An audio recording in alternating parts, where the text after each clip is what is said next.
28. KISII FM Digital, Enka Yomogusi. Are you ready to capture the moments that matter? Look no further. Introducing the They had done the evidence in chief, cross-examined, re-examined, and it was then the opportunity for the honorable senators to seek for clarifications when the House adjourned. Now, the National Assembly has a balance of 20 minutes to conclude its case. The Deputy President has 45 minutes, having taken 1 hour from the 3 hours that had been indicated to the Deputy President for today. Let us stick to the time so that we can be able to conclude this matter in good time today. Now, honorable senators, ladies and gentlemen, we will start with the clarifications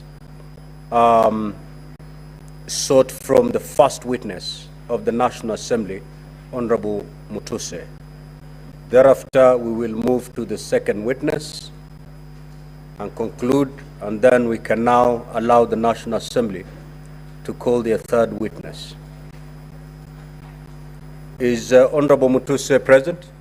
Good. Present, Mr. Speaker. You'll be noting the questions and the clarifications sought from the honorable senators. The Honorable Senator for Nandi. Thank you, Mr. Speaker. Just clarification, but since we had started yesterday with the word of the Lord, I want to leave to my brother Ekomas Mutuse through you.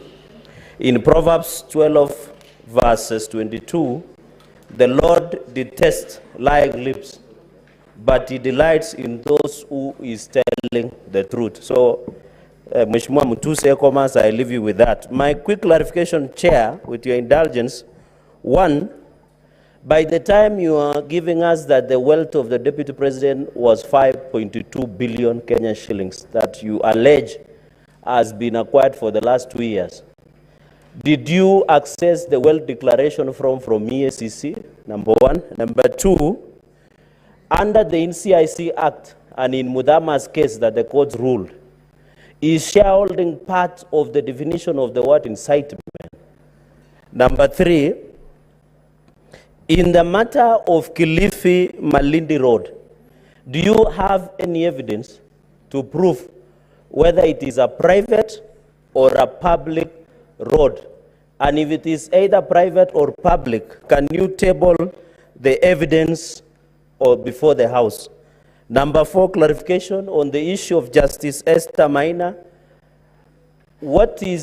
Are you telling us that since the Deputy President is the Deputy President of the Republic of Kenya, does he not have a right as a citizen of Kenya not to bring any complaint against any officer, including judicial officers? Finally, on the update, quickly, on 1st October 10, 2024, Cabinet Secretary Mutua. Senator Kenya. Thank you, Mr. Speaker, sir. My question goes to Honorable Mutuse. Honorable Mutuse, was Treetop Hotel, was it available for acquisition? And if that is so, was there any law of procurement that was breached? Second one, what is the age of these DP's sons? Thank you, Mr. Speaker. Senator Fatuma Dulo. Thank you, Mr. Speaker. My question first goes to the council on the side of the Deputy President. My question is on attack on the national security. And knowing that national intelligence, Mr. Speaker, is a critical organ of a government. And the attack by the deputy president is a very serious one. And I've seen the video being played that what the current president said when he was the deputy president is equal. And I heard also deputy president saying, I have learned from my boss. Does that answer the question of gross misconduct on the part of attack on the security? Number two, the issue of disinheriting the widow. We've been told a lot of stories here, but I really want to know, because we are Africans, matters of widows are very critical. Have you thought of looking for the family of the late Gachagua, just to clarify so many questions that are lingering around that particular family? I thank you. Senator Beatrice Akinyi. If you're in the first round, honorable senators, allow others also to get an opportunity to seek clarifications. Thank you, Mr. Speaker, sir. My clarification is to the DP's team. On a video that was played yesterday at a relocation point in Nairobi County, I wanted clarification from the DP's team on whether their client is aware that county governments are distinct governments, and if so, Honorable Speaker, did the DP consult with the county government of Nairobi over the challenges of relocation at Kayole? And two, Honorable Speaker, there was a video that was played, either one or two, involving a speech at either rally by His Excellency the President of the Republic of Kenya. My question is, what was the essence of that video?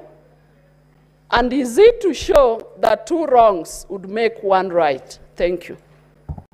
Senator Lelegwe. Thank you, Mr. Speaker. My clarification is to the witness of the National Assembly. Yesterday, during the cross-examination, the advocate of the Deputy President, you asserted that you have identified several companies which you have no issues, and to which you did not attribute any misconduct in their dealings. Given this context, could you inform the necessity for including these companies in the present impeachment motion?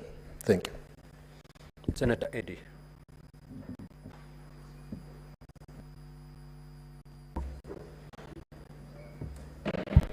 Mr. Speaker, thank you.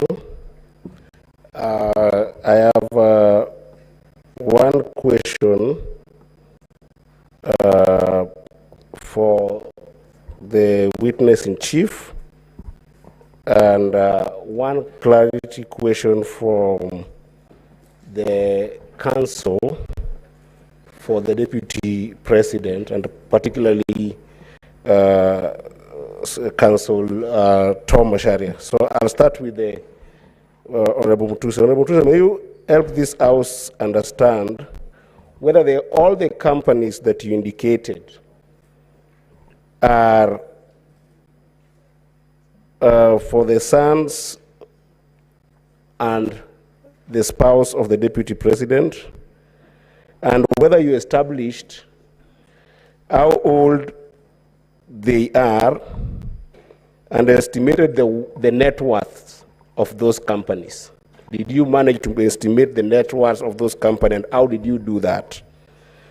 To the senior counsel, the counsel Tom Macharia, in the exploration of ground number 4, you led this House to look at the particulars of the coalition document, and the coalition agreement.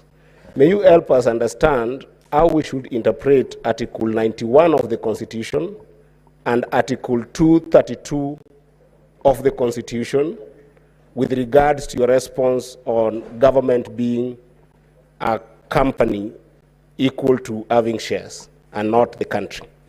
Thank you, Mr. Speaker. Senator Sek.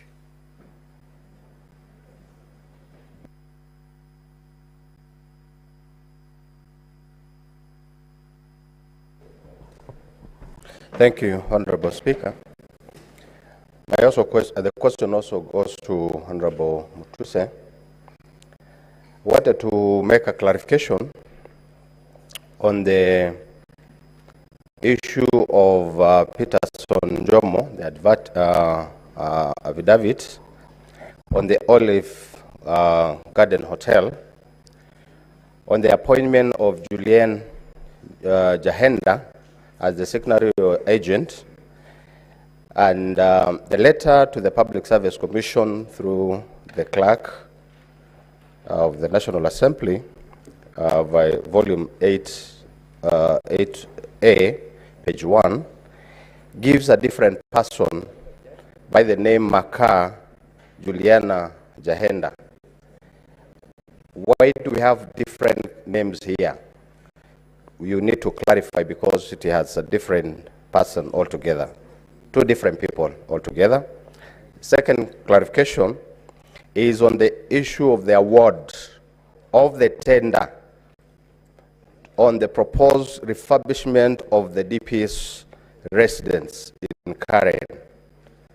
Honorable Mutuse, the government, through the State House Controller, signed that contract, wanted to know what is the relationship of this contract with the DP, now that you're saying it has some issues.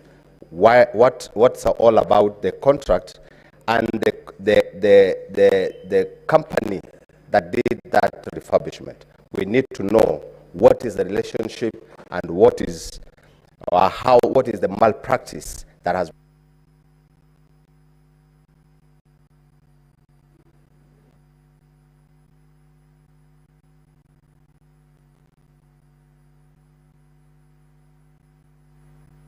Senator Hamida Kibon. Mr. Speaker, sorry, my question was for Dr. Mulwa.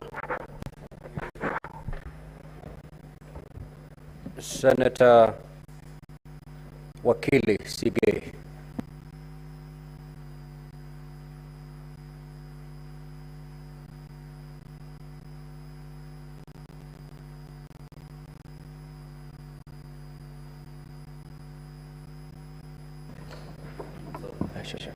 Thank you, Mr. Speaker. I've got two questions. One to the Council for the Deputy President, and the other one, actually both for clarification by the Council for the Deputy President. Yesterday, in the course of your cross-examination, you took us to page 410 of Volume 3. This is with regard to the accusation where His Excellency the Deputy President divulged or accused the national intelligence of what you say. Now, my clarification from you, which I desire, is at that page 410, the evidence which you sought to juxtapose what the President did and what the Deputy President was accused of having done is with regards to one being in office and another one alleging that he's not been able to attend sessions where that complaint came from. Give us the correlation of the two. And secondly, I share the sentiments by all the senators who've sought to get from you an understanding about the coalition agreements. You attempted to explain yesterday the relationship between company shares and coalition agreement shares. You were asked about the place of this in terms of the regimes of the two kinds of agreements. What do you say as regards shares in a company registered under the Companies Act vis-a-vis post-election coalition agreements registered under the Political Parties Act and the governance of? Senator Batuli Beti Montet. Thank you, Mr. Speaker, sir. Mr. Speaker, sir, I want to ask Honorable Mutuse, is there a minimum age of a client in a bank to get a loan of 700 million? Senator Essie Okenyuri. Sorry, Mr. Speaker, my question, I'm awaiting Dr. Andrew Mulwa. Senator Cheriot Aaron.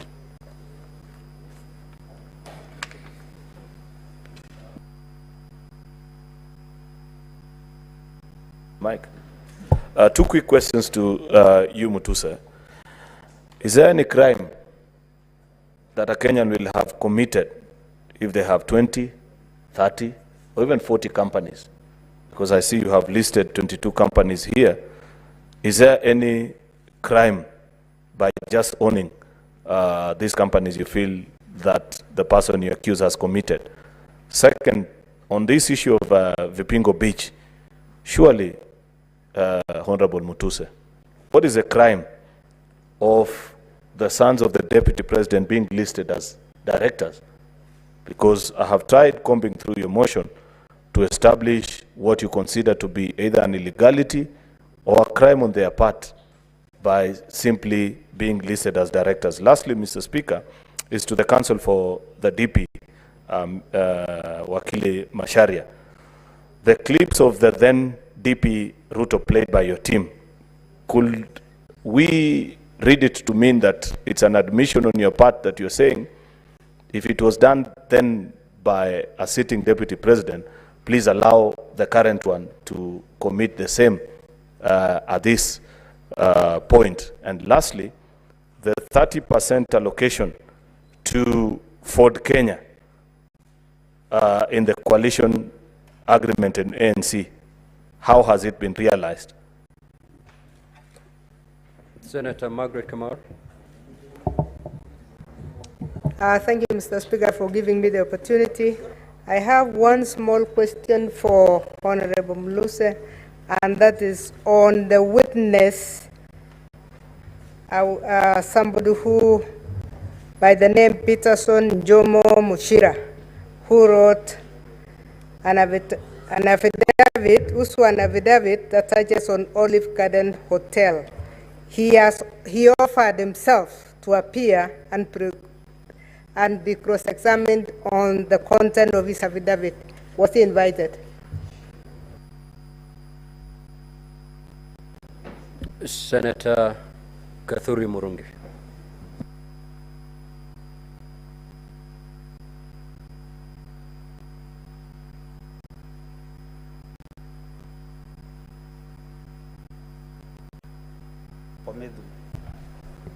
Thank you, Honorable Speaker. Mine are just very strict clarifications. Number one goes to Honorable Mutuse. Honorable Mutuse, in ground 7, you have seen that His Excellency, the Deputy President, has inexplicably amassed a humongous, you know, these are very strong ones, property portfolio estimated at 5.2 billion. So my question is, this is within 2 years. I know for a fact that before an election, any eligible candidate clears himself or herself with the IBC before contesting. Therefore, for comparative analysis, do you have His Excellency the Deputy President's property or worth during the 2022, before the 2022 elections, so that now we can be able, as a jury, can be able to compare and see whether for 2 years, for sure, he has been able to amass this wealth. Number two, there is this property in Meru. Many Meru guys have called me to last night asking me whether there is evidence to show that this land is in Meru. The last one is to the councils of the Deputy President. There was a clip which was played here yesterday when the Deputy President made a press conference in Mombasa, immediately after the President did this in Nairobi, two different cities. Therefore, I did not get clarity from the councils about this, the question or the clip. So I was really requesting either one of them could be able to expound on that controversy between the two pressers in two different cities by the principal and the deputy principal of the Republic of Kenya. Thank you. Senator Okoit Omtata.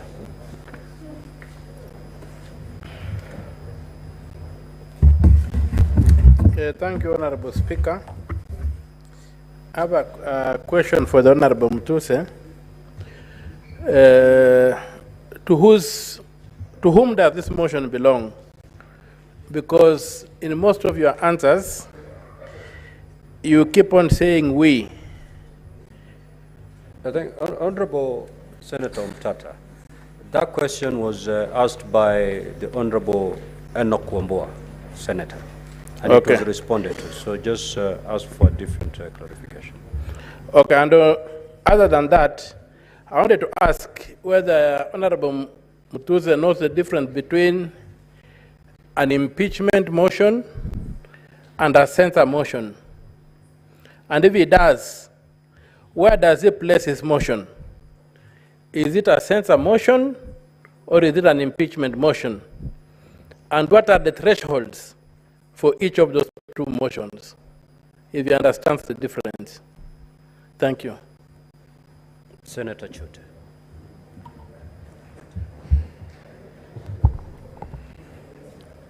Asante sana Mheshimiwa Spika. Mheshimiwa Mutuse, ulileta ushahidi hapa mbele ya Senate ukidai ya kuwa Deputy President ako na 5.2 billion. Wewe ni wakili. Na vile unaongea jana unaonekana wakili kwa wakili shupavu. Ulileta ushahidi gani hapa ya kuonyesha valuation ya hii property ya hiyo katika documents yako kuonyesha imefika 5.2 billion. Swali ya pili, ulileta mashtaka 11. Vile unasimama huko leo unaona aibu kidogo kwamba ulilete porojo mingi na mambo mingi kama ukiwa wakili hujafikiria vizuri. Sababu watu wa Marsabit wananiuliza hiyo mtu kweli ni wakili ama ni mtu amekombolewa kutoka huko. Hebu jibu hiyo swali tafadhali. Senator Beth Siango. Now, honorable senators, we are going to conduct ourselves in decorum. We are not in any way going to demean the witnesses. Ask your question, but stick to the rules of this House. Senator Beth Siango. Thank you, Mr. Speaker, for giving me this chance. I have two questions. One for Honorable Mutuse. In your presentation, I heard that you touched on the inheritance and property of the late Gachagua. Have you reached out to the widow and the children of the late Gachagua to also give you facts? The next question is to the Council for the DP. Yesterday you played a clip of the president speaking in Muranga. What was the purpose of playing that clip? And how does it relate to the saying popularly now used by Kenyans, kufa dereva, kufa makanga? Thank you. Senator Chimera. Thank you, Mr. Speaker. My question goes to the Council for the DP. I would wish to seek clarity on the documents that they tabled yesterday, being the coalition agreement, which basically informed the basis as to which the DP has been talking about shares. I just want to know whether there is any document that secures shares in respect of the region where the DP comes from, And secondly, Mr. Speaker, if the council is aware that his client, at the time those documents were being prepared, he was a candidate for office, and now he successfully became DP, and that he needs to promote national unity, and if it is still in order for him to continue championing for the interest of one region as against the entire nation. Thank you, Mr. Speaker. Senator Richard Onyonk.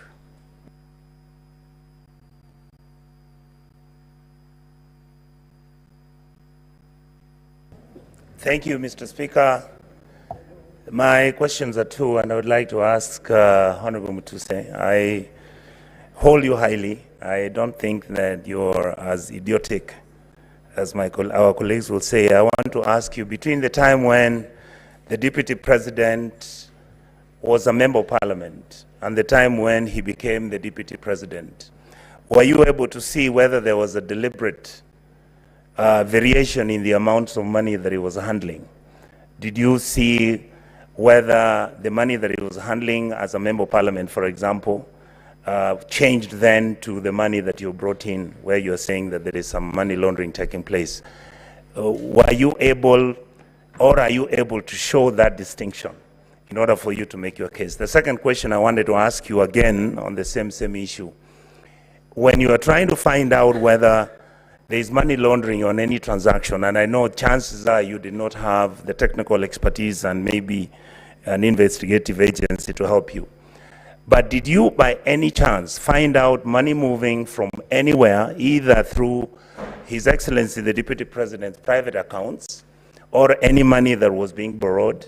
Because I know that one property you've mentioned that it was a loan, but all these other properties that you allege that the Deputy President had purchased, did you link that from money coming from some place or money coming from some illicit, like you say? Because I don't see that evidence on the table.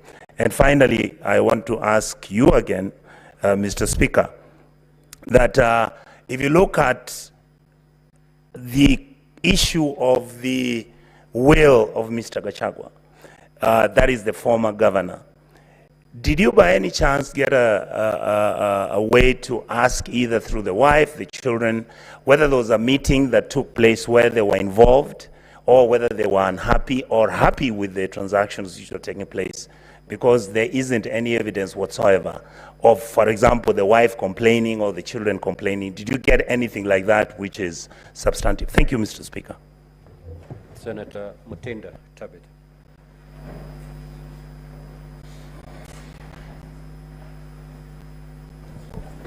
Thank you, Mr. Speaker. My two questions goes to you, Honorable Mutuse.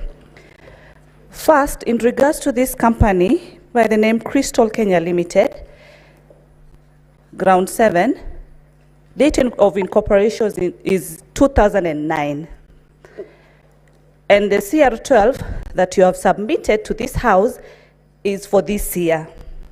Would you tell this house who was the initial director of this company? If that was so, was there any change of directorship of this company? Secondly, the one on trial is the Deputy President of this country and not his two sons. You have linked Crystal to be a proxy for the Deputy President through his two sons. Would you tell this house if you have any evidence that shows that money was wired from Crystal Limited to the account or to any company linked to the Deputy President? Senator Shakil Abdallah.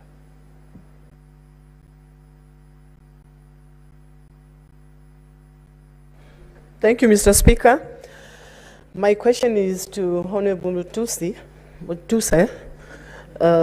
If Judge Maina had filed any complaints regarding the being harassed by the Deputy President. Thank you.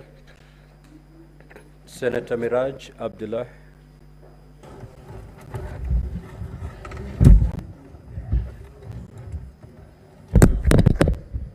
Thank you, Mr. Speaker. My question goes to Mr. Mutuse, sorry. Is it your opinion that the DP was talking about enforcing the Kenya Kwanza coalition agreement when he was speaking about the shareholding issue? And the second one goes to the DP side, that we were reminded here of the oath we took when we assumed this institution. Is it in your place to say that your client has breached his own oath even before we make a conclusion? Because we were made to read the third schedule here on justice, and directly and indirectly revealing such matters, and the oath of secrecy that His Excellency the Deputy President took. In his utterances, he used to speak about not the Mlima being touched. So in the essence of national unity, don't you think that your client, the DP, or you clarify for us that he has already breached his own oath even before we make a decision as the jury of this House? Thank you, Mr. Speaker. Senator Kisang.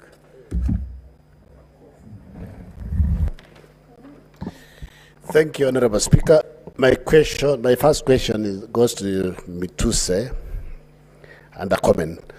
Honorable Speaker, I want to find out from Mheshimiwa, out of the 22 companies that you've alleged associated with the Deputy President, how many are really of interest to this particular impeachment? Yesterday you talked about the one in Rea Vivingo, and we saw that 10,000 of the shares, the total shares, are owned by the estate of the late Governor Gachagua. And then a comment, Honorable Speaker, is the clips that were played yesterday on shareholding. I think I want to ask the legal counsel for the Deputy President. It looks like we didn't stop campaigns after election. It looked like we continued to provocate campaigns, because we expected the Deputy President, immediately after campaigns, we stop about this thing of shareholding, because Senator Maanzo.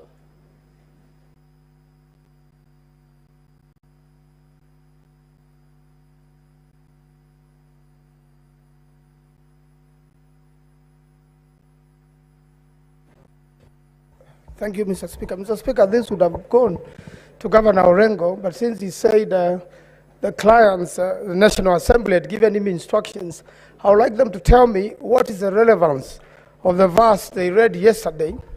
And also, on the floor of the National Assembly, they read a verse that when bad leaders rule, badness increases in a country. And when good leaders rule, goodness increases in a country. Finally, what is the maximum number of companies can an individual participate in under the law? I thank you, Mr. Speaker. Honorable Mutuse, you may now proceed to respond. You have exactly 10 minutes to do that. Thank you, Mr. Speaker, and honorable senators, for this opportunity. I have, from the questions that have come across, there are many that relate to the companies, and with your indulgence, allow me to start from there. Senator Cheriot, Senator for Marakwet, and several senators have asked why I listed 21 companies and why I said I did not have an interest in some of them. Number one, I think it is important for us to understand the context within which we are operating. I am not an investigator. And the law under Article 94, Article 95, does not make a member of Parliament, the National Assembly or Senate, an investigator. What I'm required to do is to establish a prima facie case, to establish that what is happening is outside the requirements of the law. And having been in this country and with a lot of enthusiasm in matters governance. I also know that this Senate has an opportunity to consider the impeachment of the late Nderito Gachagua. And in that impeachment, because this is a house of record, you will realize that most of the companies that I've listed were also complained about by the County Assembly of Nyeri during the impeachment of Governor Nderito Gachagua. And the complaint was specifically that there was a brother to the late governor, and the brother is one Rigathi Gachagua, who was doing all the business in Nyeri County. And from that basis, therefore, I needed to expound to find out what these companies that had been complained about during that impeachment, what these companies that had been complained about in the Esther Minor decision in terms of money laundering had to do with the Deputy President and the things that I'm alleging against him. And it is on that basis that I listed these companies. I want to invite members of this Senate to also know that in doing this, it is not just about the direct evidence. It is also about the circumstantial evidence. It's also about the circumstances that led to where we are. That there are companies that were complained about doing business in Nyeri County. It came to this Senate. That the same companies were complained about doing money laundering, and a decision of the High Court by Justice Maina has been tabled before you. And today, we are complaining that the same companies are helping to do corruption and money laundering. And that's the reason why we bring those companies. Please notice that in an impeachment, because I've been asked about threshold, and I know you know about it, my work here is not to prove criminal liability. It is not to prove beyond reasonable doubt. My work here is not to prove civil liability, but to show political responsibility. And I have been able to do that. In terms of Vipingo Ridge, the question I want to invite honorable senators, and I request that you listen to me. I was told yesterday that Vipingo Ridge, the two sons of His Excellency the Deputy President, are mere directors, and that the shares are owned by the estate of the late Nderito Gachagua. But then you ask yourself, all of you here, you have children, why would my brother's children own my estate and not my children? Why would my brother's children be the ones who are directors in my estate and not my own children? If you die today, will your children be the ones being directors of your properties, or it is the children of your brothers? Don't you see this is suspicious? It is obviously suspicious.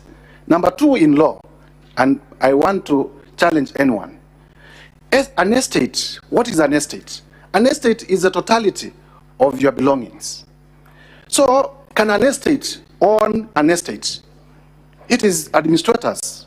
We would expect that the executors in the estate who are named in the will are the ones who would have been named in the shareholding. And we know all these trick games that are being played around to hide ownership.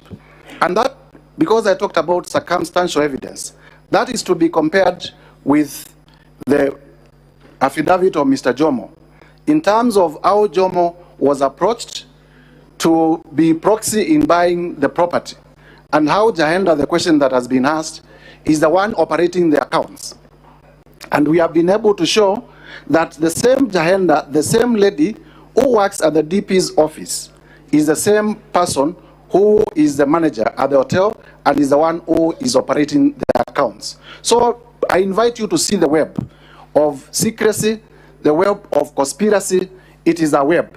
And this is why I said these are white-collar crimes. They are done by intelligent people. Sometimes it becomes very difficult to get direct evidence, but in the totality of the circumstances, it points to money laundering and corruption. Let me now go to Senator for Nandi, my good friend, Senator Cherangei.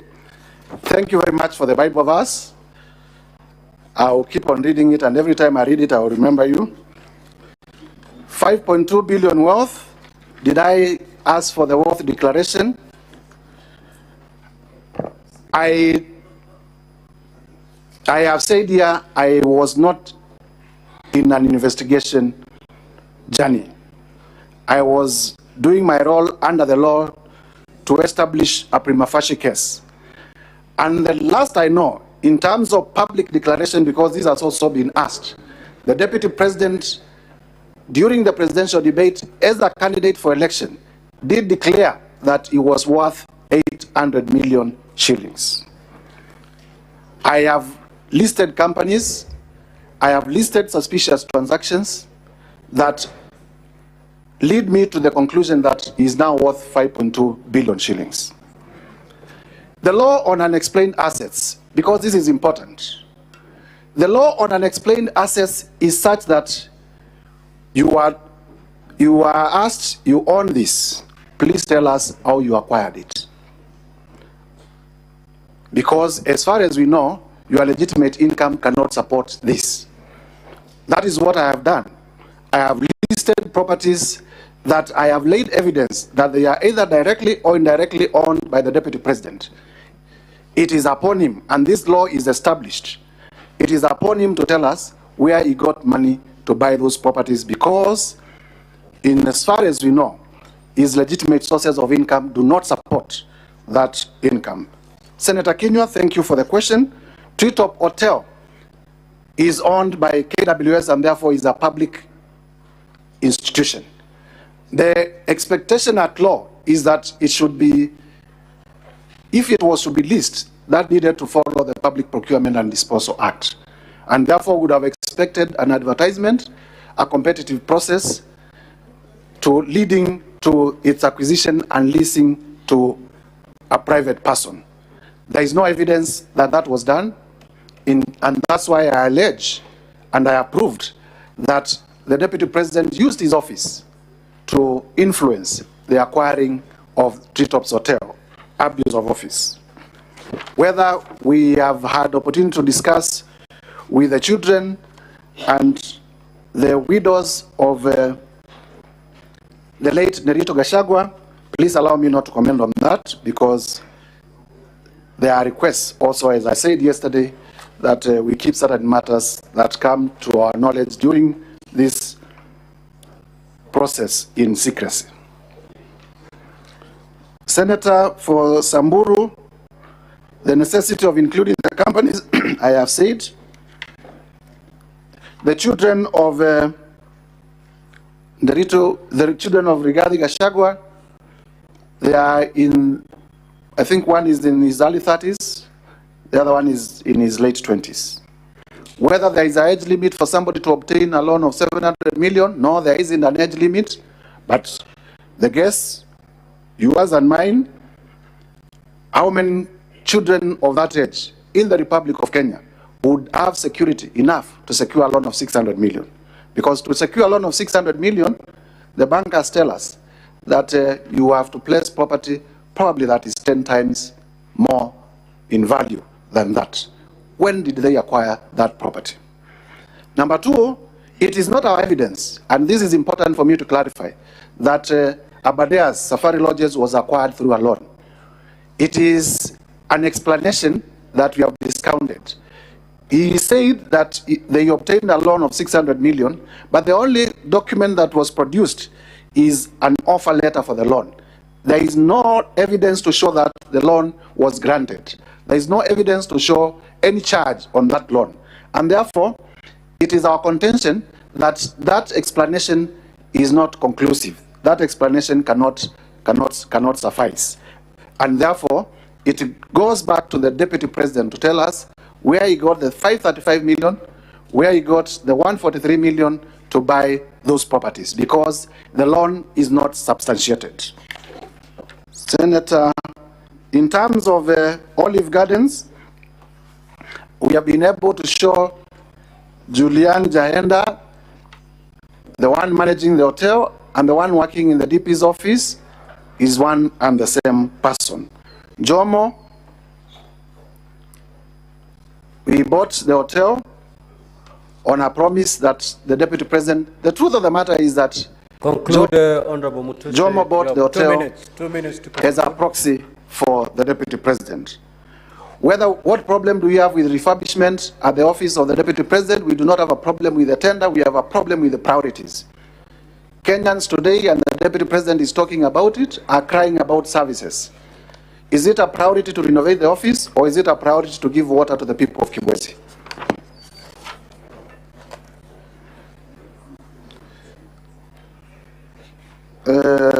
Vipingwa Beach, I have explained whether you would bequeath your wealth to your children or to the children of your brother.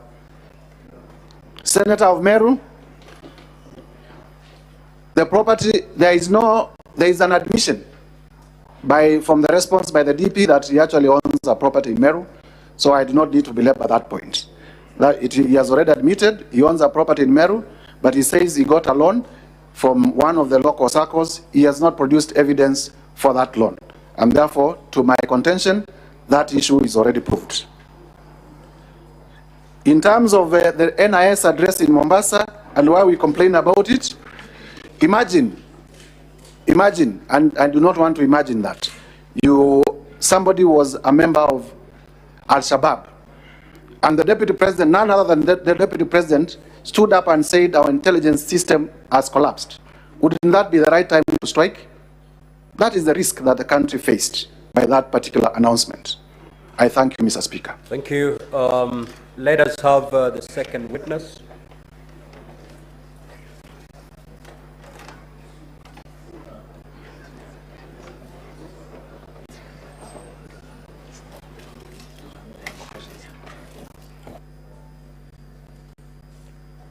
As the counsel for the DP responds or clarifies on the issues raised towards them, may we have the second witness available for purposes of clarifications.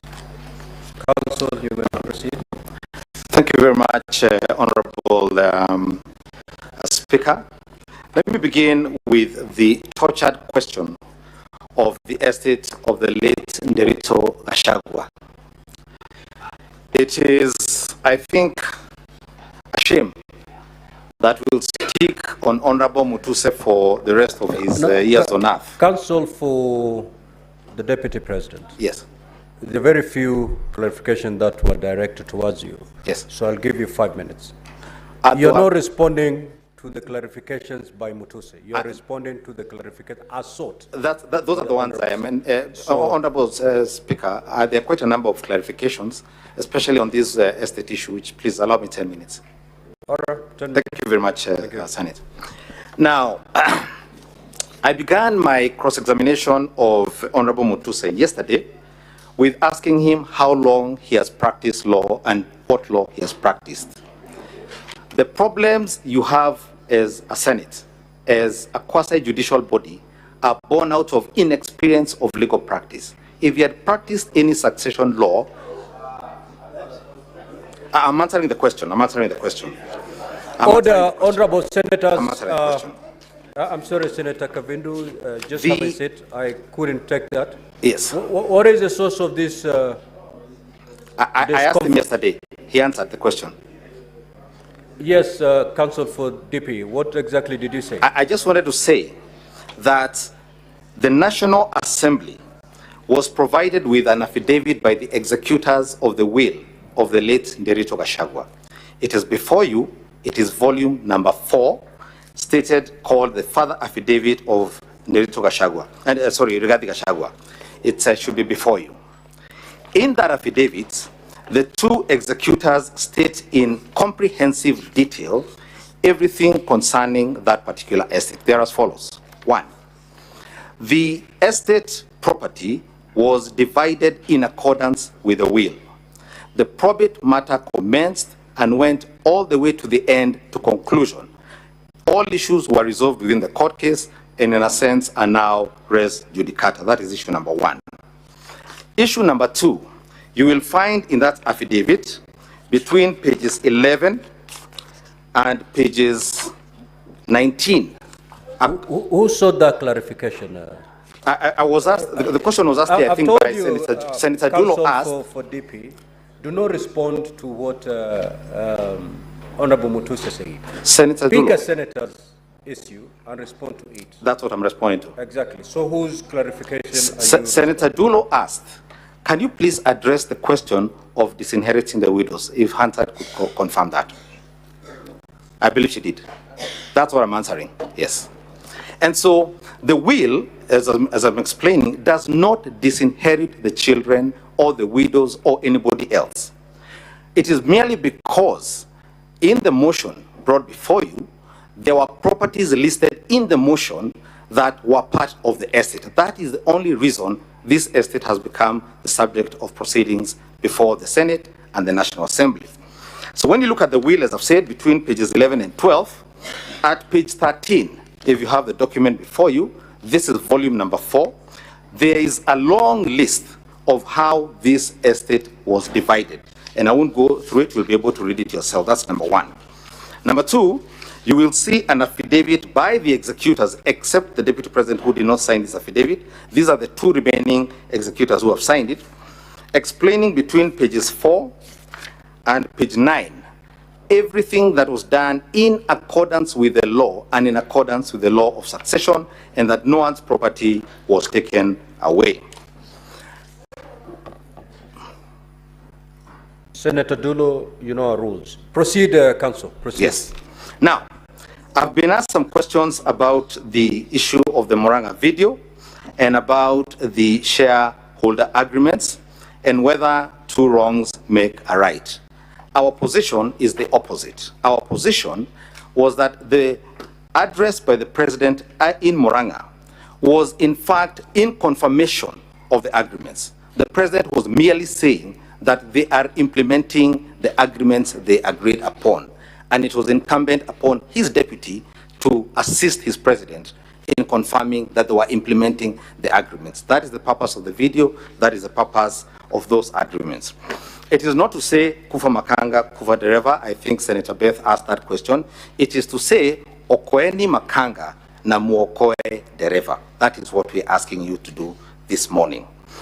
Senator, I believe Eddie, Senator Eddie Owiti, my good friend, has asked about the interrelation between Articles 91 and Article 232 and how those interact with the agreements. If I would call your attention, Honorable Senators, to the contracts themselves again, I don't know whether you have them. The contracts are in volume 3, and I'm referring you to page 429. At page 429, this is what the agreement said, and I'm reading, this is the primary agreement that was signed between UDA and between Ford Kenya and ANC. This is what it said. Further terms, parameters, and details of the sharing of positions of responsibility in the national government pursuant to this article shall be contained in a separate schedule to this agreement, which schedule shall be negotiated and executed before the date of the general election scheduled on 9th August. So there were subsequent agreements executed on how these shares were to be divided and to be implemented. That is issue number 1. But issue number 2, the parties gave themselves some room, and you'll see this at page 430. This is Article 22, Subarticle G. Notwithstanding the content of this article, the founding member parties hereby commit to make any adjustments that may be necessary to accommodate the development priorities of other parts of the country to ensure equitable distribution of Kenya's national resources and wealth for the benefit of every citizen and every part of Kenya. When the Deputy President takes a stand, we will be demonstrating to you with videos where both he and his boss, the President, went out of their way to say that the voting did not matter to how they were going to implement the development agenda. I think I was asked whether there are any contracts or agreements that were signed on behalf of Mount Kenya. I did not see any. We don't have any thus far. There were several parties from Mount Kenya, but they did not negotiate anything. Then an important question. The Deputy President did not say the government is a company. When you read the statements, he was making an example. It's like a company. It was a tool to explain a document. That's all he was doing. I'm pressed for time here. Yes, Senator Chariot asked a question about 2 wrongs making a right, and whether the current DP is conceding that because he did what the former DP did, that then he's guilty. Again, far from the truth. We are asserting, when you read the documents, the documents at page 412, this is the article where the president spoke, the former deputy president spoke in Moyale. This is what he said. The deputy president reiterated that he used to ask tough questions when attending the National Security Council meeting about schemes of murder. It is something that has troubled me a lot, and that is why we have put it to the Kenya Kwanza manifesto that extrajudicial killing must come to an end. It is illegal and constitutional and offends every principle of the right of life. In law, there is no secrecy where crimes are committed or there is violation of the Constitution. The deputy president was merely following the mentorship of the man who occupied the office before him, and was not releasing any secrets that did not concern illegalities or unconstitutionality. So that deals with the question of oath of secrecy. I think that was asked. And because of shortage of time, I'll allow my learned colleague, Mr. Elisha Ngoya, to come and answer a few questions. Thank you very much, honorable senators, for your time and your attention. How many minutes, clerk? Mr. Speaker, 3 minutes will be enough for me. No, we need to know how much time you have. Okay. You have 2 minutes. Okay. Thank you, Mr. Speaker. Ongoya for the Deputy President. Proceed, Council. Thank you. To the question whether the Deputy President is aware that county governments are distinct, our answer is simple. Governments at national and county levels are distinct and interdependent. So the constitutional architecture is not to create pigeonholes, it's to create cooperative and interdependent governments. And just to bolster that argument, you will notice that the allegation against the Deputy President on Nairobi River relocation is not that he destabilized Nairobi County government, is that he refused to support implementation of a resolution of cabinet, a national government institution. Meaning even at that level, that was the understanding that this was an intergovernmental approach to clean up Nairobi River. On the question of Julian Jahenda, allow me to say this. The person who has brought Julian Jahenda in these proceedings is a deponent of an affidavit. Allow us to hold him to account on that affidavit when he comes to testify himself, because we have questions for him around this witness too. Then finally, on the question of Treetops Hotel, let this be a very clear distinction. Treetops Hotel was not acquired by the company in question from KWS. Treetops Hotel was an assignment of lease. When the Kenya government gives you a lease, say 99 years, you can sell that lease. So it was an assignment of lease that was already assigned by KWS to a third party. So the construction that a company associated with the Deputy President, rightly or wrongly, got this property from KWS is actually wrong. There was a completely different private property that had a lease. Then that company holding that lease assigned that lease. Thank you so much. My 2 minutes are over. The second witness.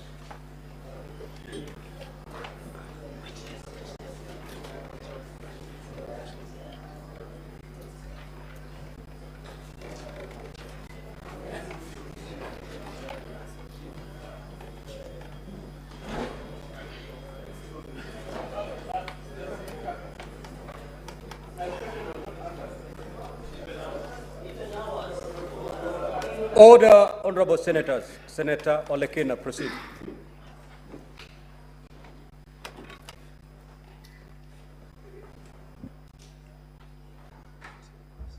Thank you, Mr. Speaker. Mr.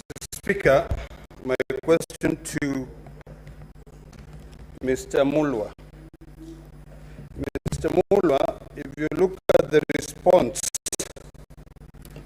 in volume 6 by the Deputy President, the Deputy President says as follows, 4.2, volume 6, which is in page 11, in response to the allegations that you called him, or he called you, to be able to push for the bid board.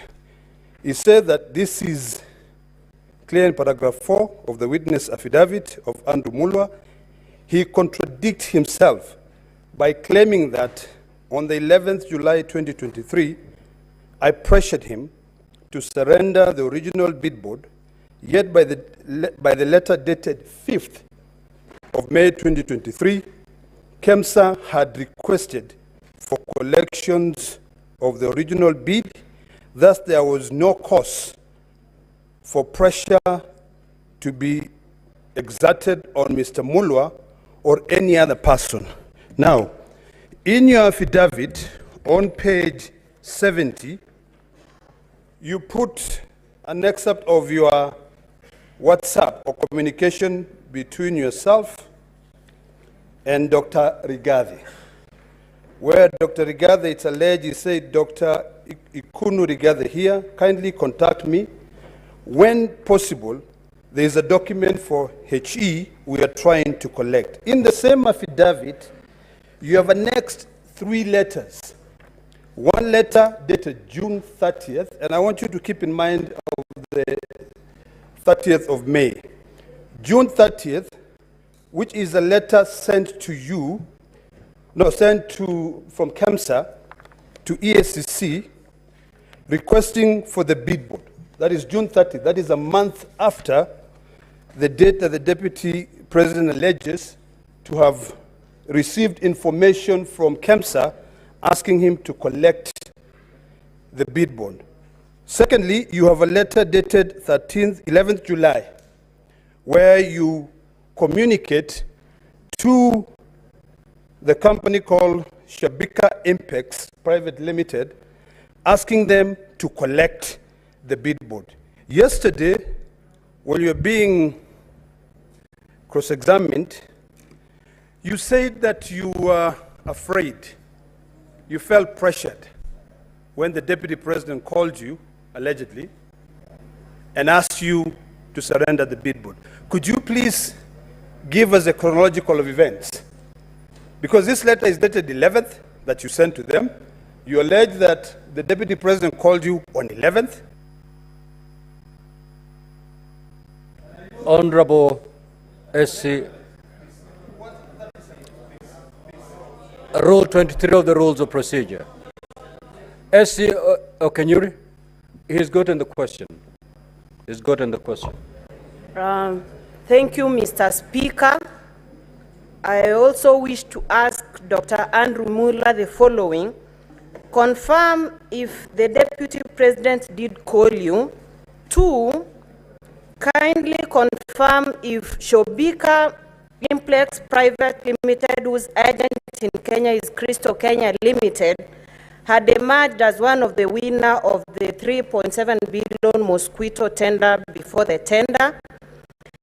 And finally, what was the issue with the bid bond that you said yesterday you were trying to go pick from EACC? Thank you. Senator Kavindu.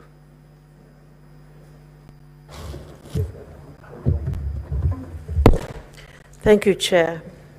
Mr. Speaker, my question is directed to to Mutuse and maybe his lawyers. Yes, I'm directing it to his lawyers. Please, kindly give me my time. I didn't talk, Olekina, when you were talking.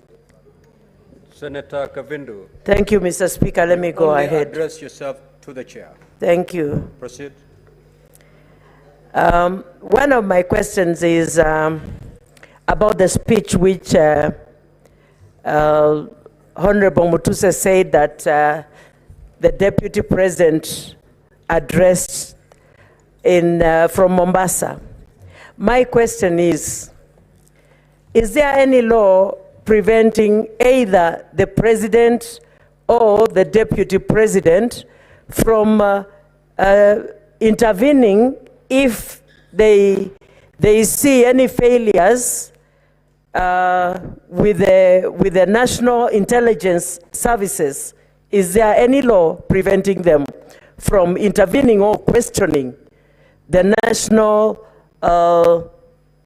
the National Intelligence Service, or is there any law directing them where they should ask these questions from?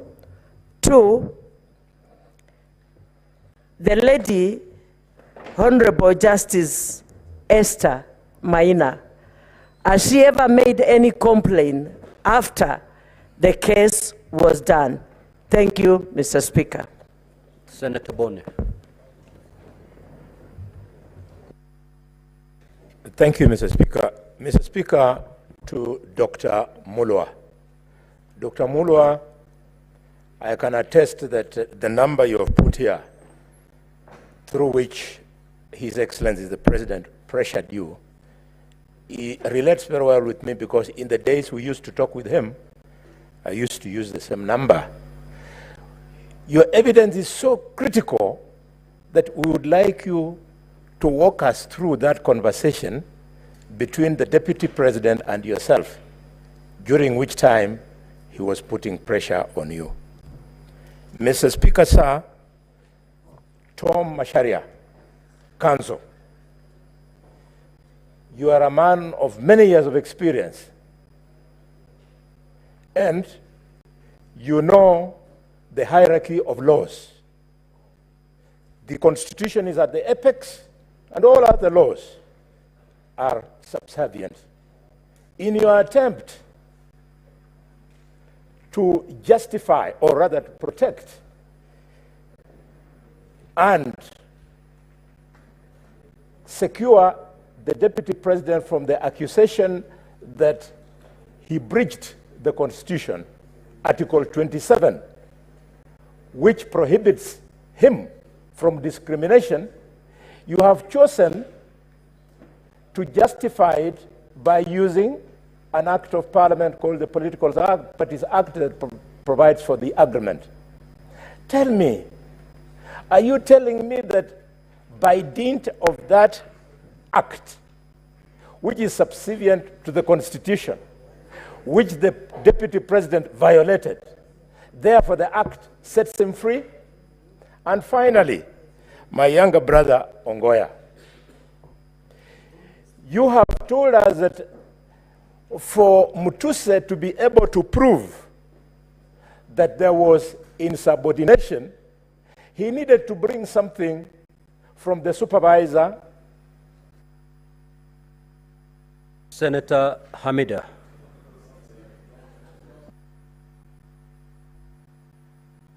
Thank you, Mr. Speaker.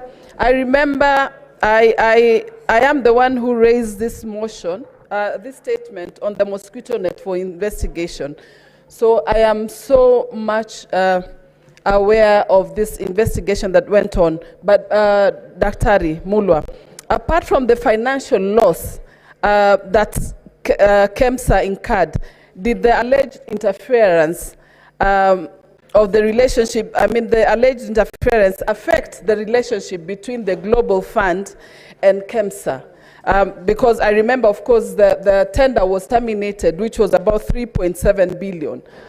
Global Fund terminated the tender. So was there any a relationship lost between the two? Number 2, did the PS Josephine Mburu and CEO Terry Ramadhan lose their jobs due to this tender process, during the tendering process of the mosquito net tender? Number 3, did you feel intimidated and coerced to act given the office of the DP? Thank you. Senator Wafula. Asante Mheshimiwa Spika. Daktari Mulwa, madai kwamba ulipata simu kutoka kwa naibu rais kufuatilia jambo linalohusu mwanawe. Wewe kama mtumishi wa umma, unapopata simu kutoka kwa kiongozi wako wa kitaifa akifuata yale yanayohusu mwanawe, unaona ni vema kutekeleza jinsi anavyotaka ama kufuata katiba ili kutetea yeyote aliyeomba nafasi ya kufanya kazi? Asante sana Mheshimiwa Spika. Senator Munyihaji.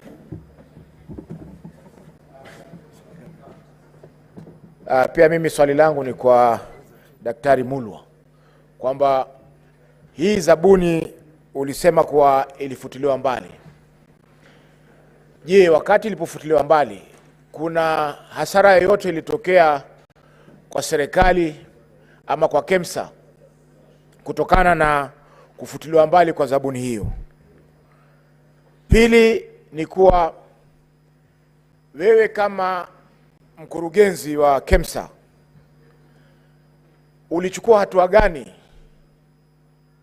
ulipopata simu ama ulipopata maelezo kutoka kwa naibu wa rais kwamba hiyo tenda ama hiyo zabuni ipewe mtu fulani? Asante.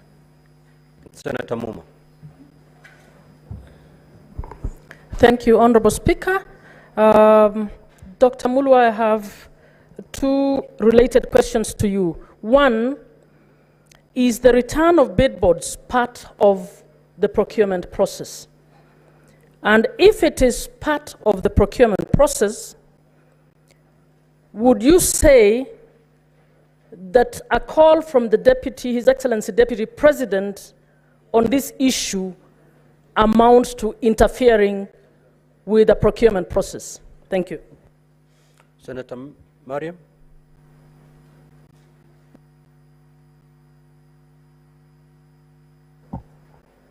Thank you, Mr. Speaker, for giving me this opportunity. My question is to Dr. Mulwa, that you said DP calls you.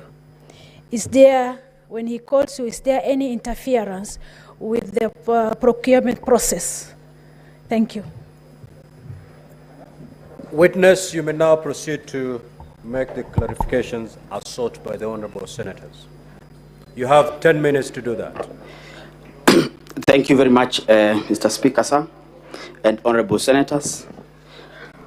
I will try to answer the questions that have been put forth on the matter of the procurement of the long-lasting mosquito nets by the various senators.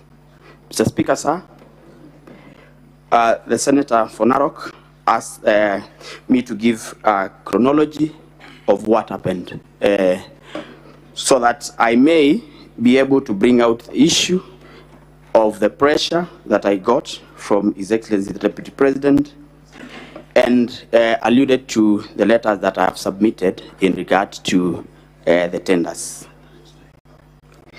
Indeed, Mr. Speaker, sir, on around the end of April, the Global Fund wrote to the Kenya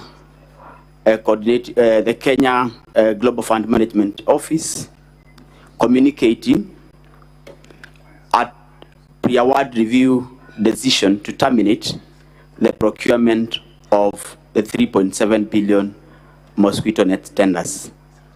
Mr. Speaker, sir, this was after the procurement had been done earlier on in February by KEMSA, and it's a usual procedure during the procurement under the Global Fund,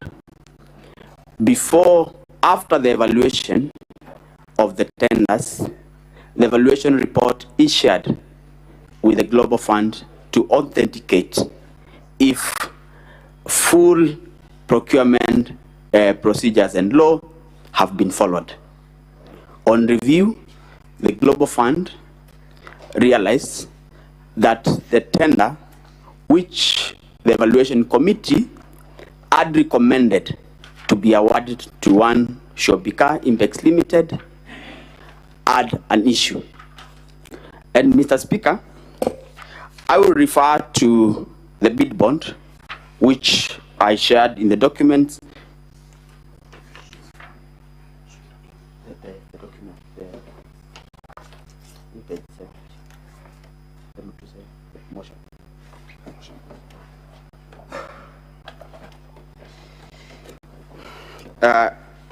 In the motion, I think it's page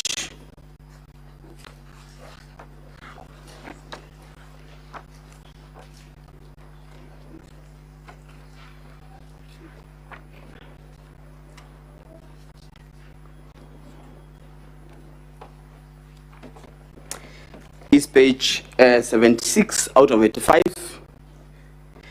Mr. Speaker and honorable senators, if you look at the bid bond that I'm referring to, the bid bond down there as a stamp of the 21st of February 2023, having been received by one Monica at 9:37 a.m. Mr. Speaker, sir, this tender was running at the time this bid bond is being received. The tender was supposed to close on the 10th of March, but the earlier closure, this bid bond, did not come as part of the tender document. Usually, bid bonds are annexures to the tender document, and therefore, this bid bond came as an ordinary mail.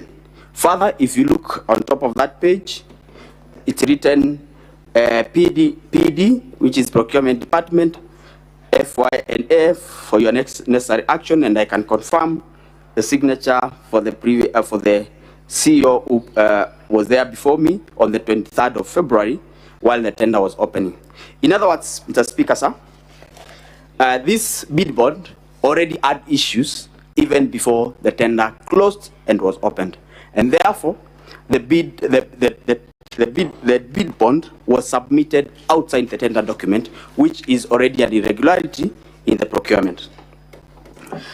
Mr. Speaker, after the cancellation of these tenders, the Global Fund, this issue brought an outcry, and as a result, a principal secretary, the CEO, and officials from the Ministry of Health and KEMSA were suspended as a result.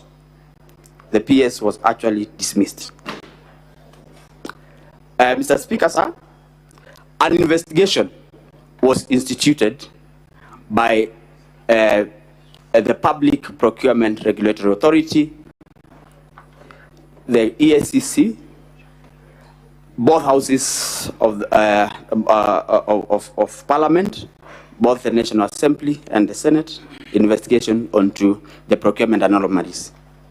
Mr. Speaker, one company wrote to us around June 12th or thereabout, asking for return of the bid bond.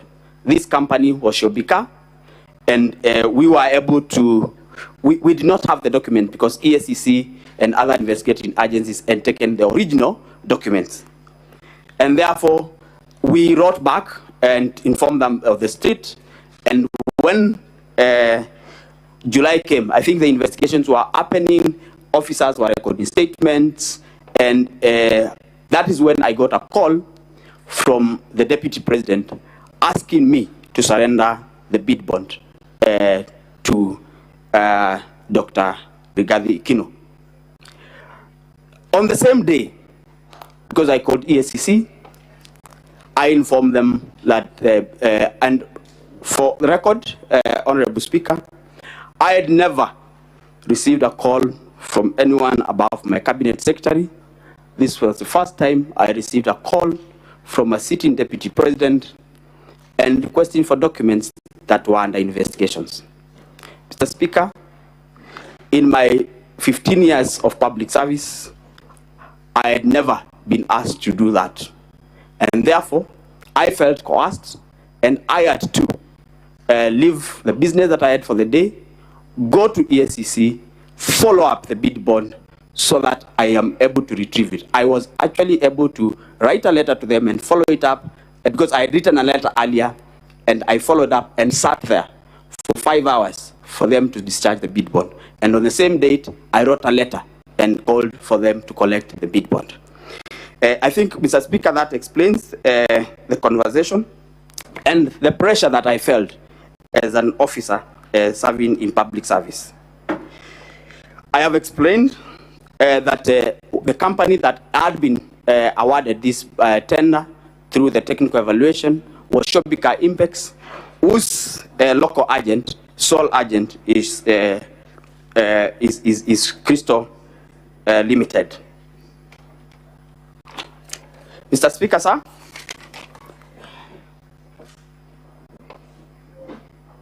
I have walked the Senate through the conversation that I had with the question asked by Honorable Dr. Boni Alwale on what transpired and how I was able to get the bid board.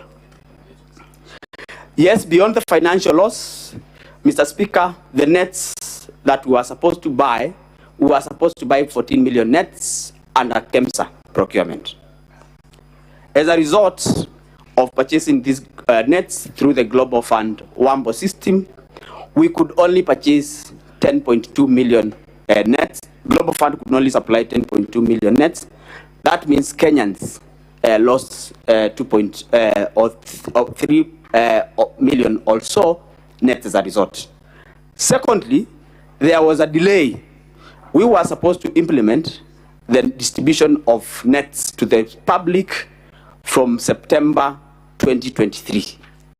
That was not possible as a result of the delays. We were only able to start distribution of the nets from January this year.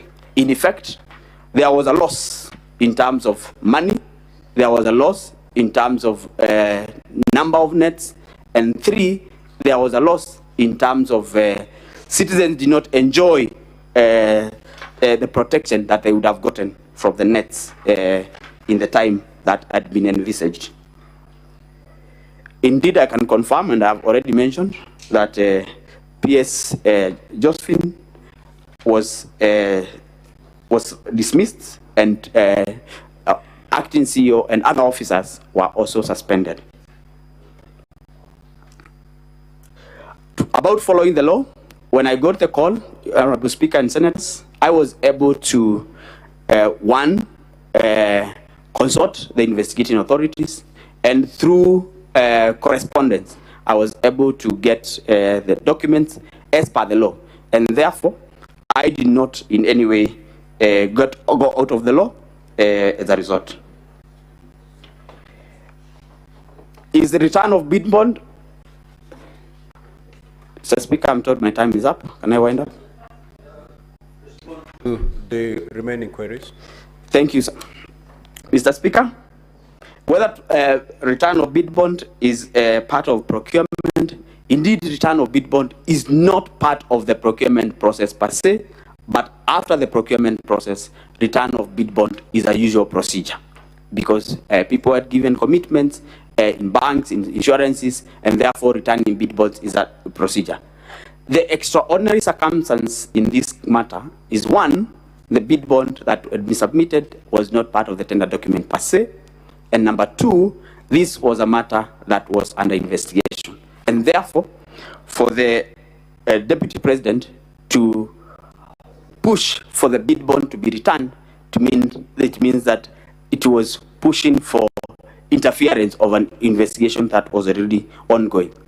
I already gave account that I had to personally go to EACC to get the document. Mr. Speaker, I submit. Thank you. There's some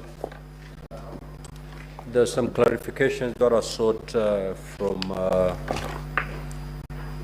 Council Macharia.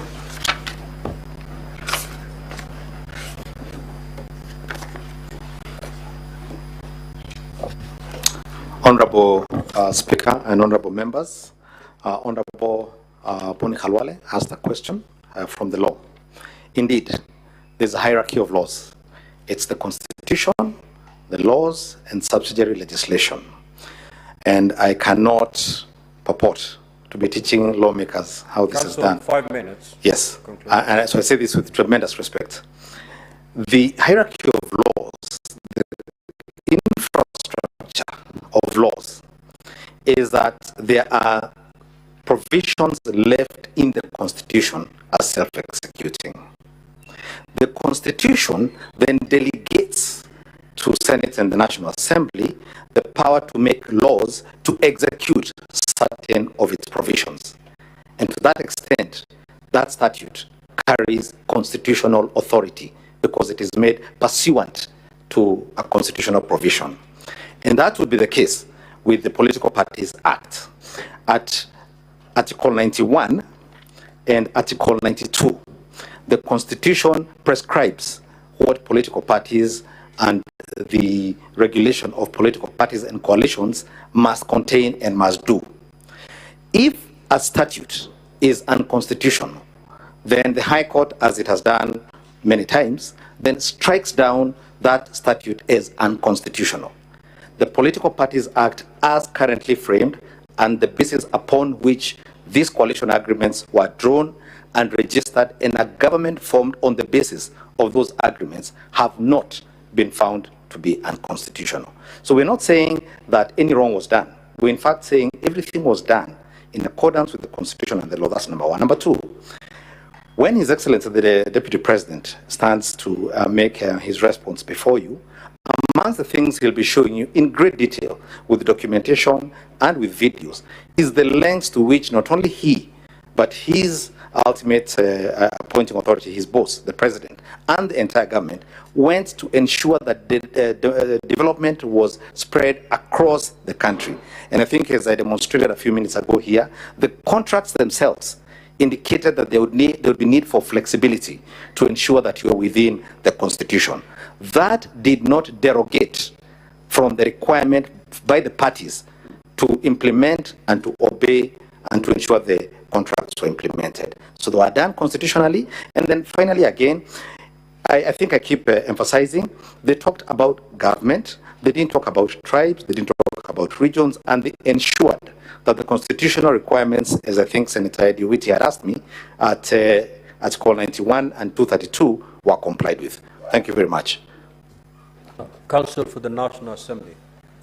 There is a clarification sought by Senator Kavindu. If you may proceed to clarify, then we close and move to the third witness.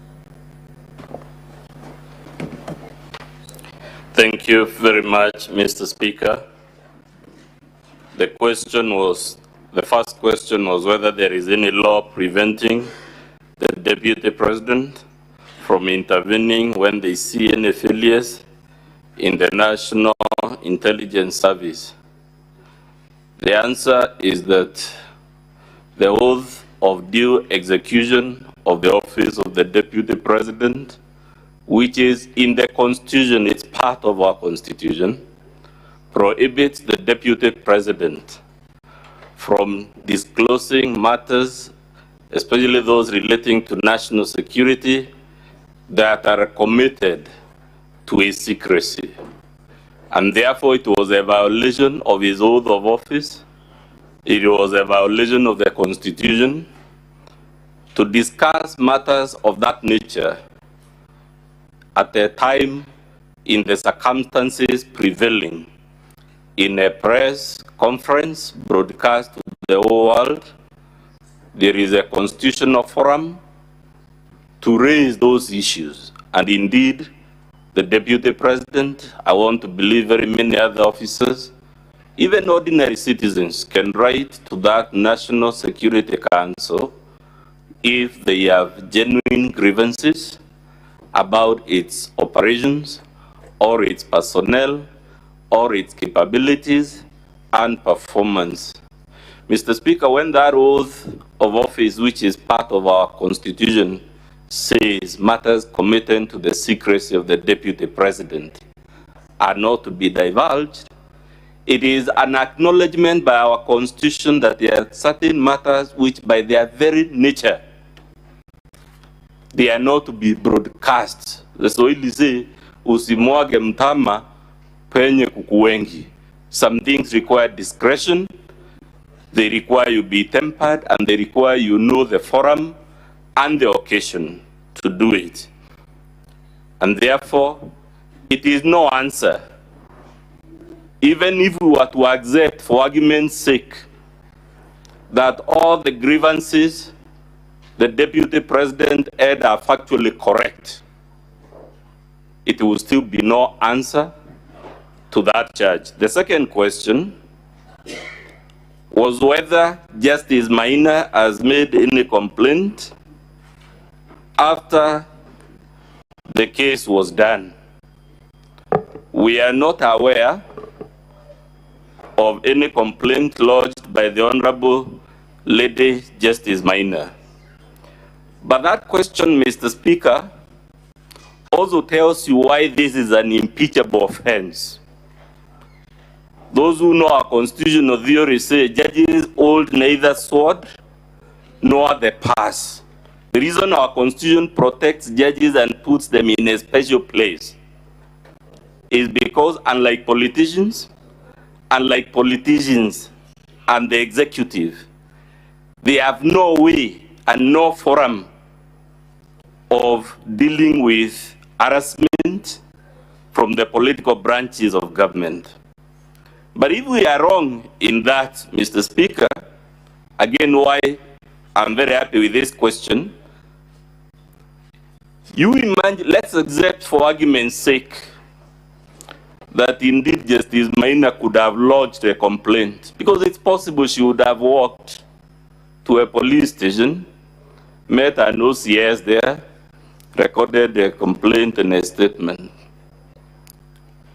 Dr. Mulo has just been here as a junior officer. The practicalities of an OCS, a police constable, summoning the Deputy President of the Republic to respond to a complaint, the whole specter of handcuffing, taking fingerprints, processing the Deputy President to take him to the magistrate's court to answer to a criminal offense, would subject that office to so much indignity. And because the design of our constitution is that people holding certain offices, in fact, the constitutional text is that they should behave in a manner that brings honor and dignity to the office. It is to save the country the drama, the spectacle of a junior police officer, a junior prosecutor, harassing, arresting, prosecuting a deputy. And because we don't want to subject our democracy to this kind of showbiz, that is why this Senate is vested with the power of impeachment, and that is why our Supreme Court has said several times, as I pointed out yesterday, the test is not whether he is criminally liable or civilly liable, which is the business of the judiciary. I so submit, Mr. Speaker.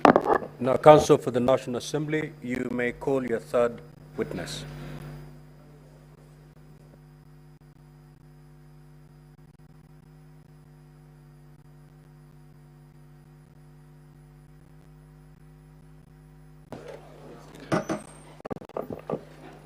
Honorable Speaker, distinguished senators, my name is Moses Kipkogei. Our next witness is Abdi Mahmoud from the EACC. He is a former witness who was called pursuant to the summons issued by this House at the request of the National Assembly. I request the Sergeant at Arms to call him from room 4.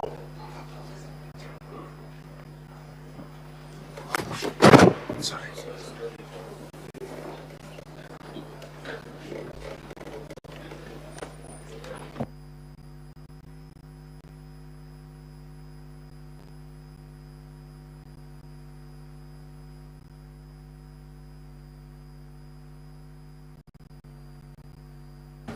Mr. Speaker, may I just raise a concern?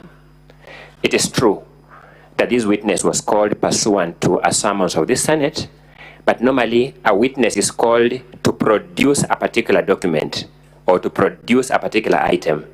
As we stand now, none of us knows what this witness is coming to produce, so we can't even pull it out from these massive documents. We want it to go on record that this is trial by ambush. We will know for the first time what this witness has come here to do when he begins speaking. I just want that to go on record, but before he starts, I want counsel to tell us what documents this witness wants to rely on, so that against all the unfairness we have witnessed, at least we can have some semblance of looking at it. Thank you, Mr. Speaker. Counsel for the National Assembly, what say you? Mr. Speaker, the documents to be identified by the witness are contained in volume 8A of our bundle. Calling the witness, please.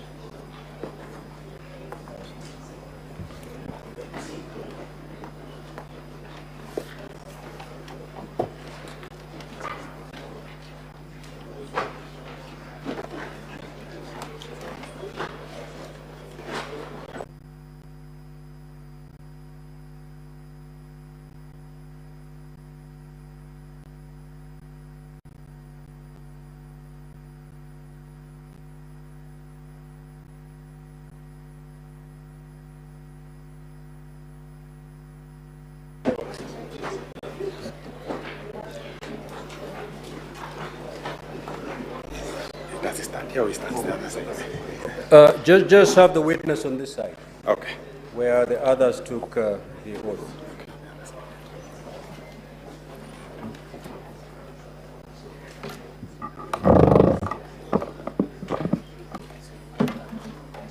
Now, just to remind Counsel for the National Assembly, you have 20 minutes to conclude on your case, and the Counsel for the Deputy President, you still have your 45 minutes intact for purposes of cross-examination. Let's proceed. Thank you, Mr. Speaker. I intend to use 15 minutes to take the witness in chief and reserve 5 minutes for any re-exam.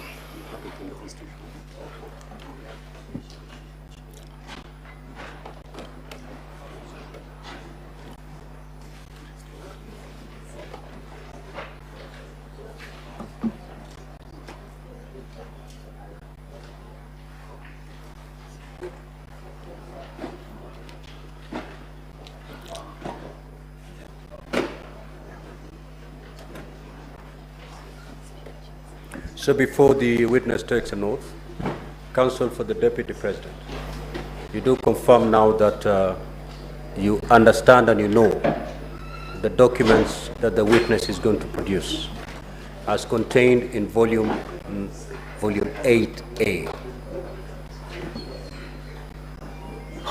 And these are the documents, I believe, in respect to which I made a ruling yesterday, to have them admitted. We do, Mheshimiwa Speaker. Thank you so much, Senior Counsel. Yeah, thank you. Thank you. So this is, we cannot, and as a chair, I cannot allow trial by ambush. Proceed. Thank you. I, Abdi Ahmed Mohamud, do solemnly swear that the evidence that I shall give before this Senate in respect of the matters before the Senate shall be the truth, the whole truth, and nothing but the truth, so help me God. Thank you. So, Mr. Abdi, introduce yourself to the Senate, the place you work, your rank, and how many years you've worked in that institution. Thank you. My name is Abdi Mohamud. I'm the Deputy Chief Executive Officer of the Ethics and Anti-Corruption Commission. I have worked at the Commission since 2005. I started off as a senior investigator. Right now, I'm the Deputy Chief Executive Officer. My main responsibilities are to assist the Chief Executive Officer of the Commission in the day-to-day running of the Commission, among others. Another key role and responsibility that I hold at the Commission is that I chair the Commission Management Committee on Investigation Evaluation. Basically, I have been an investigator since 2005 when I joined the Commission. Thank you. Thank you, Mr. Mahmoud. You are before the Senate this morning following summonses which were issued to your institution. And in the summonses, the 3 areas were identified. Would you wish to appraise the Senate on those 3 areas which you are to guide the Senate on? Okay. If I may refer to my documents, yes, you can.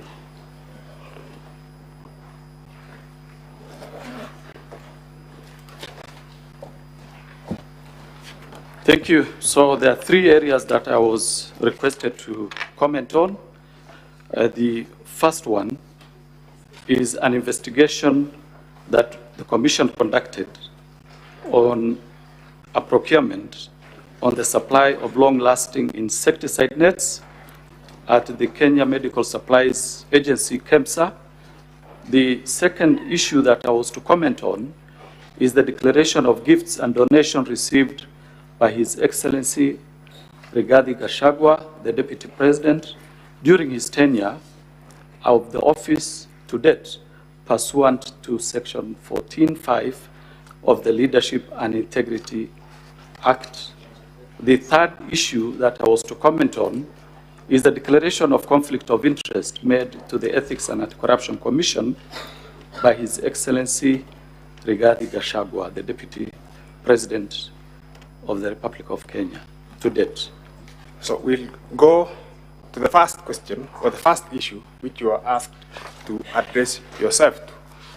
And I wish to refer the witness, Honorable Speaker, to our bundle 8 of our documents.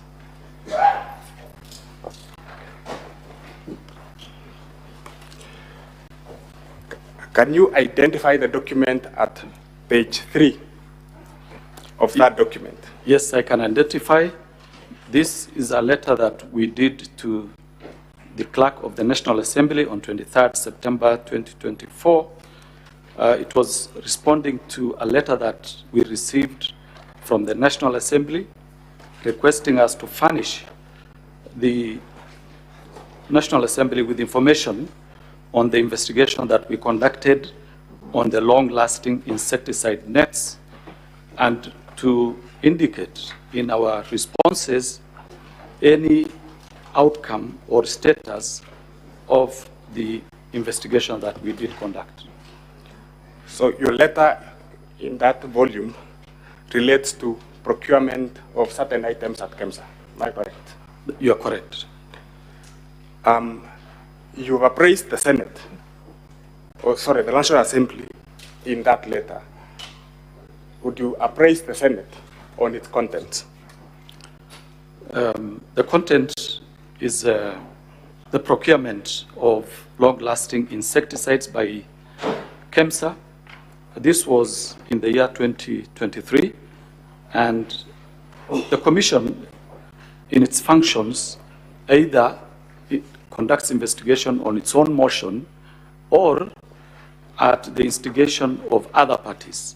For this particular investigation, we did receive a letter from the CS, who was then in charge of the Ministry of Health, indicating that there were certain irregularities in a procurement of insecticide nets by the KEMSA, and the CS then wanted us to conduct investigation and find out whether certain procurement irregularities did take place.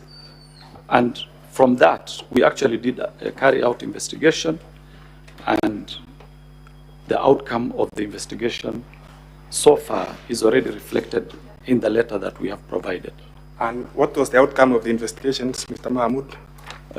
There were serious procurement challenges that affected that particular tender. The major one was change of specifications to suit a company called Shobika Impex Limited, which was having which had a local agent by the name Crystal Kenya Limited that had the sole responsibility, or rather the sole function, to provide certain mosquitoes that had certain chemicals. So basically what the investigation concluded is that there are two types of chemicals that were used on these particular nets. If I may read one of them, one is called Synergist Piperolin Butoxide, PBO, long-lasting insecticides nets, while the other one is pyrethroid, long-lasting insecticide nets. So this company had the sole distribution rights on this particular chemical called PPO, and in totality, from the investigation, we realized that the PS at that particular time did write to the CEO of KEMSA, instigating, or rather compelling the CEO of KEMSA to change the specifications so that it can fit the chemical that was to be provided by Shobika Impex Limited, whose local agent was Crystal Kenya Limited. Basically, that was the starting point. The other problem was that there was when the tender was to close on 23rd, the company, this is Shopika, Shopika Impex Limited, at that particular time wanted to have a bid bond introduced into the documents, into the tender documents. Yet we all know that in procurement, the tender document, I mean the bid bond, is supposed to be part of the tender document. They're supposed to be delivered together. But in this circumstance, the bid bond was delivered by hand to the CEO's office on 23rd when the tender was supposed to close. So they had to find a way of extending the period of closure up to 10th of the next month of March, so that that particular bid bond, which had issues, can now be factored in, or rather regularized, and so that this company called Shobika could benefit out of that particular extension. Of course, there are many other issues. Like, we also realized that at the end of the, when the tender was discontinued, for example, there is a company called Tianjin Yorkol International Trading Company that was among the bidders that initially bidded for this particular tender. They were disqualified on a fact that they were not authorized by a manufacturer. This company had provided sufficient evidence and proof that they're actually manufacturers. So a company that is a manufacturer was disqualified on the ground that they did not provide authorization from a manufacturer, yet they are actually manufacturers. So those are some of the challenges that the tender had. And at the end of it all, what became of this tender? At the end of what happened is, after the technical committee of the KEMSA did recommend Shopika to be awarded the tender, because this tender was actually was being financed by Global Fund. So the agreement was, after the tender evaluation committee's report is done, that report is to be handed over to Global Fund, the financiers. So when that report was surrendered or handed over to the Global Fund realized... You said the evaluation committee of KEMSA, yes, made a recommendation that Shopika be awarded. That was the finding. That was the finding of KEMSA. That was the recommendation by the technical committee. What happened next? What happened is Global Fund decided to terminate the tender and asked an internal firm, or rather an internal organization called Wombo.org, which is the procuring arm of Global Fund, to do the procurement. And eventually, one of the companies that were actually disqualified because they were not authorized by a manufacturer ended up winning that tender, together with another firm called A to Z Textile Mills Limited. So those were the eventual winners, but that was after the termination of the recommendation by the technical committee of KEMSA. So, just to clarify to the Senate, a company which had been disqualified by KEMSA ended up being the supplier. That is correct. Following the process which was undertaken by Global Fund. That is correct. Okay. What became of the bid bond?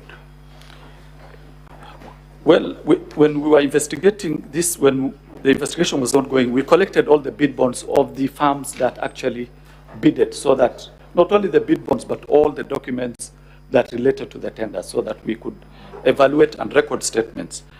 Now, the one that had issues was this one for Shobika. But when the tender was terminated, ordinarily there would be no need to hold onto tenders or onto documents submitted by the tenderers, and they're usually returned. But for this particular one, because it was a questioned document, the CEO of KEMSA wrote to the EACC requesting for that document to be handed over. And eventually we did hand over the document to him after recommending disciplinary action against all the officers who were involved in the tendering process, starting with the CEO, the technical committee members, the head of procurement entity. For this particular document, we have a certified copy, which we collected in case there would be need to reopen the investigation, because there could have been other offenses that could, come out of the investigation.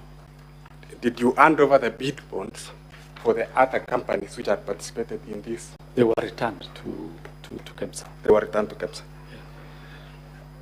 Let's go to the second issue, which was identified in your invite, and probably we should start with the third one, which relates to conflict of interest by state officers and public officers. You are a long-serving officer of the Ethics and Anti-Corruption Commission. I suppose you are familiar with conflict of interest in terms of the constitutional, statutory, and regulatory procedures. Would you appraise the Senate on that aspect? Okay, thank you. So conflict of interest is actually addressed under Section 16 of the Leadership and Integrity Act, and it clearly states that a state officer or a public officer shall use the best efforts to avoid being in a situation where personal interests conflict or appear to conflict with the state officers or public officers' official duties. Now, when we talk of personal interest, we look at Section 6, which explains or rather indicates that personal interest includes interest of spouse, child, business associates, agents, or any other matter in which the state officer or public officer has a direct or indirect pecuniary interest. Basically, in practice, what happens is we also have the regulation, which is the subsidiary law of that particular act. If we look at the conflict of interest, that particular part 3 of the leadership and integrity regulations clearly specifies how conflict of interest are supposed to be dealt with by public officers. And in summary, how are state officers to deal with questions of conflict? All public institutions are actually required to maintain a conflict of interest registers, which can be inspected by individuals upon application. That is the starting point. If, for example, a public officer or a state officer feels that he is conflicted, he is supposed to declare the conflict in that particular register. And you know, the commission also has a role in that the commission is actually mandated to enforce and implement the Leadership and Integrity Act together with the regulations. Thank you, Mr. Mahmood. And did you say, did I hear you correctly say that conflict of interest extends to children, spouses, and business associates? Did I hear you correctly? That is correct. That is subsection 6, section 16. Let's go to the third issue in view of time, which is in relation to gifts. Okay, gifts. If you look at section 14 of the Leadership and Integrity Act, together with section 5 of the regulations of the same act, it is clearly indicated that gifts received by a public officer is a donation to the state. That is what Regulation 5 indicates. If you go down there, you will also see that a state officer or public officer who receives a gift whose value exceeds 20,000 Kenya shillings shall within 48 hours of reporting to the office surrender it to the public entity in which the officer is employed. It also goes further in subsection 4 to indicate that a state officer or a public officer who receives a gift in terms of this regulation shall, irrespective of the monetary value of the gift, declare the gift received to public entity which the public officer represents. Finally, all gifts are supposed to be declared regardless of its monetary value. Yeah, maybe, yes, that is correct. But what I maybe should have mentioned is that public officers and state officers are barred to receive any monetary gift. So here we are dealing with gifts that are not non-monetary. For monetary, they are barred, or rather we are barred from receiving any monetary gift. But yeah, so this.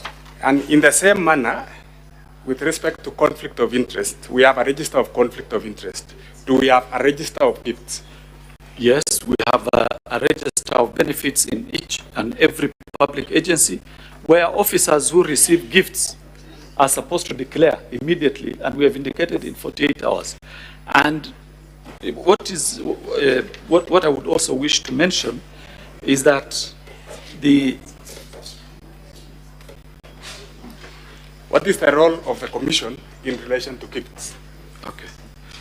Yeah, now if you look at subsection 9 of the regulations, you will see that a public entity shall at the close of every financial year furnish the Commission with a report specifying and all the gifts, any gift the entity intends to dispose of, all that. And then subsection 3, of course, talks about report. The report under paragraph 1 shall be submitted to the Commission within 30 days after the close of the financial year. So just so that we can close on that, every financial year, the Commission is supposed to receive the registers of gifts from all state entities. That is correct. For your record. Yeah. Have you received the register of gifts from the Office of the Deputy President? Not to my knowledge. Not to your knowledge. That will be all, Mr. Speaker. Counsel for the Deputy President, you may now proceed to cross-examine the witness. Thank you very kindly, Mr. Speaker, sir. I'll be very brief with you. You did receive the summons this morning, yes? I received the summons yesterday afternoon. And you had come and testify in respect to what aspect in the motion of impeachment? There were 3 items, yes, which I listed. Kindly grab your notice of impeachment, the motion. The motion? Yeah, the motion of impeachment at volume 1 of the National Assembly. And as you do so, kindly again repeat or state the thematic areas you are supposed to testify in respect to. So let me start off by looking at the summons which I received yesterday. So the first one, the investigation of the Ethics and Anti-Corruption Commission of tender. The number is given there. Thank you. Now let's go to that particular tender. What is the grievance in the notice of motion with respect to that tender? What is the mover of the motion aggrieved with? Which page? With respect to the tender you are testifying. Which page? What is the mover of the motion aggrieved with in respect to this tender of KEMSA? It's a simple question. You don't need to refer. But I need to refer to the document, isn't it? So that I can read the exact. It's okay, you can be led by your counsel. Yeah. You know the motion better than the witness who's been brought to test on a particular aspect. If you can just take him there so that let's go to we save on time. Thank you. Just tell me the page, I'll be able to... You page 24? Page 24. Yes. Page 24.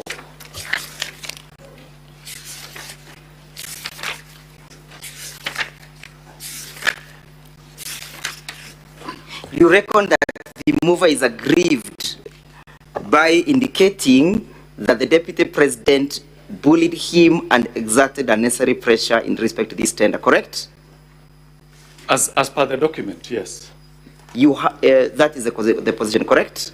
That is what is captured here, but that is not part of my evidence. That is not part of your evidence. Yeah. Does your evidence relate to the notice of motion, to the notice of impeachment before this assembly? It does, but is there a complaint in the notice of impeachment that relates to conflict of interest that you know of? And so what I would really request you, let us deal with my evidence. Yes, don't take me to the evidence. We are dealing with it. Is there a complaint that relates to conflict of interest in the notice of motion? If yes, kindly point it out for the assembly to note. No, I wouldn't know because I haven't gone through the whole... You have not gone through the motion. The whole motion I haven't. Is there a complaint that relates to gifts and how gifts must be dealt with? I want to... Do you know or you do not know, Mr. Witness? I do not know. You do not know? Yes. Now, in respect to this tender, are you aware that this Senate sat and conducted an independent investigation in that respect? I'm not even aware. Are you aware? I'm only aware of the investigation EACC conducted. Yeah. So in respect to this motion that is before the assembly, what investigation did you conduct that relates to the gift in this assembly?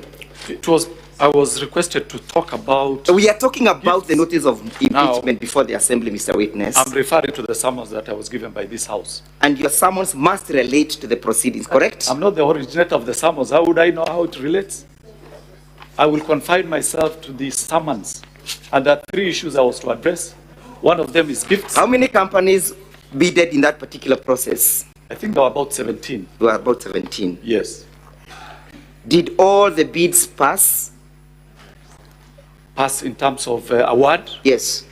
Finally, the award was given to 2 companies. Yes. Which companies were they? Let me get the names.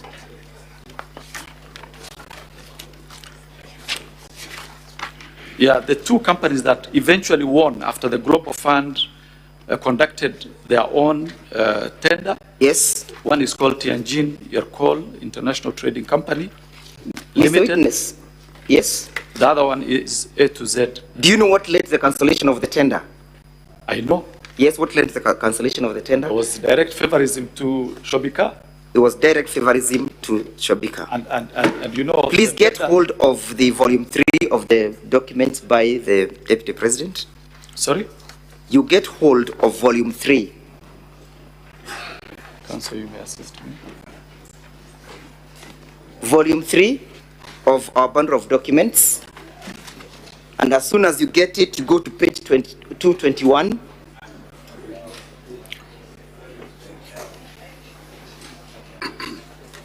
Volume 3, page 221, Mr. Witness. Just a minute. And as soon as you grab it, you go to paragraph 100. Which page? Page 221. 221. Paragraph 100. Volume 3. 221, just 1 minute.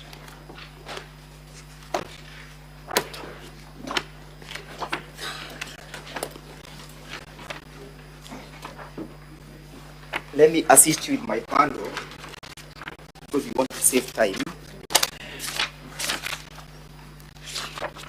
Page 221.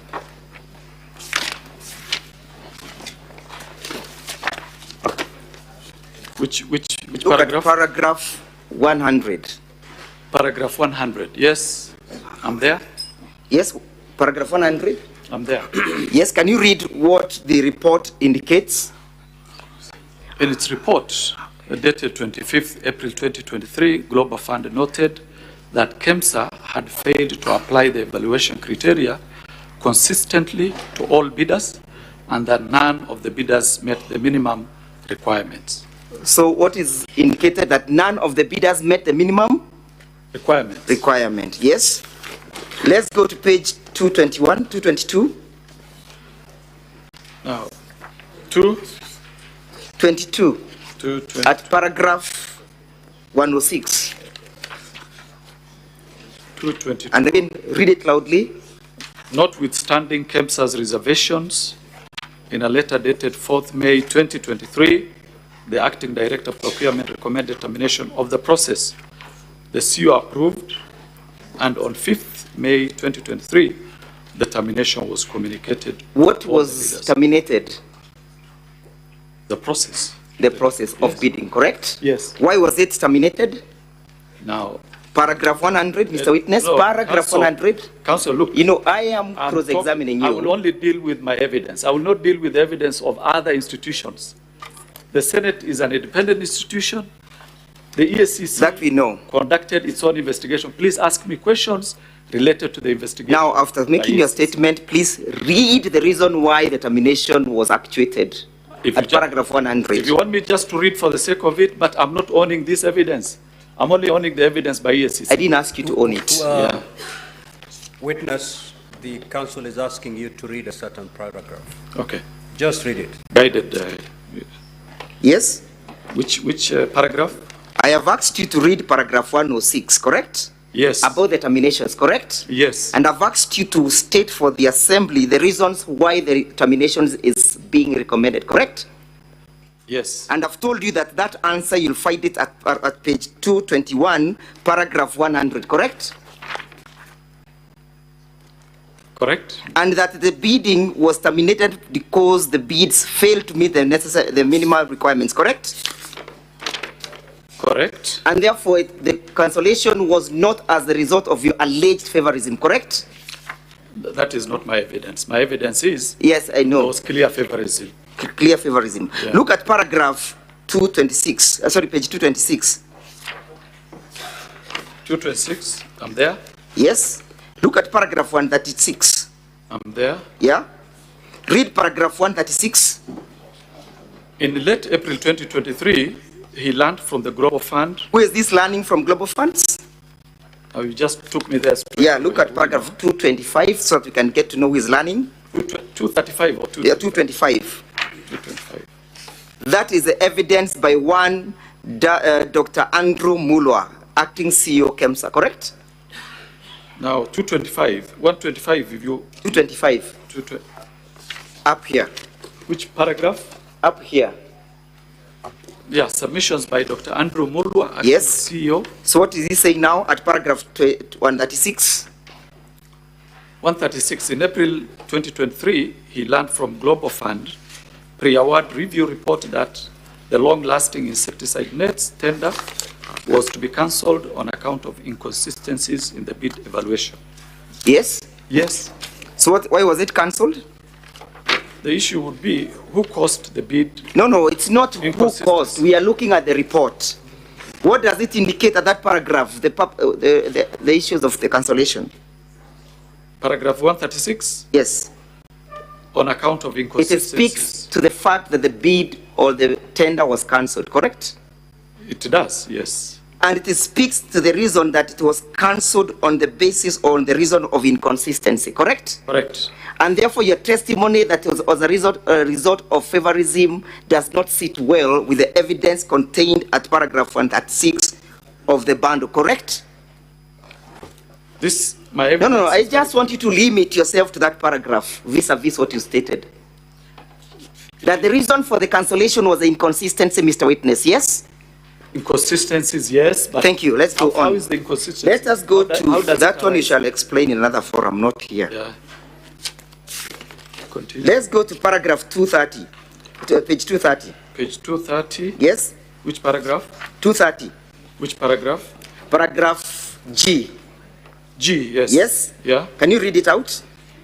At the evaluation stage, the audit team established that only 2 bidders passed the preliminary evaluation and proceeded to the technical evaluation, that is bidder number 3, Tianjin and Coal International. Which two companies passed? As per this one, Tianjin Coal Yes. International. Yes. Bidder number 7. Yes. Premier Movers Limited, contrary to evaluation committee. It should be a part of those bidders? No, it's not. It's not. Yeah. Look at look at page 231 again, paragraph J. 231. Page 231, paragraph J. Paragraph J, yes. Yes, read J. The termination of the tender complied with section 62 of the Act and Global Fund guidelines. So the termination was lawful, correct? And it complied with the Procurement Act, correct or not correct, Mr. Witness? Correct. Correct. Let us look at page 246. 246. Yes, page 246, paragraph 213. 246. Paragraph 213. 213, yes. Yes, what is the report indicating?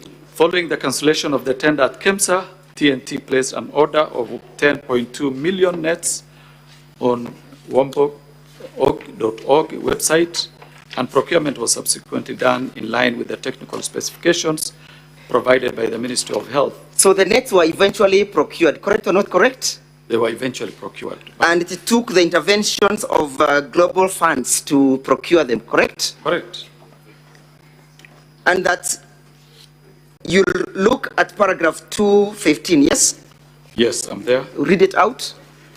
Further, prior to the cancellation of the tender, differences arose between Global Fund team and the immediate former PS, State Department of Public Health, and professional standards with regard to the operations and ongoing at the DNPM Ministry of Health.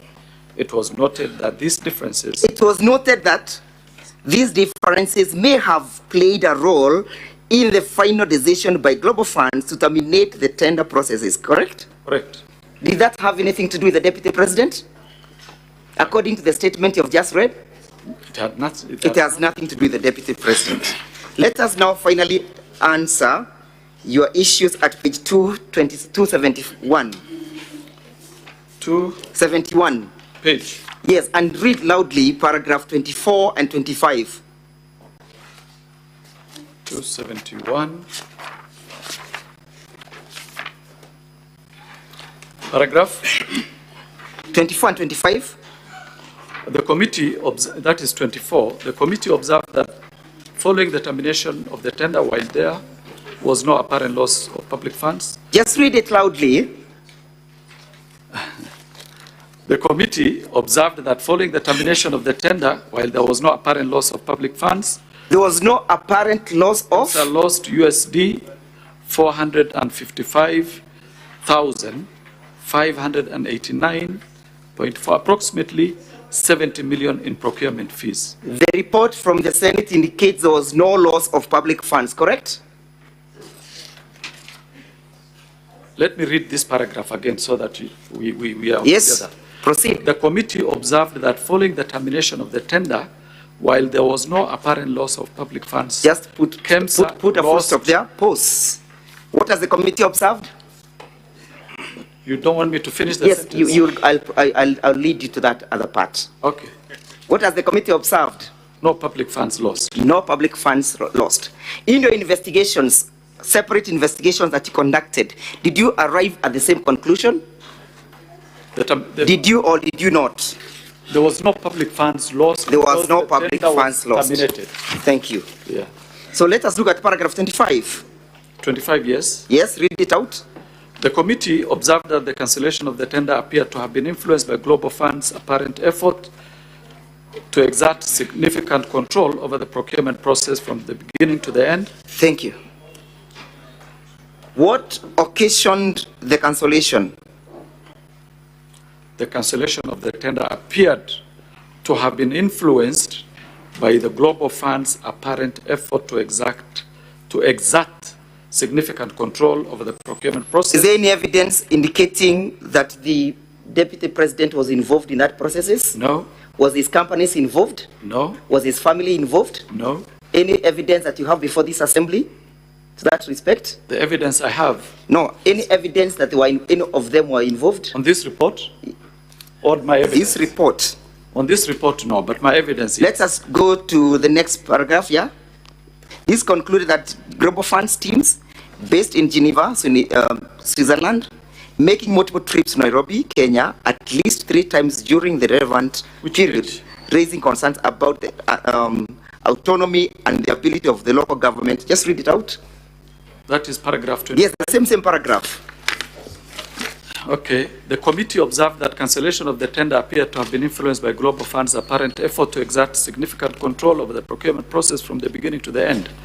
This included Global Fund team based in Geneva, Switzerland, making multiple trips to Nairobi, Kenya, at least 3 times during the relevant period, raising concerns about the autonomy and the ability of the local government agencies. The autonomy of the organization, correct? Let us look at paragraph 222 again. Sorry, page 222. Page 222, Mr. Witness. 222. And while you get there, you look at paragraph 105, 107. Page 222. Paragraph? 107. Would you kindly read it out? 107. It is further her testimony that, I don't know whose testimony this is. Yeah, that is a testimony of the submissions of Terry Ramathani, immediate CEO. Okay. Yes, you find that at page 219. Yeah, but now I'm interested in paragraph 105, 107. It was further her testimony that the authority had struggled to maintain its autonomy. The authority has struggled to maintain its autonomy, yes. Owing to the undue influence. Owing to undue interference. Interference by the Cabinet Secretary. From the Cabinet Secretary for Health, yes. Post. Who was the Cabinet Secretary for Health at the time in issue? Oh, we can check that one. Yeah, who was?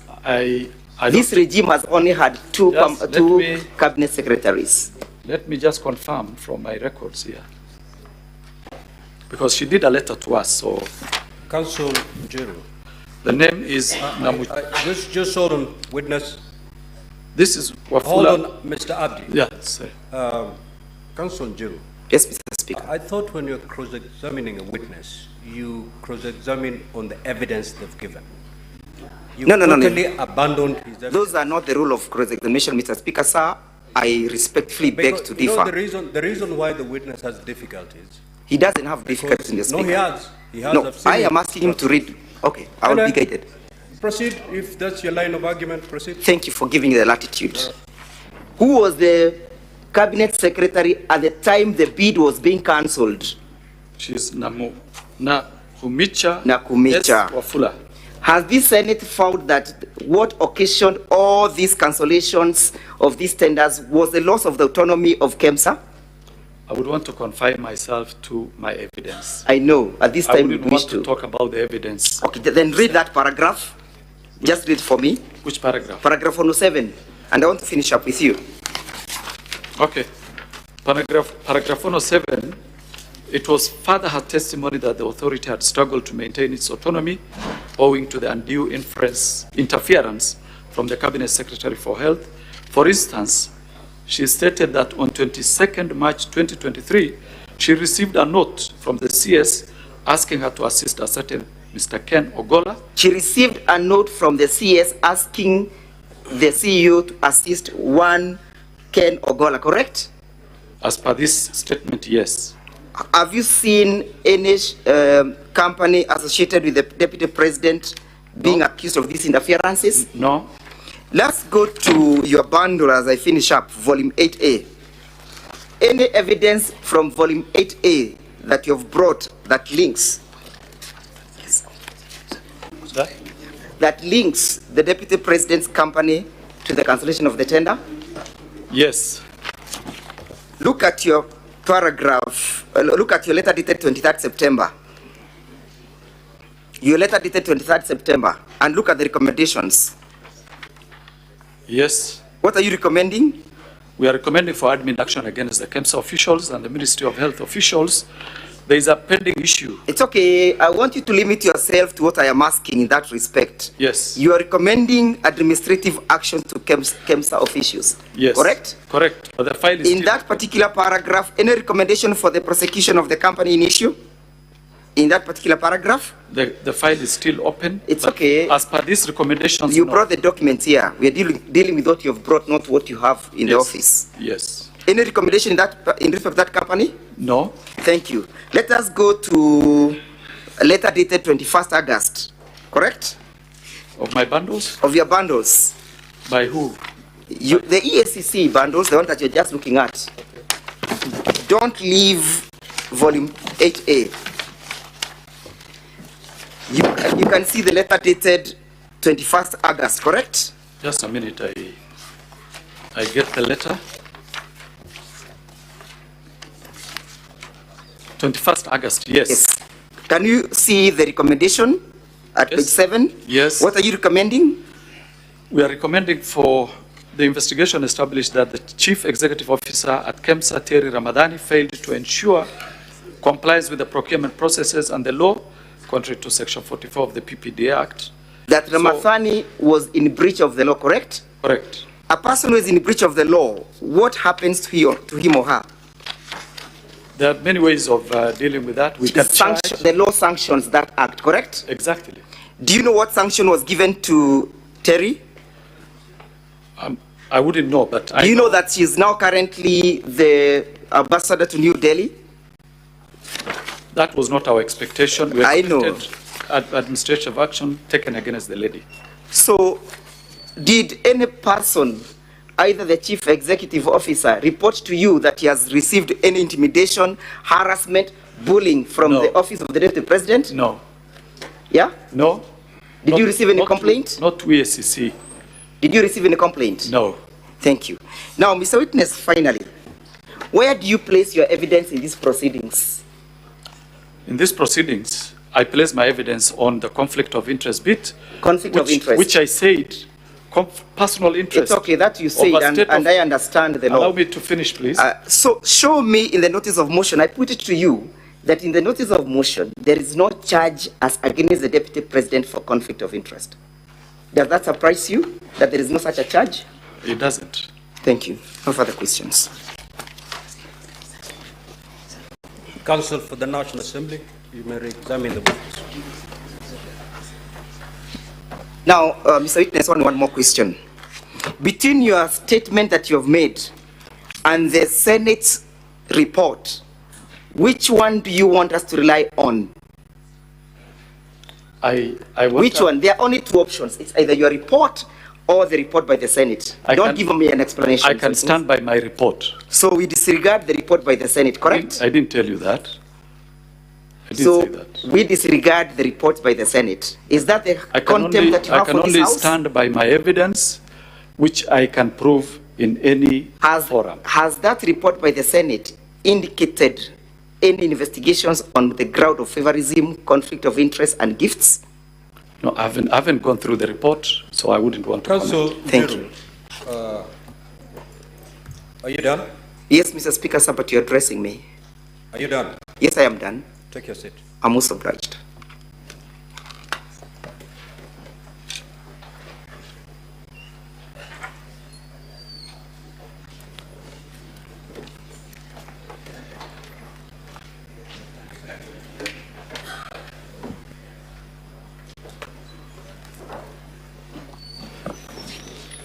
Mr. Speaker, I believe I had around 4 minutes, 5 minutes. Go to Counsel.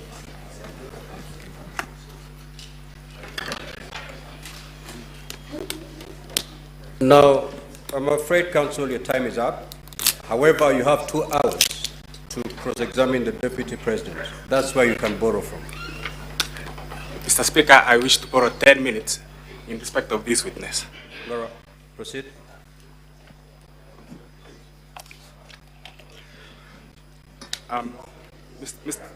Mr. Mahmoud, do you still have the bundle of volume 3? Yes. Do you still have volume 3 from the... It's a bigger volume than that. Yeah? It's a bigger volume. Oh.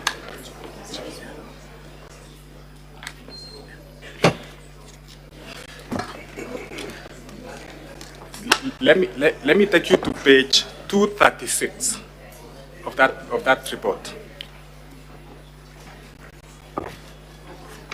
Of that bundle, sorry.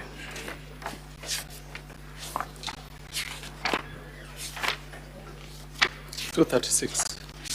236. Yes, I'm there. You're there? Yes. Go to paragraph 188 and inform the Senate. I'm there. What the Senate stated in that report, in that paragraph. So 188, at the financial evaluation, the evaluation committee, the following bidders, the evaluation committee, I think there's a word missing. The following bidders for award. Item 001, that is mosquito nets treated, rectangular polythene. Number 1 is Shobika Impex Private Limited.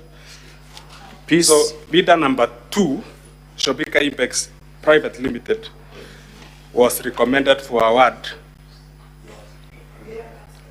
at a price of USD 9 million. Correct. So there was indeed a recommendation by the evaluation committee for an award to Shobika Impex. Correct. And it is contained in the report of the Senate. Correct. Confirm also that what you've been taken through by my learned friend are the various testimonies of the witnesses who appeared before the Senate. And those testimonies ran from page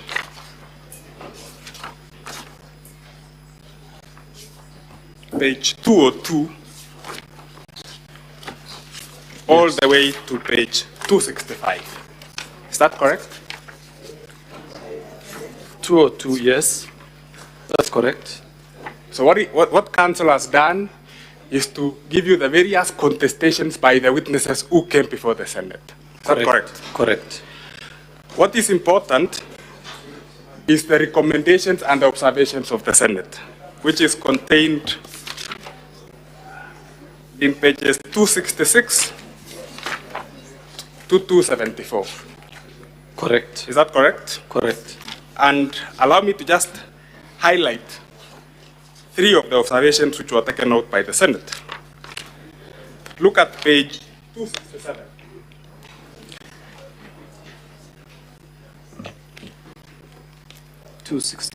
Page 267, under the rubric. Yes. Which in paragraph? regards to the tender specifications. Which paragraph? Page 267, title B. Title B, in regard to the tender specifications. The Senate picked out the tender specifications as an issue, which emerged, correct? Correct. Go to page 268. I'm there. They also picked out the issue of extension of the tender. Yes. And in particular, read to the Senate, paragraph 16(1).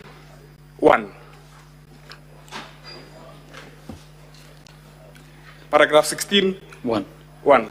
The sequence of events leading to the extension appeared solicited and mischievous as evidenced by the following. The Senate is saying that the extension appeared solicited and mischievous, and they then go ahead to give reasons. Yes. 6 reasons, actually. Sure. Hyphenated. And then they also pick out under D the manner in which KEMSA evaluated the tender. Is that correct? Correct. So this report of the Senate rhymes with your observations in all material respects. Is that not so? Correct. At paragraph E, the Senate then discusses the process which led to cancellation. It's titled cancellation of the tender. Is that correct? Correct. And they say that though there was no loss of funds, KEMSA lost 70 million shillings. Yes. In procurement fees. Yeah, paragraph 24. Yes.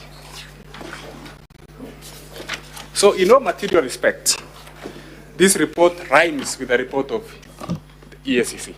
That is correct. And there is no reason for you to disown it. You've also been told that conflict of interest is not an issue which has been raised by the mover of the motion. Correct. To the best of your knowledge, does the Ethics and Anti-Corruption Act, Anti-Corruption and Economic Crimes Act, have a clause on conflict of interest and makes it an offense? Yeah, it does. The Leadership and Integrity Act also does. Yeah. I will identify to the Senate during my submissions the relevant section which is contained in the motion. Thank you, Mr. Mahmood. And we wish to close with this witness, Mr. Speaker, sir. Thank you. We will now move to allow honorable senators to ask questions or seek clarifications. Starting with the senator for Nairobi City County. Senator Eddy.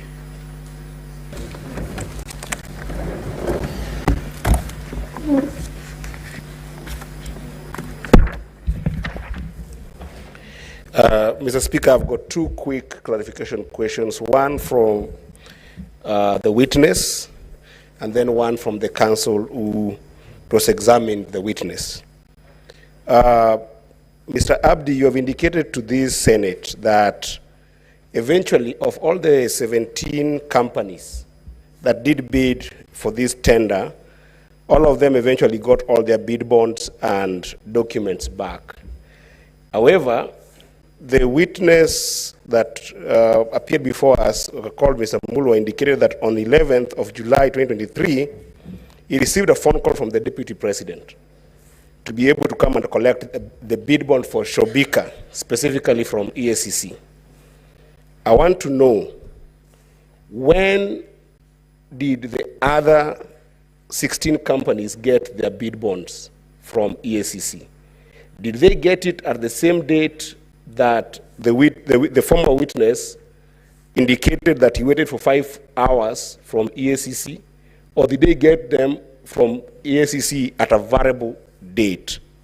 Then lastly, Mr. Speaker, the counsel for the Deputy President has heavily relied on the Senate report. And if you look at page 218 all the way to page 230, it is submissions to Senate by different individuals. Counsel, do submissions itemized by individuals who appear before Senate in your best understanding amount to Senate's finding and resolutions in your best understanding? And what do you make of page 275 of Senate recommendations and not findings? Because you did indicate to this House that those were Senate findings. Are they findings or are they submissions of individuals to the Senate of Kenya? Thank you, Mr. Speaker. Senator Mungatana.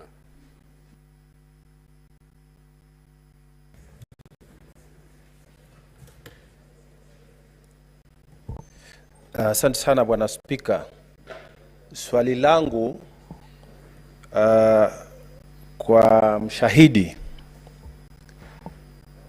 umeelezea bunge la Senate ya kwamba wafanyikazi wa serikali hawakubaliwi kuchukua pesa kama zawadi, lakini wafanyikazi wa serikali wanakubaliwa kuchukua zawadi aina ingine.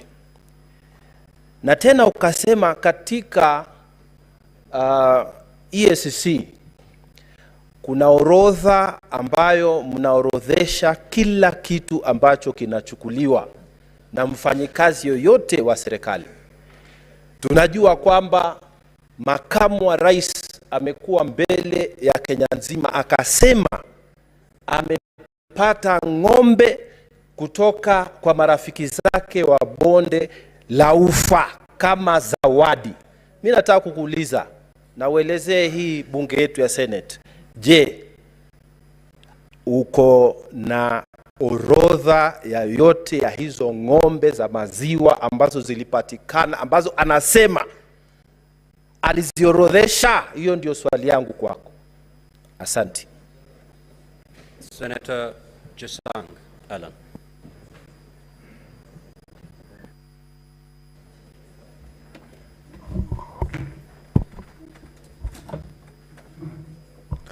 Thank you, Mr. Speaker. Mr. Speaker, I have two questions that I would like to ask the Council of His Excellency the Deputy President to tell the House why was it the Deputy President calling the CEO of KEMSA asking for a release of the bid bond and not the CEO of Crystal Company, yet he's not an employee or a director of the said company. Number two, Mr. Speaker,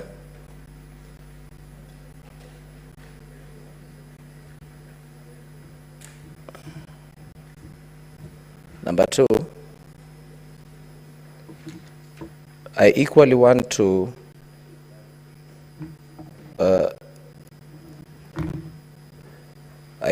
ask the Council of the Deputy President to enlighten me and prove to this House that on how the call by the Deputy President to the CEO of KEMSA pertaining a bid bond that was in process of a contract, not a conflict of interest.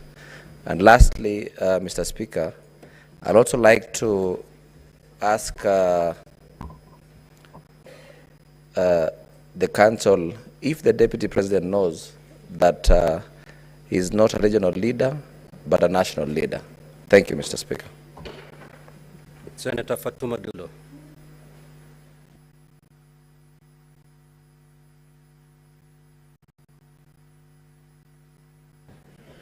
Thank you, Mr. Speaker. My question is to the DP's Council. Now, I saw you trying to cross-examine the witness before us on a report of the Senate, which I believe he has not interacted with. And again, the motion that was before the House and also the National Assembly. What are you trying to drive out of that? I thank you. Senator Joyce Korir.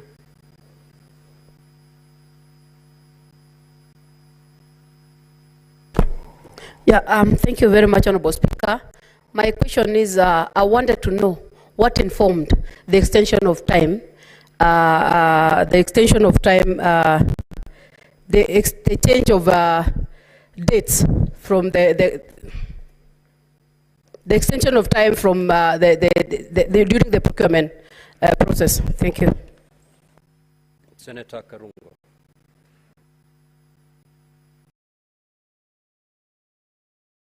Thank you very much, Mr. Speaker. My question to Mr. Abdi. You receive a letter from the Health Ministry on 11th May 2023. Then in your wisdom, you replied 16 months later, when the CS has even left the office. My question, and that is 5 months after the Senate looks into the issue and comes with a report. Are you part of the conspiracy? Don't answer me, answer your children.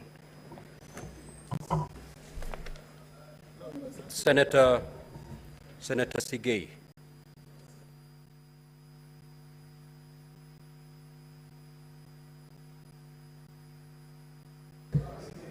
Honorable Speaker, the question I intended to ask has already been asked by my colleague, Senator Mogatana, so I do not need to waste the time.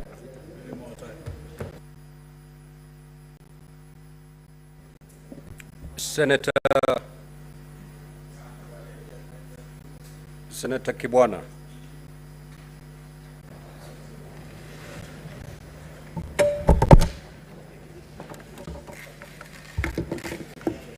And honorable senators, when you're given an opportunity to seek clarification or ask a question, it is not a moment to get a TikTok clip. Please, this is a very serious matter. Proceed. Let us not embarrass this House. Proceed, Senator Hamid. Thank you, Mr. Speaker. Mr. Speaker, to Mr. Abdi, I just wanted a clarification whether EACC, when EACC conducts their investigation, are they guided by other investigations? Because through the cross-examination, I think it was vis-a-vis the parliament investigation. So I think these are two different investigations. So I wanted that clarification, whether you are guided by Parliament, because the Parliament are not experts. That's why we always bring in or loop in EACC to assist us with the investigation. Number two, would you call it a bribe if a gift is not declared, or gifts in a public office? Would you call it a bribe? Just the last one to the council. How do you cross-examine what someone came and said, but not exactly specific findings of the Senate? Because I found it a bit contradicting. Because the resolutions of the Senate is based on committees' observation and recommendations, but not investigations. Thank you. Senator Kathuri.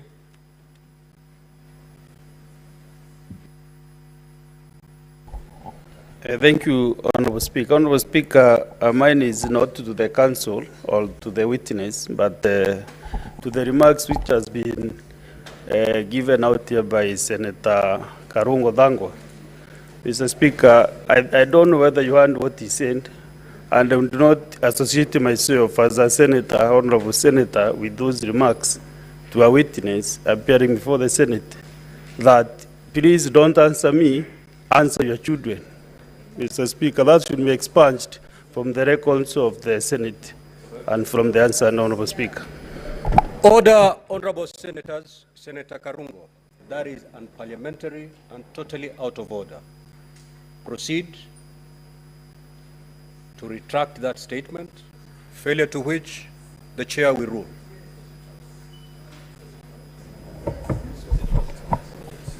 Mr. Speaker, as I withdraw, this session is viewed by everybody. At home, our children too. Mr. Speaker. Senator Karungo, I never give you an opportunity to make a speech. Retract or you allow me to make a ruling. Okay, Mr. Speaker, I retract. Take your seat. I withdraw, and please answer me. Take your seat, Senator Karungo, please. Senator Keroche Tabitha.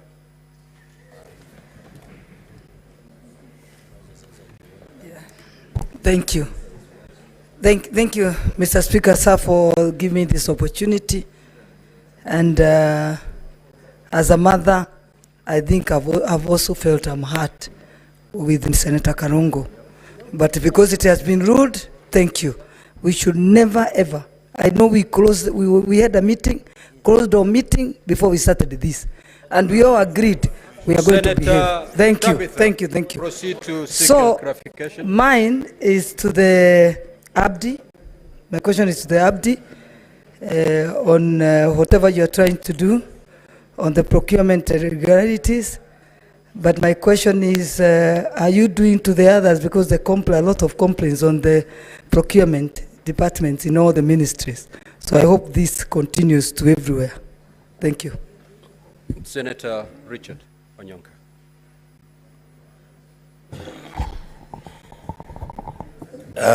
Thank you, Mr. Speaker. I wanted to ask Mr. Abdi this question.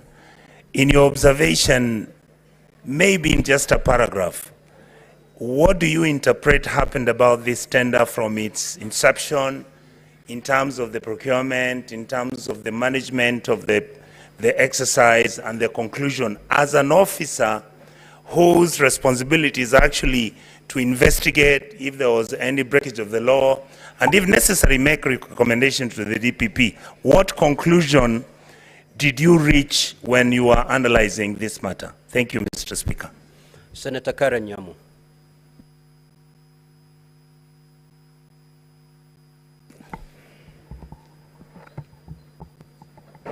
Thank you, Mr. Speaker. Dr. Mulwa, before this House, implicated the Deputy President in a scandal of the 3.7 billion KEMSA deal. In your own investigation, can you corroborate what Dr. Mulwa has claimed before this House? Thank you.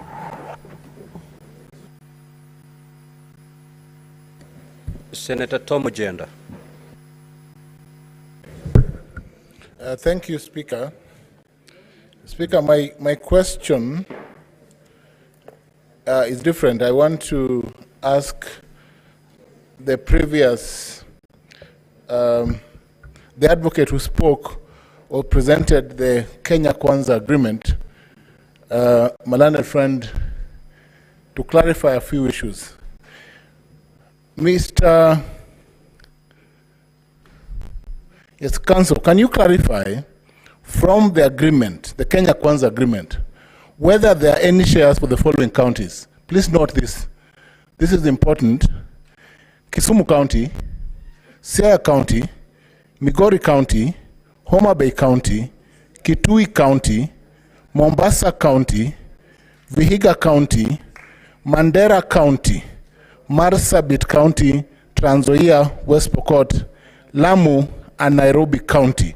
I just want to know whether, and this is important because the legal crinkum crankum, the twists and turns in this is that you will then interpret, Council, whether the agreement violates Article 210(2)(b) of the Constitution, inclusivity, diversity, discrimination, and the obligation of the President under Article 131. Lastly, Council, please just tell us whether, in your view, the relationship between the Deputy President and the President, because you played the two clips under Kenya Kwanza, has broken down irretrievably. That will help us. Thank you. Senator Essie Okanyere.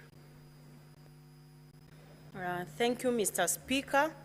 I would wish to seek more information from Mr. Abdi on, was it in order for the bid bond document to be released while there was an ongoing investigation? And secondly, did EACC clear Madam Terry Ramadan as the ambassador? Thank you. Senator Enoch Wambua. Thank you, Mr. Speaker. Mr. Speaker, a few things to clarify from EACC. One, did you find it necessary to record a statement from Crystal and Shobika in that probe? Because they had been mentioned. Were they entities of interest in the investigation? Secondly, has Shobika ever done any business with KEMSA or with Global Fund before the case on record? In your own investigations, did you find that? In your letter, I see you have recommended administrative action against the CEO, the acting director of procurement, and 2 procurement officers. I see no recommendation of any action, not necessarily by KEMSA, against Crystal or against Shobika. And I think that's in line with your own recommendation that in this case on record, there was no public funds lost, and eventually the bid was returned. So in your own investigation, what is at issue here? I thank you. Senator Mofaya. I don't know whether this. Honorable Speaker, I want to know from the witness from the EACC. I've listened to his evidence, and I would want to know, on behalf of the whole House, whether the contract for mosquito nets, which was drawn out of interference, because I have captured those confessions from him. So my question is, Honorable Speaker, can he connect the company associated with the DP with the withdrawal of that contract?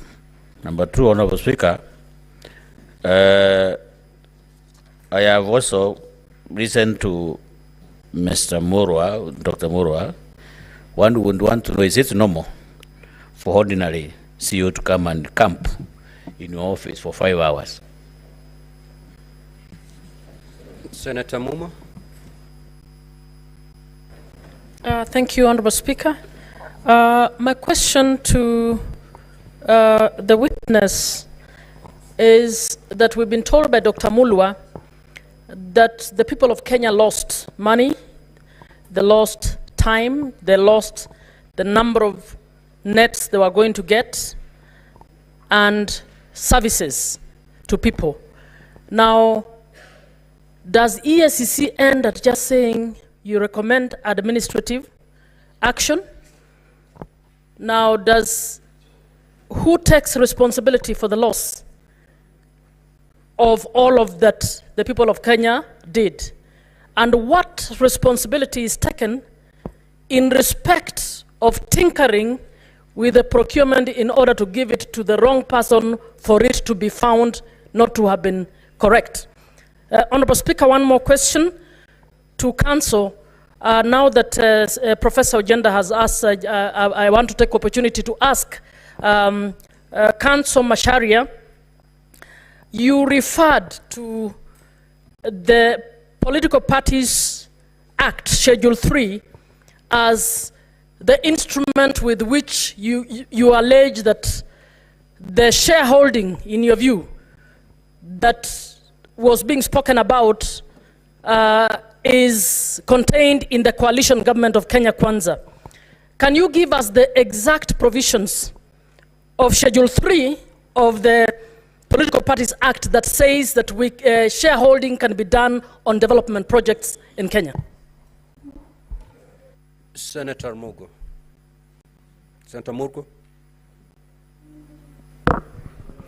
Thank you very much, Mr. Speaker. I have a question for the Excellency Deputy President's Counsel as to whether the Deputy President, in his own conscience, realized that this shareholding narrative is really going negative, and what did he do about it? Or he just went all the way up to where things are now without he himself realizing that it is going the wrong way? Senator Jonyut. Thank you, Mr. Speaker. Very briefly, just want to ask the witness, Mr. Abdi. He has stated that as per their investigation, EACC, that the closing date was moved for this tender, particular tender, was moved from the 23rd of February 2023 to 10th of March in order for the process to favor Shobika, or whose local agent was Christo. Can you clarify, Mr. Abdi, whether this extension of the tender period was due to the late delivery of bid bond, because you said that the tender was also attached to a bid bond that was late? Was the reason the late delivery of the bid bond, or the specifications of the long-lasting net from synergist peronil, something like that, but side to pyrethrin? Exactly what was the reason? Was it late delivery of bid bond or the specification? Number two, Mr. Abdi, you have indicated that the authority did not prefer any charges against the officers of KEMSA and the PS herself. Is that the right thing that EACC was supposed to do, or it should have preferred charges against these errant, in quotes, officers? And finally, why were the companies that were eventually given the tender or awarded the tender by Global FAD, why had they initially been disqualified by KEMSA? Thank you, Mr. Speaker. Senator Lelegwe. Thank you, Mr. Speaker, sir. I would like to seek clarifications from the Advocate of the National Assembly in reference to Ground 11, which pertains to gross misconduct bullying.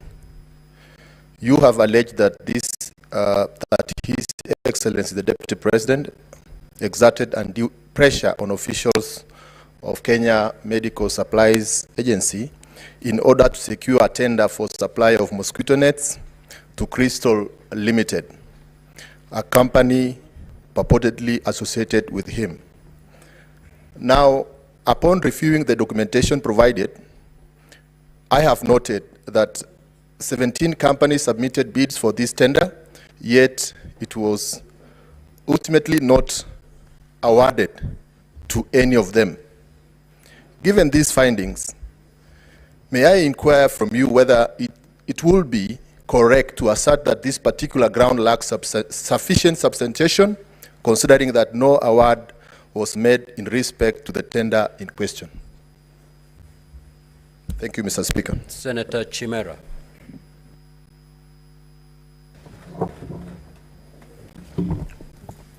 Thank you, Mr. Speaker. Three quick issues to the witness. I wish to refer the witness to page 17 of his own document. And I know he is a very serious investigator, Speaker, but the document on page 17, dated 16th July 2014, as tabled here, is so naked and so casual, and it's purportedly coming from the Pest Control and Products Board. There is no letterhead as to confirm the authenticity of this document, Mr. Speaker. I don't know how the witness intends to allow the Senate to authenticate this document. Secondly, Mr. Speaker, is on his allegation on the conflict of interest on the part of the DP insofar as this tender is concerned. Is it your contention that the mere fact Crystal Kenya Limited is the local agent of one of the bidders in this tender, then that will suffice to be conflict of interest enough on the part of the DP, because the owner of that company assigns to the DP? And lastly, Mr. Speaker, the witness has been cross-examined by my learned colleague, counsel for the DP, largely on contents of the Senate Standing Committee on Health report, as opposed to his own documents. Do you want it to go on record that you want to rely on that report as your evidence in chief, or should the Senate rely on your documents as tabled under volume 8A of your own documents? Thank you, Mr. Speaker. Senator Shakil Abdallah. Thank you, Mr. Speaker. My question is to Mr. Abdi. How many more charges against the deputy are before the EACC apart from the KEMSA? Thank you. Senator Aaron Cheriot. Mr. Speaker, just a quick question to Abdi of EACC.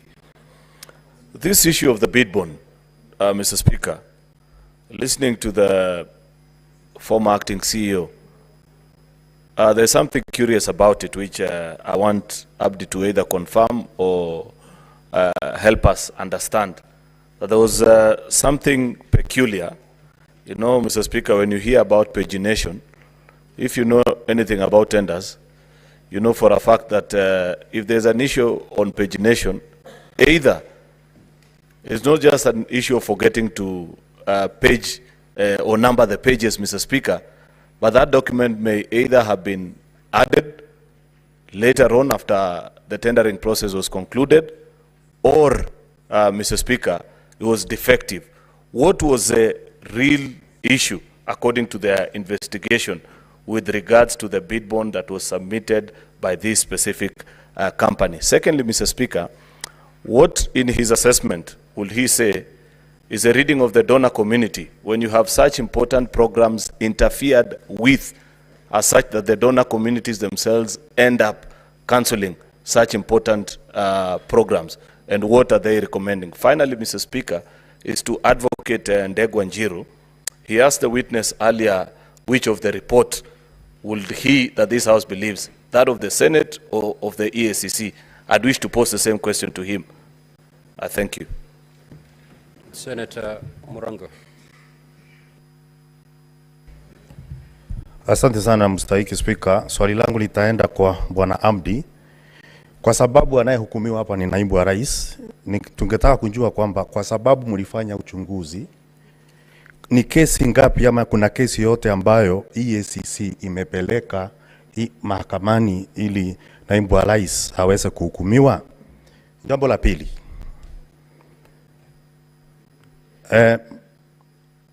wakati kulikuwa naibu wa rais alikuwa anachunguzwa katika bunge la kitaifa, kuna ushahidi wote ambao wewe uliwasilisha katika bunge la kitaifa? Na kama hukuwasilisha, kwa nini umeamua kuwasilisha tu nyumba la seneti na sio bunge la kitaifa? Na ya mwisho, katika zabuni ambayo ilikuwa ni ya viandarua vya mbu ambayo naibu wa rais anasemekana alihusika nayo, tungetaka tujue ya kwamba kwa sababu ile zabuni ilikuwa imeghairiwa na KEMSA, na kwa hivyo dhamana ya zabuni ambayo ni bid bond kwa kimombo ilikuwa inafaa kurudishwa, tungetaka tujue kama hiyo dhamana ya zabuni ilirudishwa na iliitishwa, ingekuwa inasaidia naibu wa rais na nini, ama kungekuwa na manufaa gani ya kurudisha dhamana ya zabuni kama ulivyorudisha zingine 17? Hiyo ndio ningetaka kujua. Asante sana Mr. Speaker. Senator Mugene.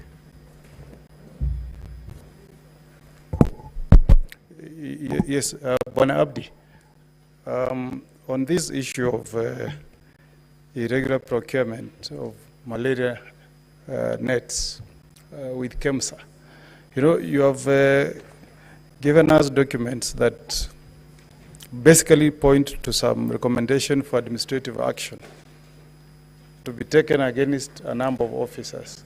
But what is of our concern today is companies associated with the DP. Can you tell us anything that you found irregular around the subject matter that concerns us this afternoon? That is the companies associated with the Deputy President, Bwana Acting Deputy CEO. Thank you. Senator Boni. Thank you, Mr. Speaker. Mr. Speaker, we are lucky that the EACC is here with us. And there are serious allegations that have been raised that require investigations. Could the CEO, the deputy, confirm if indeed there are investigations taking place on your own motion on the following issues? One, on the activities of this intricate web of companies by the Deputy President, on the issue of the disinheritance of the orphans and wife of his late brother, His Excellency Nderitu Gachagua.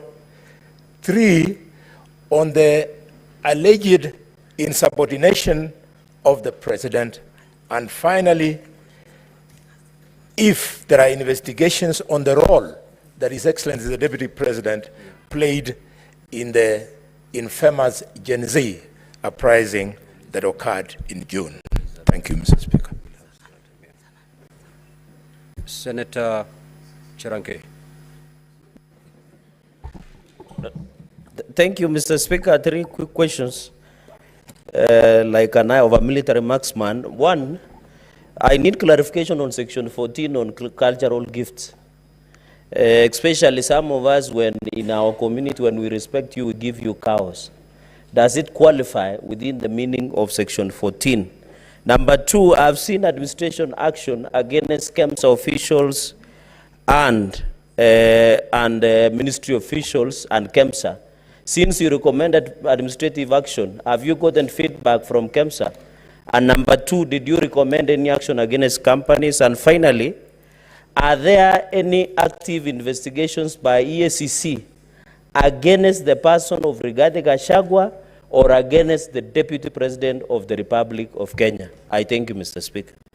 Senator Mutinda Tabitha.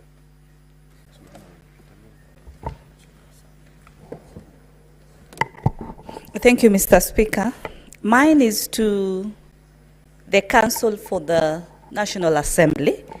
You have presented before this House two witnesses, Mr. Abdi and the previous one, Dr. Mulwa. Dr. Mulwa before this House stated that there was no loss in regards to this procurement process. Mr. Abdi's report indicates very clearly that there was no loss of public funds.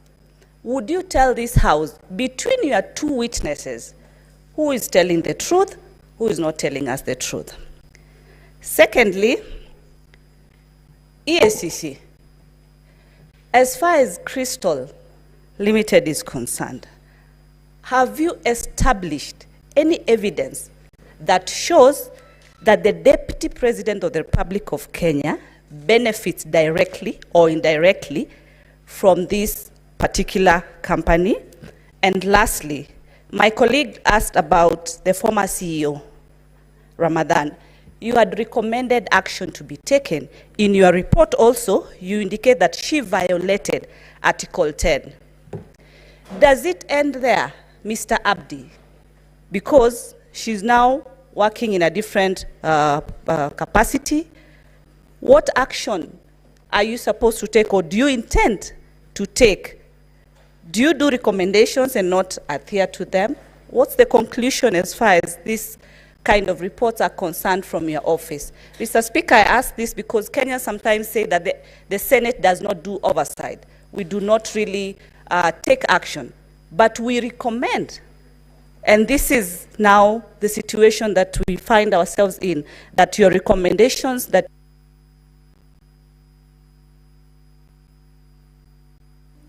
Senator Montet Batuli. Thank you, Mr. Speaker. I would wish to ask the CEO, what did the EAC, what is EAC planning to, is EAC planning to press charges on any of these companies that you say that you've investigated and found that they had interfered either through their agents with this particular tender? And if not, are you planning to do it, and when are you planning to do it?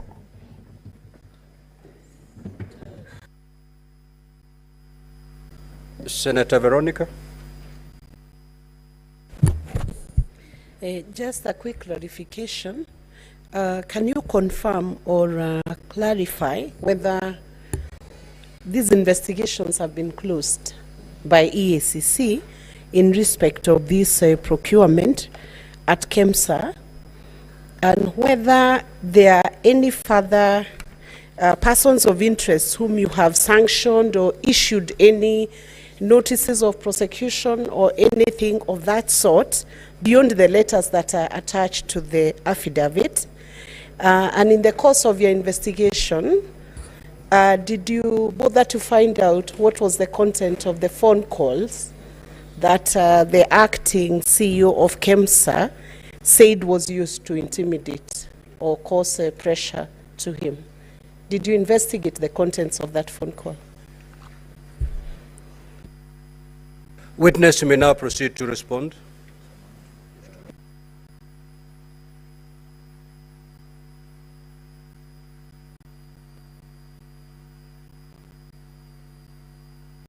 Proceed, witness, to respond. Proceed to respond, witness.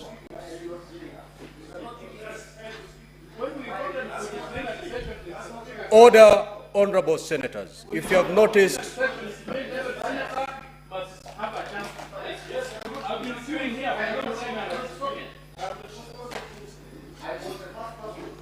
Honorable Seki, Honorable Seki.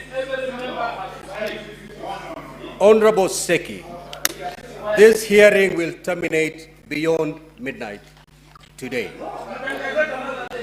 Let the witness respond to the queries that have been sought. Thereafter, we'll go for another round. Is there any problem? Honorable Seki, you're out of order. You're out of order. And I'm asking you to leave the chamber immediately. You cannot. You cannot direct the chair on what to do. Honorable Seki, unless you apologize, I'm going to throw you out of the chamber. You cannot say the chair is biased. If you've noticed, we've been going on lots. One lot, the witness answers, then I go for another lot. Honorable Seki, unless you apologize, I rule you out of order, and I'm going to throw you out. Proceed. You either apologize or I throw you out. Honorable Seki, you apologize or I throw you out. You know, you as a speaker, I have come to a desk. I have a representation of Kajiado people. I have a right to speak in this assembly. Just you should not seems to be biased. Honorable Seki, you either apologize or I'm going to rule you out of order and I'm going to throw you out. You know, I've never stood on this. Just apologize. We need you.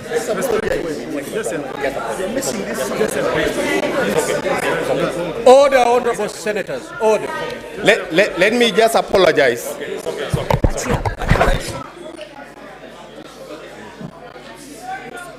Of course, but that's how.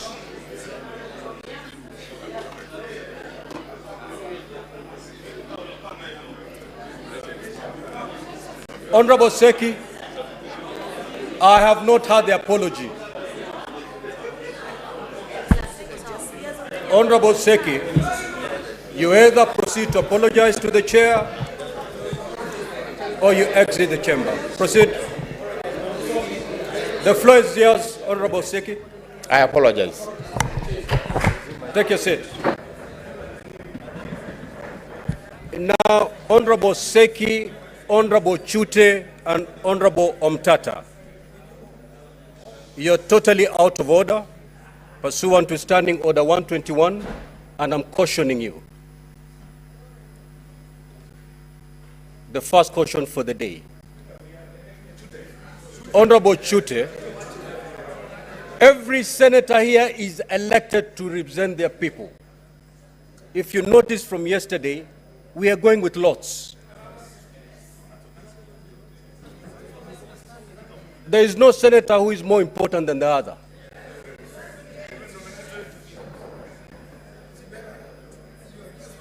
Proceed, witness. Thank you, Honorable Speaker. I may not have captured the exact names of the Honorable Senators, but I will deal with the questions as they were asked. So the first question was to do with when did the other companies get back their documents and the dates the companies got their documents.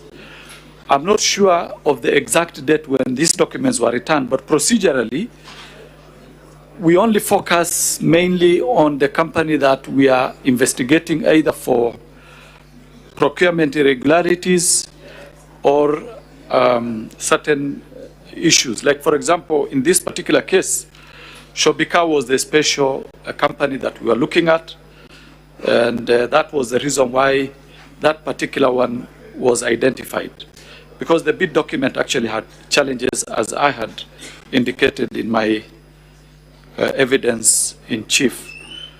Then we come to Honorable Mungatana, issues of gifts and the cows.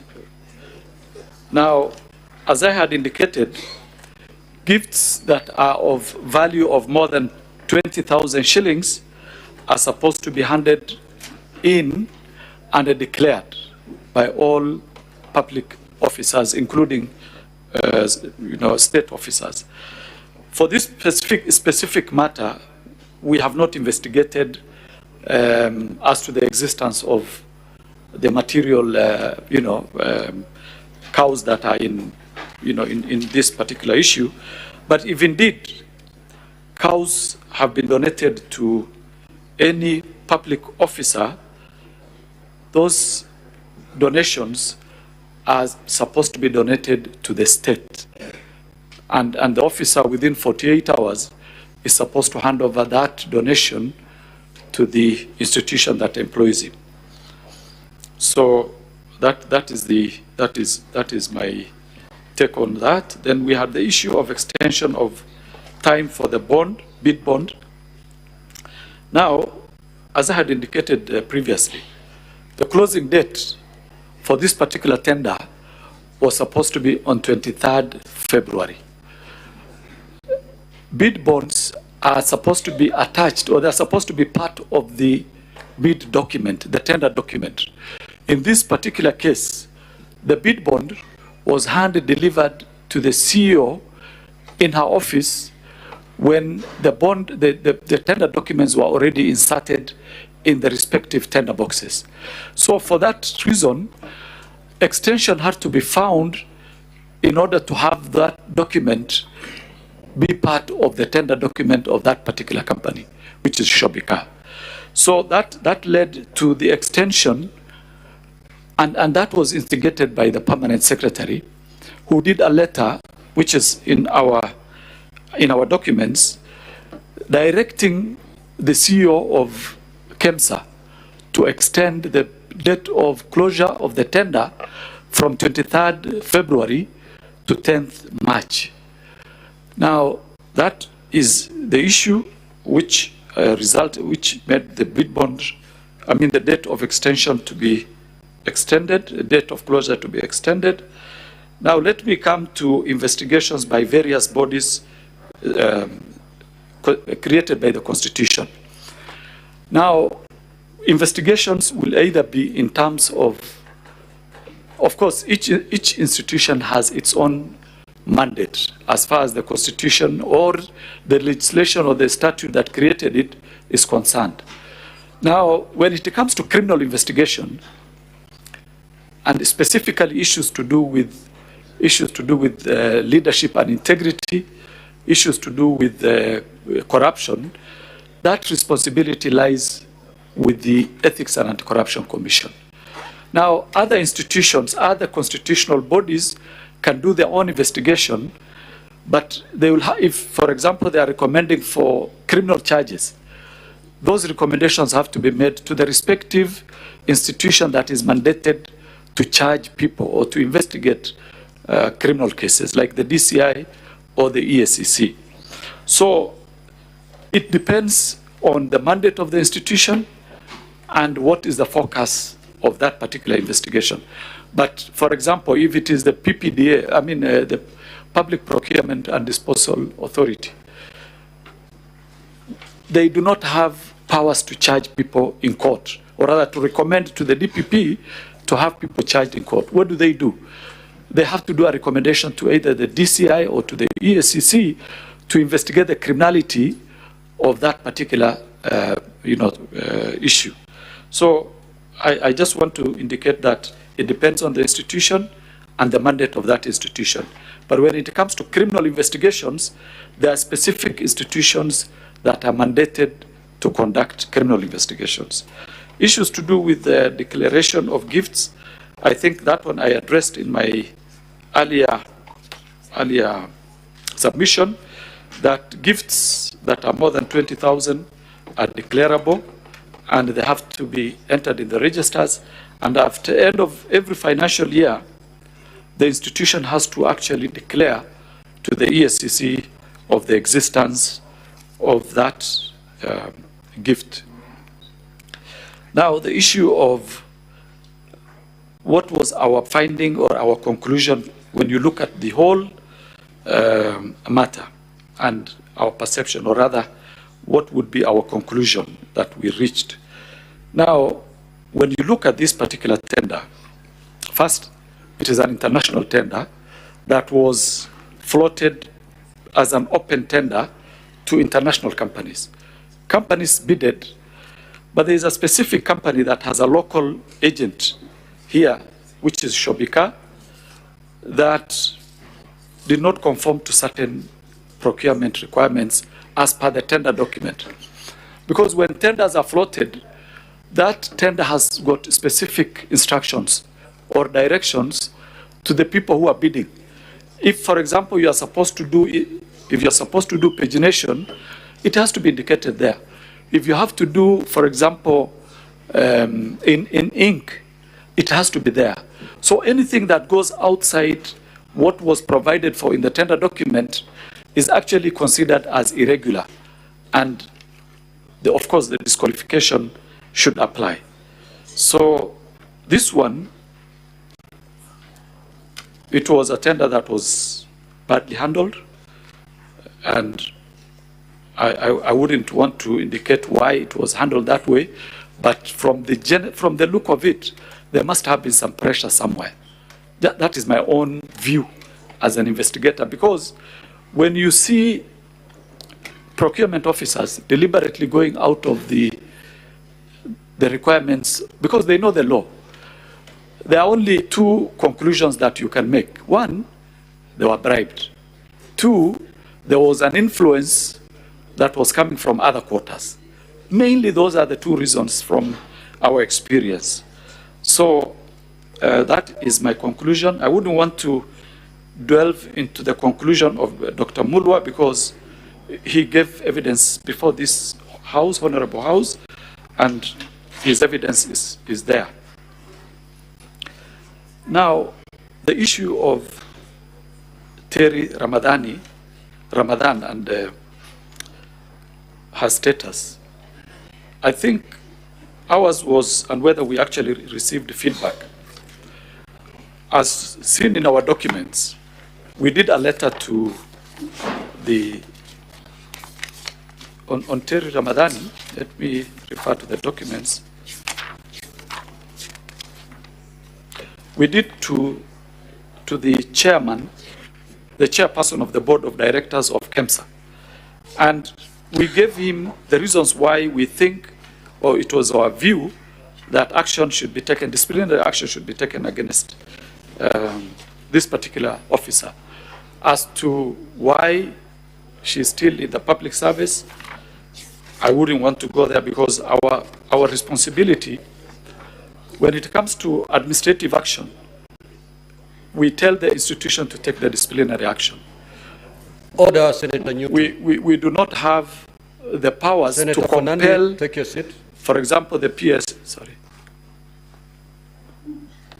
Proceed, Abdi. Thank you. Mr. Abdi.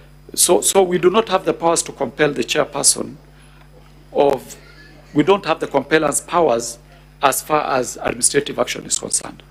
So I want to leave that for the honorable members to decide what to do with that. So I move on. Then the issue of reading of the donor community and what our view is. You know, if you may allow me, Honorable Speaker and the members, the medical, or rather the health sector, has faced serious challenges of corruption throughout this period. Throughout the period that I remember working at the EACC, it is an area where a lot of donors are actually almost giving up in supporting our programs. And that has a serious repercussion. Because first, let's understand. Mheshimiwa Speaker, in the past, with tremendous respect, with all the other witnesses, you have been indicating how much time they have to respond. 5 minutes, 10 minutes, and my good friend here, the witness, you did not indicate how much time this honorable House is giving him to respond. Thank you so much, Senior Counsel. That was courtesy of my good friend, Senator Seki. Now, witness, ordinarily we've been given 10 minutes to respond to clarifications sought and questions. So far, you have done 4 minutes and 13 seconds. Okay. You have 5 minutes and 47 seconds to conclude. Okay. Thank you, Honorable Speaker. So that one I've dealt with. So the issue was that was also raised is which report do we stand by? As EACC, we did an investigation and we submitted our report, the findings of the report to this committee, to this Honorable House, and that is the report we will always stand by and defend. The other issue that was raised was whether we had any case that we have investigated against the DPP and whether we have proposed charges or anything like that. That is, we have not investigated the Deputy President, His Excellency Rigathi Gachagua.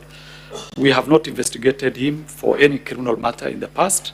That is our position. Now, there was also the National Assembly hearing.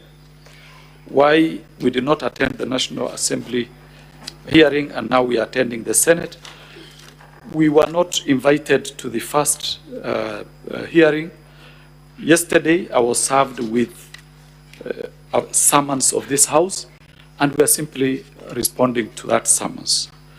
As to why we were not invited in the other one, that I don't know, and we only respond to the summons that were issued. So then, Senator Omugeni, the companies associated with the DP, we've not investigated any company that is associated with the Deputy President so far, and that is our position.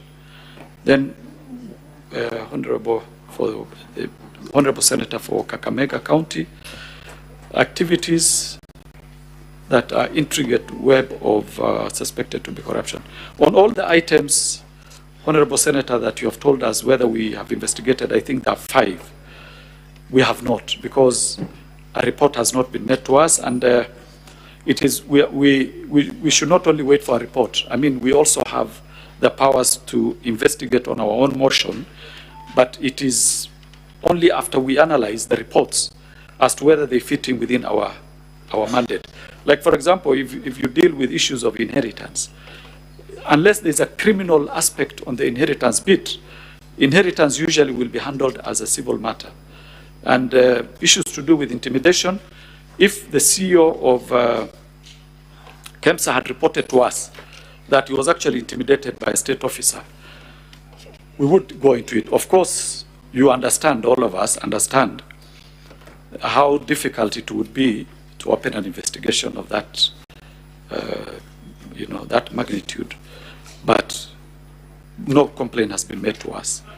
On the Gen Z uprising, also, we have no report. We know it happened, but as to the corruption bit of it, we do not have facts. 2 minutes to go. Okay, thank you. So, gifts, I think I mentioned, I talked about it. I talked about them very clearly. Issues to do with whether we want to charge, we want to press charges against companies associated with the DP. We have not investigated. We can only recommend charges after investigation to the Director of Public Prosecution. That is our mandate. And the other one, of course, is intimidation by the CEO of KEMSA. I think I had addressed that one. Then finally is whether we want to prefer more charges or more sanctions against the persons involved and on this matter, especially on criminal culpability. That the issue of criminal culpability is still open, and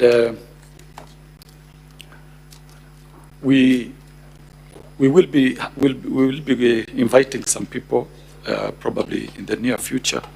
But as of now, we dealt with the issues of administrative action against the individuals involved. Thank you, Honorable Speaker. If I may have not addressed 1 or 2 questions, it's very well. Now we move to the second round.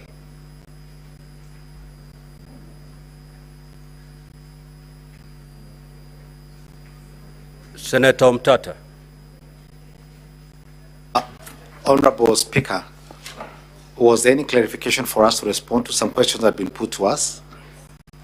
Just listen to this note so that Sugar is running a bit low.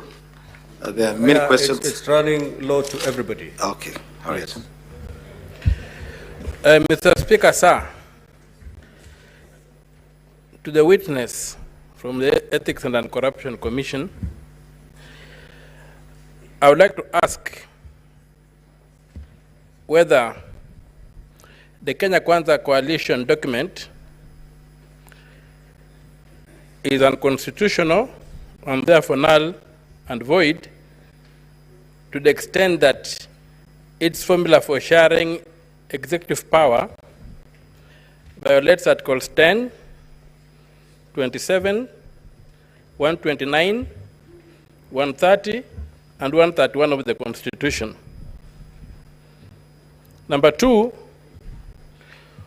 if that's the case, who is to blame for approving the unconstitutional coalition agreement that resulted in forming a government? Number three, can you point this Senate to any hard evidence of criminal conduct which you have unearthed in your investigations against the Deputy President? And can you distinguish whether there's a circumstance where the Deputy President, or even me as a senator, can walk into a place and be given a gift that I don't have to declare, irrespective of the amount of the gift, because I engage officially and privately. So is there a situation whereby I can be given a gift of whatever magnitude that I don't have to declare? Thank you. Senator Chute.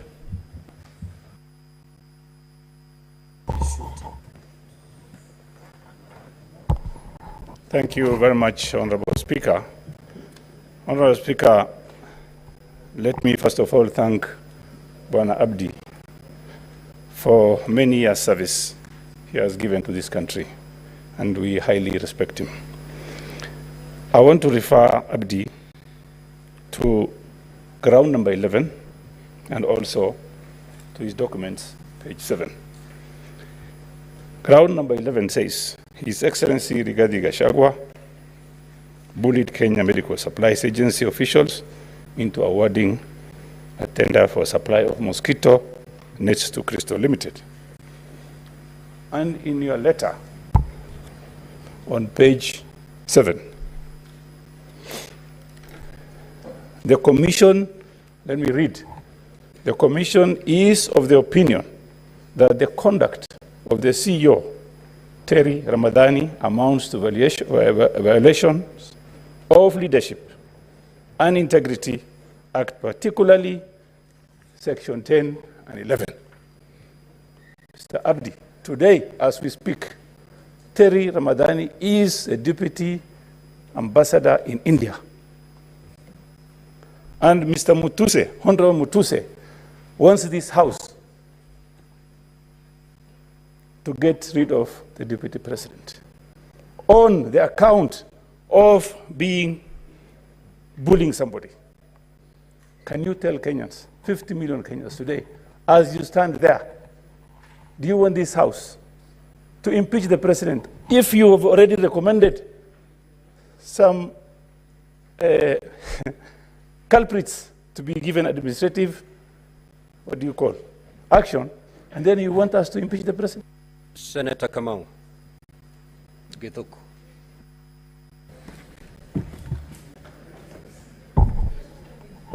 Thank you very much, Honorable Speaker. Honorable Speaker, I want to ask a question to the Deputy Chief Executive Officer. In the course of your investigation, is there anywhere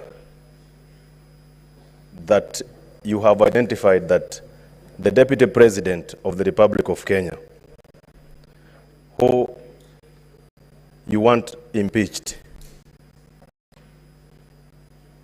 influenced any tender award? Thank you, Honorable Speaker. And the senator was elected by the people of Kajiado, Senator Sek.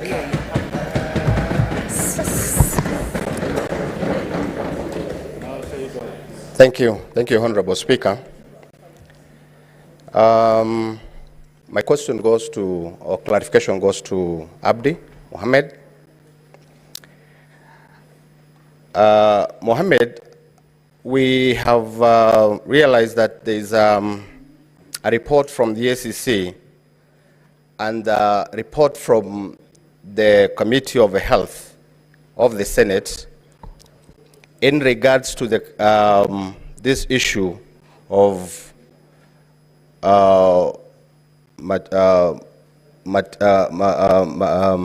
mosquito nets. I want to confirm that the contract was cancelled and the funds were not lost. I want you to demonstrate the role of this agent by the name Crystal Kenya Limited in relations to the Deputy President's office and more so regarding Gachagua. Thank you very much.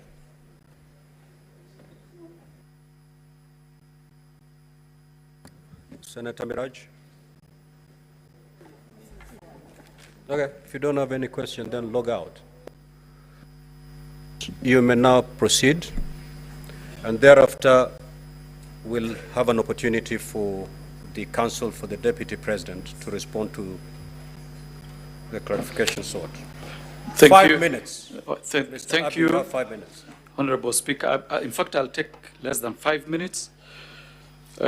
Senator Omutata, I think he raised the issue of whether the agreement of the Kenya Kwanza document or Kenya Kwanza government document is unconstitutional. I think that one is only the courts that can actually find whether that document is unconstitutional or not.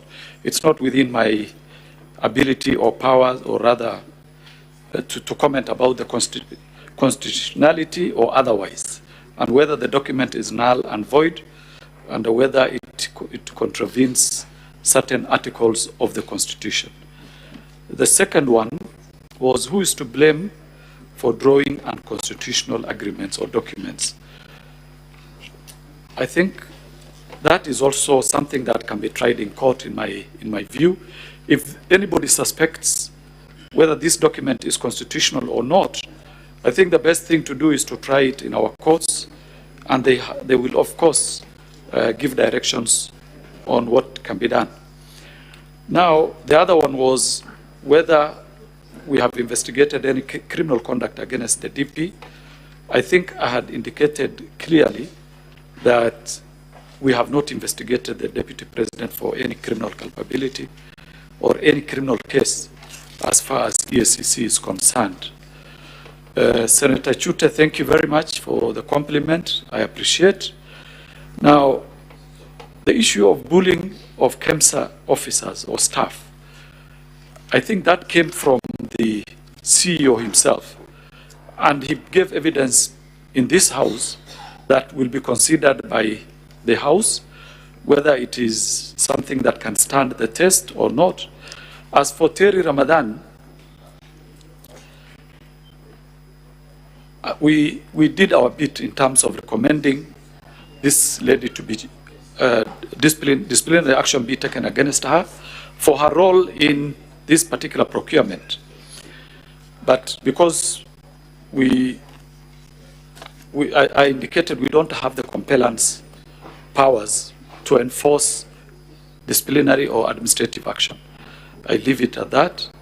And whether our recommendation is for the impeachment of the DP, ours was to respond to the summons that was given to us by this Honorable House. It is for the House to do, that is their job. I wouldn't want to go there. We never recommended, I don't want to go there.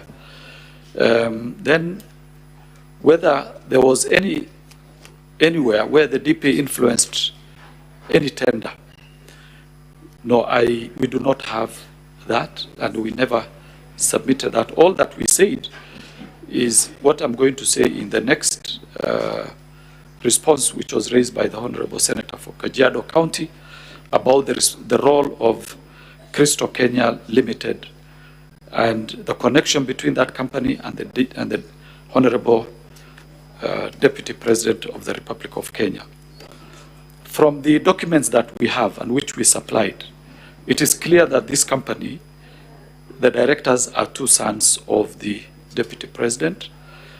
Each one of them owns 200 shares. They are the only directors of that particular company. And that is the nexus between the Deputy President, Honorable Rigathi Gachagua, and that particular company. And that is our response as of now. So, Honorable Speaker, thank you very much. That's it. Counsel for the Deputy President, we'll give you 10 minutes. Starting now. Thank you very much, Honorable Speaker. I'll share my minutes with my colleague Ndegonjiro. My questions are limited to the issue of the shareholder agreements. I'll be quick. The questions were asked by my learned senior and colleague and friend, Professor Ojenda, Catherine Muma, and Senator Omtata. I'll begin with the questions by my learned senior, Mr. Ojenda, and I'll begin with the second question he asked.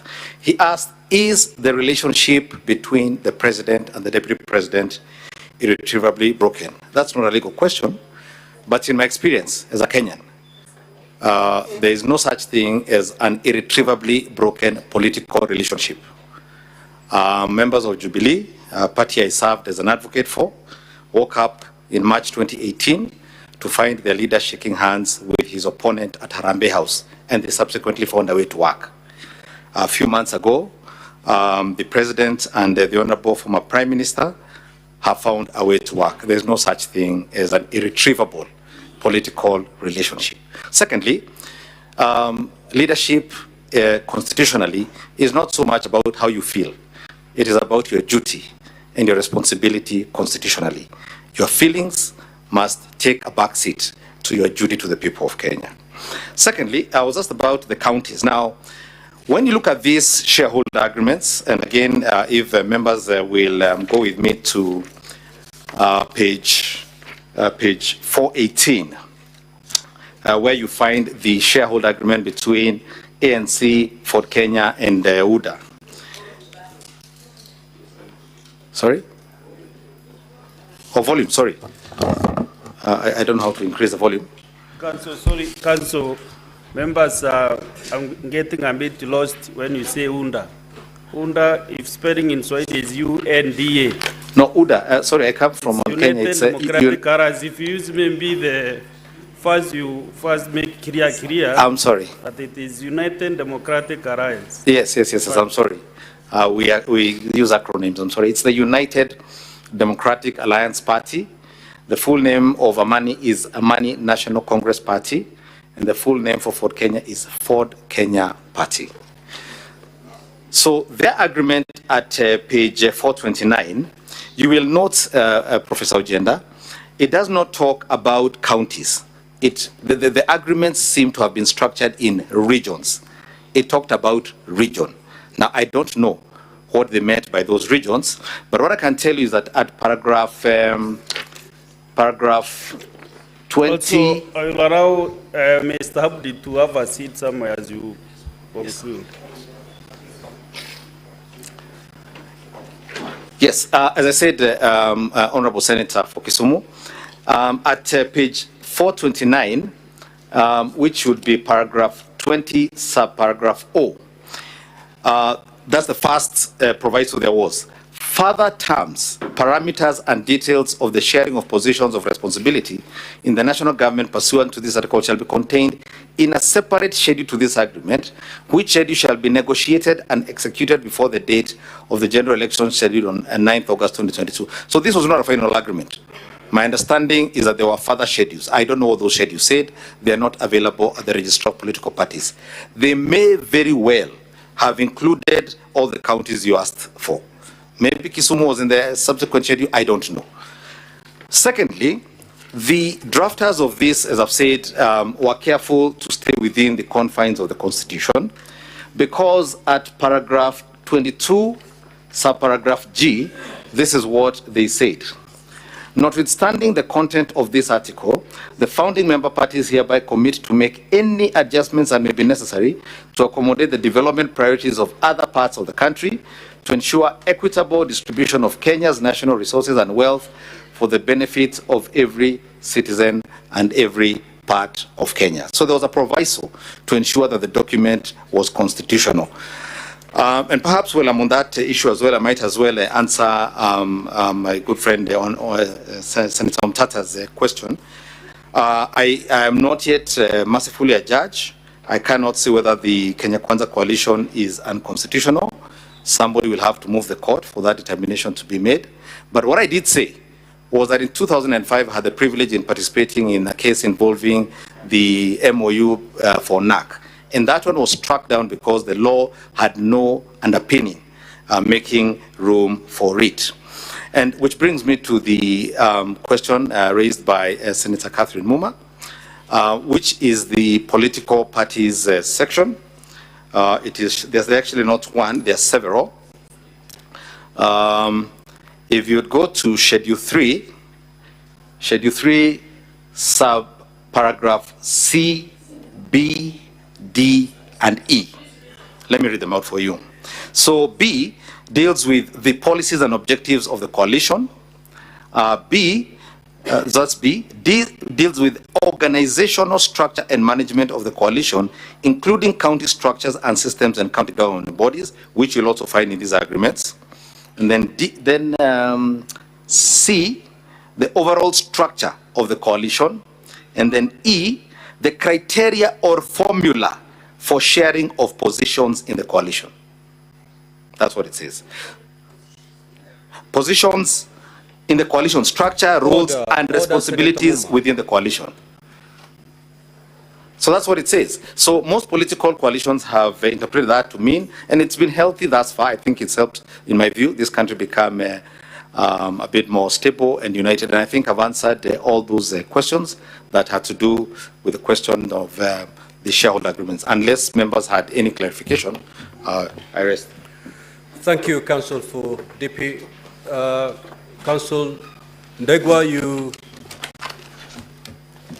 you have something to pick, or do we conclude it at that? Specific questions and clarifications.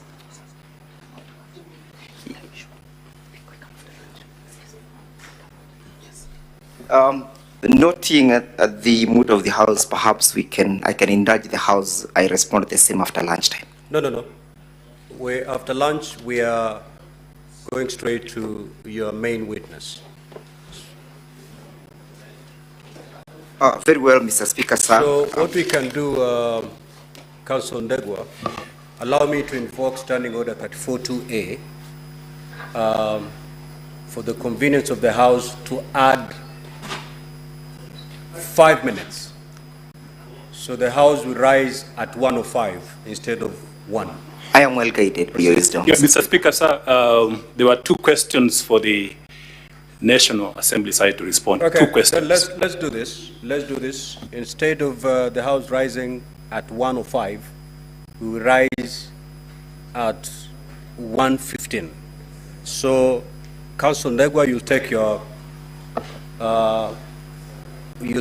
your 5 minutes, and then the rest shall be given to the Council for the National Assembly. I am well guided, Mr. Speaker, sir, the witness is asking if he can leave the Absolutely. He's discharged.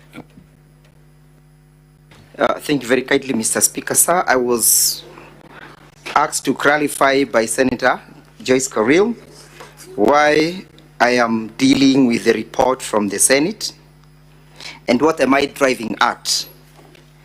The report to the Senate is intended to indicate that none of the participants in that tendering process ever benefited from that particular process all the 17 companies, none of them benefited, and that as a result or as a consequence of the failure to proceed to the next levels, the country did not lose even a single cent. A question was put to me why I am looking at the submissions by various parties and not going to the observations and the recommendations by the Senate. And just like a skillful legal surgeon, I have been able to point out various findings, submissions. For example, the submissions finding themselves at page 222, paragraph 107 and 106, 107 and 109 find themselves at the recommendation, at the observation of the Senate at page 271. So there is serious correlation between my findings as submitted by various parties who appeared before the Senate and the observations made by the Senate. So I dealt largely on what the Senate found as opposed to what the Senate had during the proceedings. Number two, Mr. Speaker, sir, clarification was sought as to why the bid failed. And although that will be dealt with at length, permit me to draw the attention of the Assembly to page 108 of the volume 3 of the Deputy President's Body of Documents. You'll find a letter from KEMSA dated the 5th May 2023, being a notification to Shobika Impex Private Limited. And it reads, the reference is made to the above tender and advised that the tender was unsuccessful due to the following reasons. 1, tender security was not paginated. Number 2, please plan to collect your bid security from the procurement office immediately. It may be of interest to note the date when this letter is being generated is the 5th of May. It will also be of interest to note when the alleged bullying and intimidation occurred. This letter precedes the alleged bullying, alleged intimidation. Number 2, Mr. Speaker, sir, this letter is voluntarily being issued and being generated by KEMSA themselves at their own intuition, as opposed to being triggered by any external officer, in this case, the person of the Deputy President.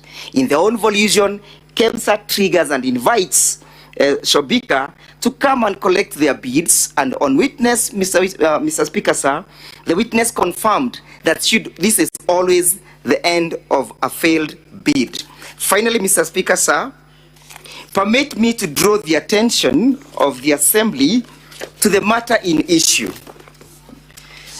That is at page 36 of the volume 1 of the impeachment motion. The matter in issue that is subject for interrogation, Mr. Speaker, 45 seconds. As I pen off, is not whether the tenders were responsive, whether the country lost any money, whether investigations were done, whether there was conflict of interest, whether there were gifts that accrued therefrom. The question in issue is, did the person of the Deputy President bully the officer? Was there evidence? So let us not lose ground or focus on the ground on the matter in issue, so that we focus and we put the train on rail. Thank you, Mr. Speaker, sir. Counsel for the National Assembly, take us to the rise of the House. Mr. Speaker, sir, how many minutes? 10? You have 9 minutes. Thank you, Mr. Speaker, sir. I am here to respond on behalf of the National Assembly on only 2 questions. Mr. Speaker, sir, listening to the Deputy President's side, I believe they have misunderstood the nature and context of ground number 11. And there was a question by the senator whether we have substantiated ground number 11 on bullying of KEMSA officials. Secondly, there was a question also on whether there was loss of public funds in this tendering process. Mr. Speaker, sir, allow me to answer the first question by mentioning that the Deputy President of the Republic of Kenya is a high-ranking state official. The Republic of Kenya, the polity of the Republic of Kenya is based on certain fundamental national values and principles of governance. In addition, there are provisions on leadership and integrity. If you look at the provisions of Article 75, starting with 73, then you conclude with 75. There is an express prohibition on conflict of interest when it comes to all state offices. Now, to contextualize that question, you have to look at the purpose of impeachment. The Deputy President, being a high-ranking state officer, means that there is a constitutional process for bringing him into account to question his conduct. And that is why you have this process of impeachment. Impeachment is about political responsibility. It's about governance. Impeachment is not about criminal culpability. It's not about gathering evidence for purpose of taking him to court. It's about bringing him to account on what he has done from a political standpoint, and that issue of the distinction of criminal processes from impeachment has been clarified by the Supreme Court of Kenya. The Supreme Court of Kenya, in the case of Mike Sonko, was expressed clear and unequivocal that impeachment is about those values, ethos in Article 10 and the provisions of leadership and integrity in Chapter 6. Now, if you look at the way ground number 11 has been coached, ground number 11, Mr. Speaker, sir, ground number 11 talks about gross misconduct. Now, the Supreme Court of Kenya has interpreted what amounts to gross violation, which in context then means gross misconduct. And the conclusion is that when you violate these core values in Article 10 and the provisions of leadership and integrity, then you are guilty of gross misconduct. You are guilty also of gross violation of the Constitution. Sometimes you are guilty of abuse of office. So to put it in context, if you look at that charge that we have put in ground number 11, it talks about bullying of KEMSA officials. Now, that fact of bullying, and we have been more specific. If you look at the charge, we have mentioned the specific clause of legislation where the act of bullying has been prohibited. And this provision, if you look at the provisions of the Leadership and Integrity Act, the provisions of the Leadership and Integrity Act specifically prohibit bullying of bullying by state officials. And in that context, then you can see that in terms of the allegation that we are making and the evidence which has been submitted before this House, especially that call which was made by the Deputy President. The call was made by the Deputy President to a KEMSA official. Why would the Deputy President be pushing the interests of a commercial, the commercial interests of a private company? That is crystal clear when you look at his own admission in his response to this allegation. The Deputy President has admitted that he lent the sum of Kenya shillings 200 million to Crystal Company to acquire some hotel in Nyeri. This is the same company which the Deputy President is making a call to KEMSA to consider. And a senior KEMSA official, in this case the Managing Director, goes to EACC in a tender process. Mr. Speaker, I just wondering which clarification my learned colleague is responding to, because the time for submission is in the evening. Yes, Counsel from the National Assembly. Yes, Mr. Speaker, so I'm just concluding that it's an impeachable offense to make the link. Very well. Now conclude. Yes, so, Mr. Speaker, sir, if you look at then the evidence which has been submitted by Dr.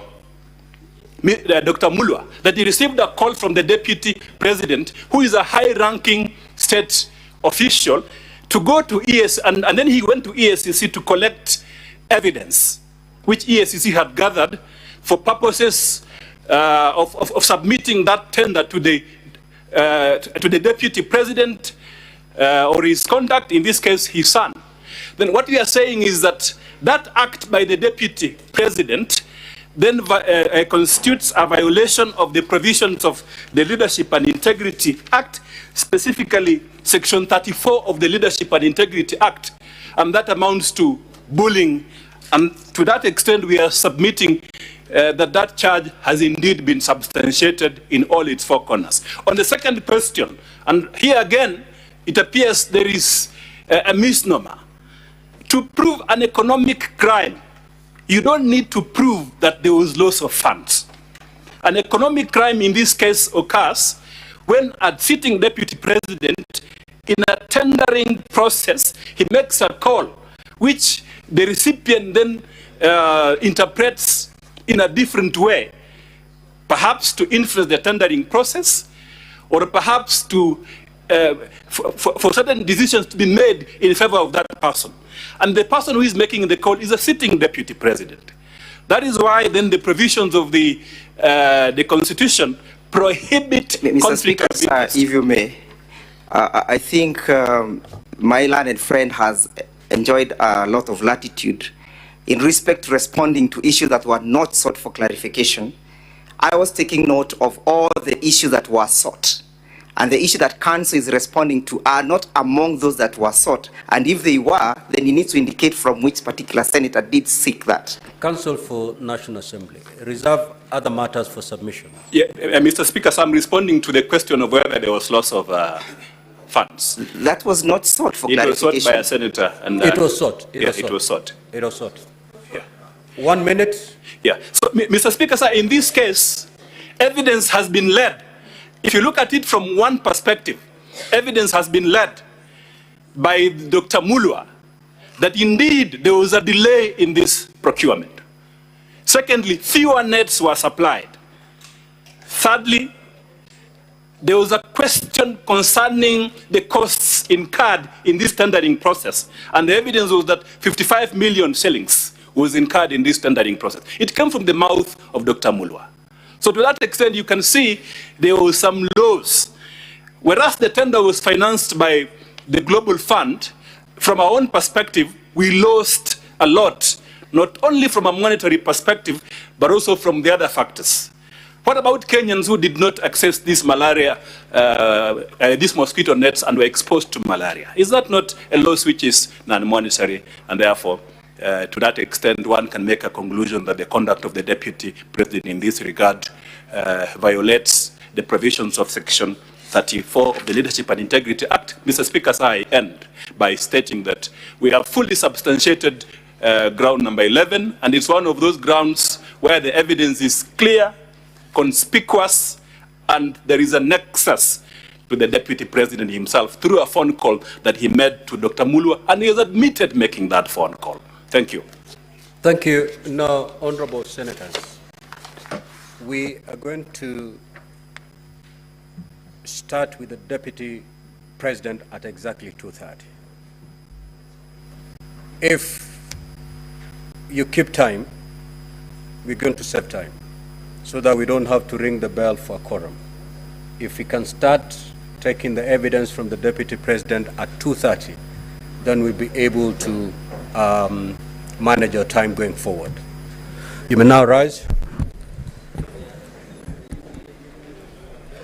Honorable Senators, it is now 1:15, and having concluded the business for which I extended the hours of the sitting pursuant to Standing Order 34-2A, the Senate stands adjourned until today, 17th of October 2024 at 2:30 p.m.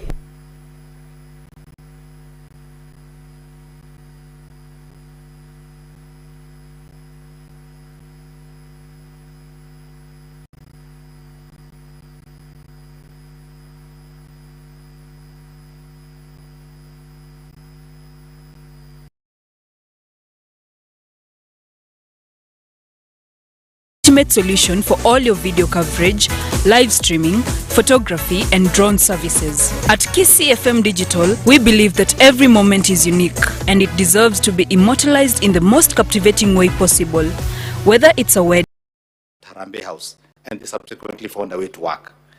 A few months ago, the President and the Honorable former Prime Minister, a few months ago, the President and the Honorable former Prime Minister have found a way to work. There's no such thing as an irretrievable political relationship. Secondly, leadership constitutionally is not so much about how you feel. It is about your duty and your responsibility constitutionally. Your feelings must take a back seat to your duty to the people of Kenya. Secondly, I was asked about the counties. Now, to your duty to the people of Kenya. Secondly, I was asked about the counties. Now, when you look at these shareholder agreements, and again, if members will go with me to page 418, where you find the shareholder agreement between ANC, Ford Kenya, and UDA. Sorry?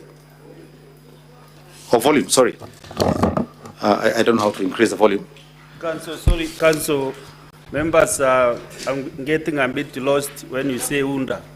UNDA, if spelling in Swahili is UNDA.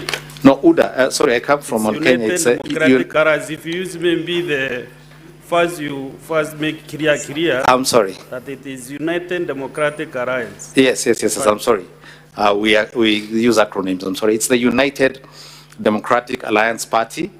The full name of Amani is Amani National Congress Party, and the full name for Ford Kenya is Ford Kenya Party.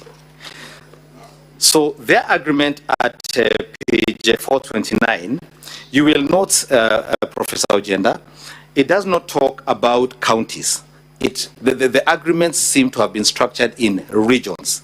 It talked about region. Now, I don't know what they meant by those regions, but what I can tell you is that at paragraph 20... Also, I will allow Mr. Abdi to have a seat somewhere as you conclude. Yes, as I said, Honorable Senator for Kisumu, at page 429, which would be paragraph 20, subparagraph O, that's the first proviso there was. Further terms, parameters, and details of the sharing of positions of responsibility in the national government pursuant to this article shall be contained in a separate schedule to this agreement, which schedule shall be negotiated and executed before the date of the general election scheduled on 9th August 2022. So this was not a final agreement. My understanding is that there were further schedules. I don't know what those schedules said. They are not available at the register of political parties. They may very well have included all the counties you asked for. Maybe Kisumu was in the subsequent schedule, I don't know. Secondly, the drafters of this, as I've said, were careful to stay within the confines of the Constitution, because at paragraph 22, subparagraph G, this is what they said. Notwithstanding the content of this article, the founding member parties hereby commit to make any adjustments that may be necessary to accommodate the development priorities of other parts of the country, to ensure equitable distribution of Kenya's national resources and wealth for the benefit of every citizen and every part of Kenya. So there was a proviso to ensure that the document was constitutional.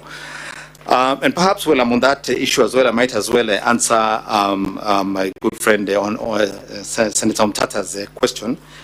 I am not yet mercifully a judge. I cannot say whether the Kenya Kwanza coalition is unconstitutional. Somebody will have to move the court for that determination to be made. But what I did say was that in 2005, I had the privilege in participating in a case involving the MOU for NAC. And that one was struck down because the law had no underpinning making room for it. And which brings me to the question raised by Senator Catherine Muma, which is the political parties section. There's actually not one, there are several. If you'd go to Schedule 3, sub paragraph C, B, D, and E. Let me read them out for you. So B deals with the policies and objectives of the coalition. That's B. D deals with organizational structure and management of the coalition, including county structures and systems and county government bodies, which you'll also find in these agreements. And then C, the overall structure of the coalition. And then E, the criteria or formula for sharing of positions in the coalition. That's what it says. Positions in the coalition structure, roles and responsibilities within the coalition. So that's what it says. So most political coalitions have interpreted that to mean, and it's been healthy thus far. I think it's helped, in my view, this country become a bit more stable and united. And I think I've answered all those questions that had to do with the question of the shareholder agreements. Unless members had any clarification, I rest. Thank you, Council, for DP. Council Ndegwa, you have something to pick, or do we conclude it at that? Specific questions and clarifications.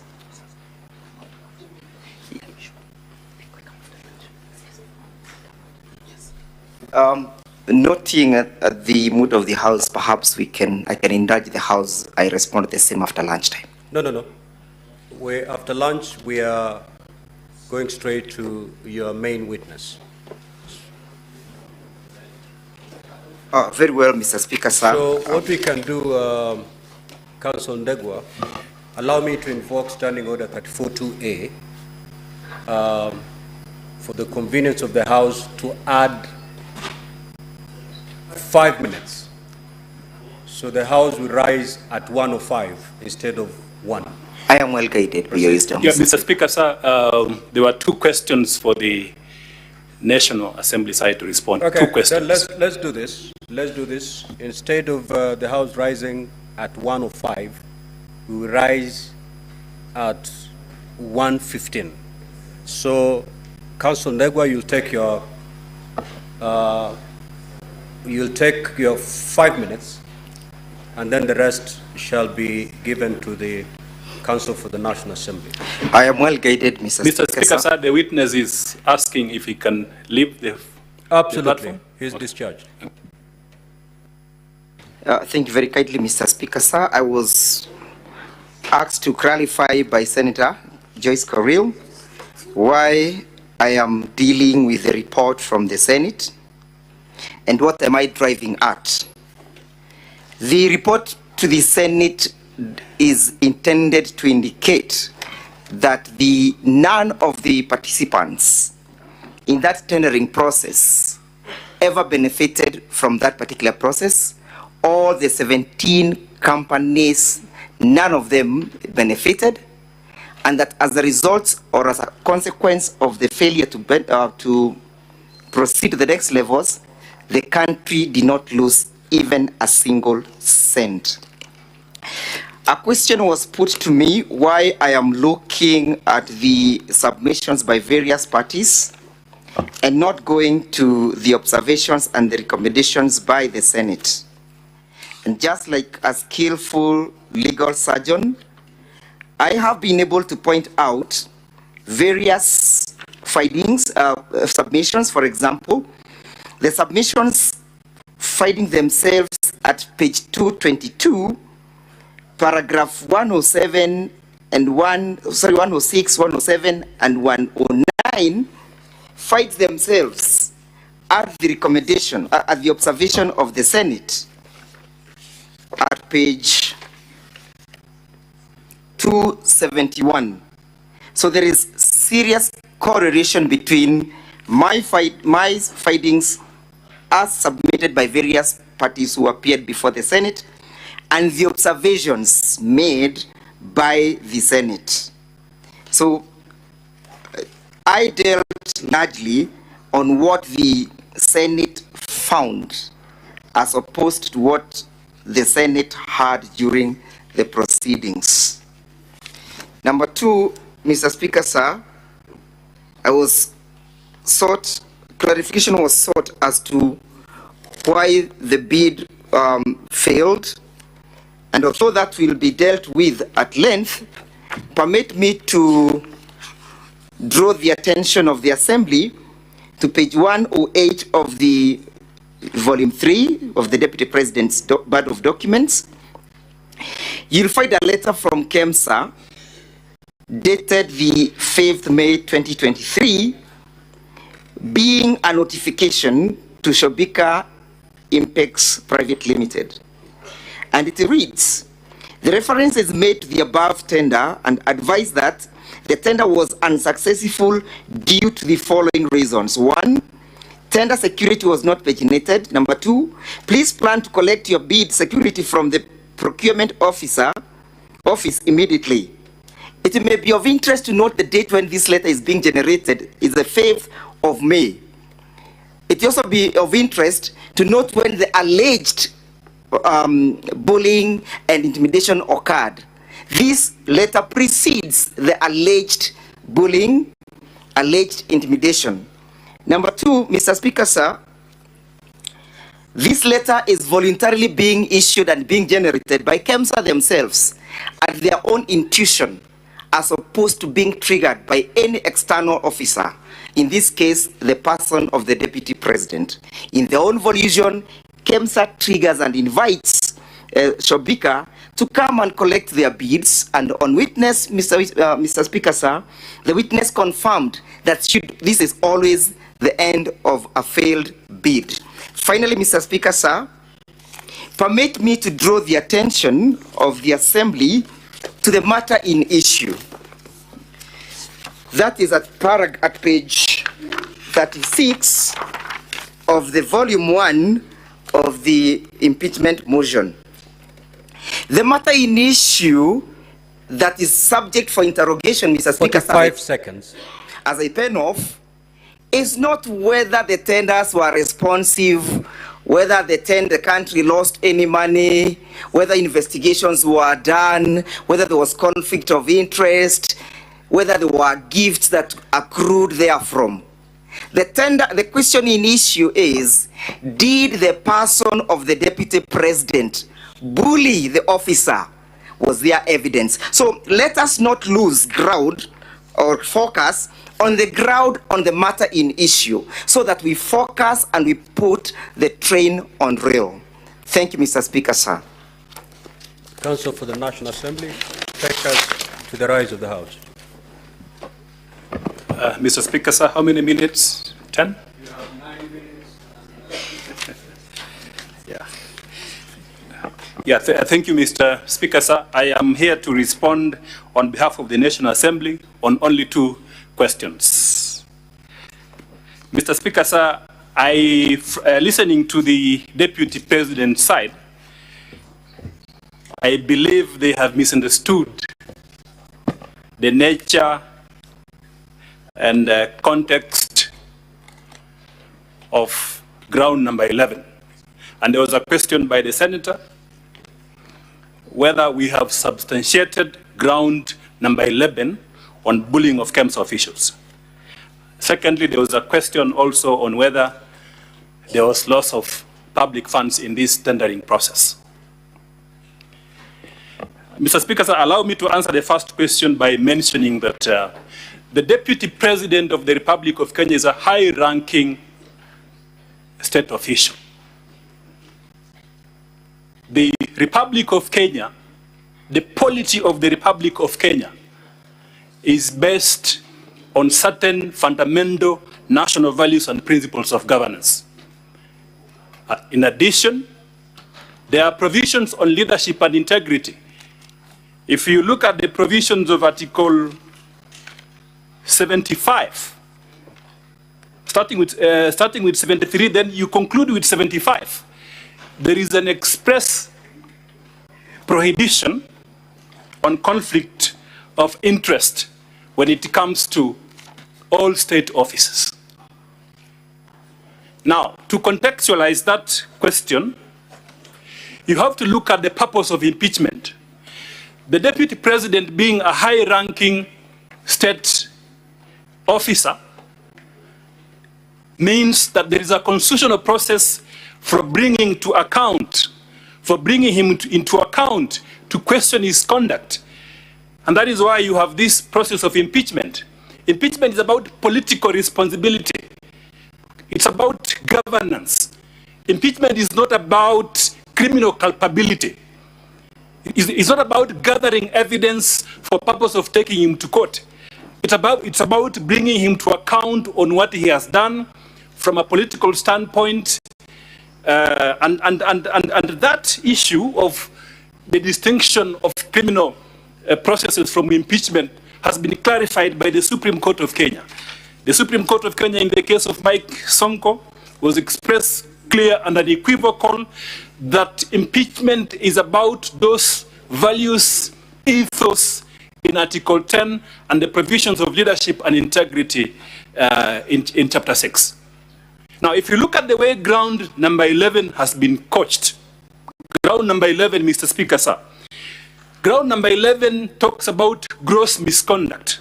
Now, the Supreme Court of Kenya has interpreted what amounts to gross violation, which in context then means gross misconduct. And the conclusion is that when you violate these core values in Article 10 and the provisions of leadership and integrity, then you are guilty of gross misconduct. You are guilty also of gross violation of the Constitution. Sometimes you are guilty of abuse of office. So to put it in context, if you look at that charge that we have put in ground number 11, it talks about bullying of KEMSA officials. Now, that fact of bullying, and we have been more specific. If you look at the charge, we have mentioned the specific clause of legislation where the act of bullying has been prohibited. And this provision, if you look at the provisions of the Leadership and Integrity Act, the provisions of the Leadership and Integrity Act specifically prohibit bullying of bullying by state officials. And in that context, then you can see that in terms of the allegation that we are making and the evidence which has been submitted before this House, especially that call which was made by the Deputy President. The call was made by the Deputy President to a KEMSA official. Why would the Deputy President be pushing the interests of a commercial, the commercial interests of a private company? That is crystal clear when you look at his own admission in his response to this allegation. The Deputy President has admitted that he lent the sum of Kenya shillings 200 million to Crystal Company to acquire some hotel in Nyeri. This is the same company which the Deputy President is making a call to KEMSA to consider. And a senior KEMSA official, in this case the managing director, goes to EACC in a tender process. Mr. Speaker, I just want to know which clarification my learned colleague is responding to, because the time for submission is in the evening. Yes, Council from the National Assembly. Yes, Mr. Speaker, sir, I'm just concluding that it's an impeachable offense to make the link. Very well, now conclude.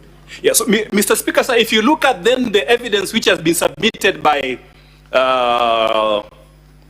Dr. Mulwa, that he received a call from the Deputy President, who is a high-ranking state official, to go to EACC, and then he went to EACC to collect evidence, which EACC had gathered for purposes of submitting that tender to the Deputy President or his conduct, in this case, his son. Then what we are saying is that that act by the Deputy President then constitutes a violation of the provisions of the Leadership and Integrity Act, specifically Section 34 of the Leadership and Integrity Act, and that amounts to bullying. And to that extent, we are submitting that charge has indeed been substantiated in all its four corners. On the second question, and here again, it appears there is a misnomer. To prove an economic crime, you don't need to prove that there was loss of funds.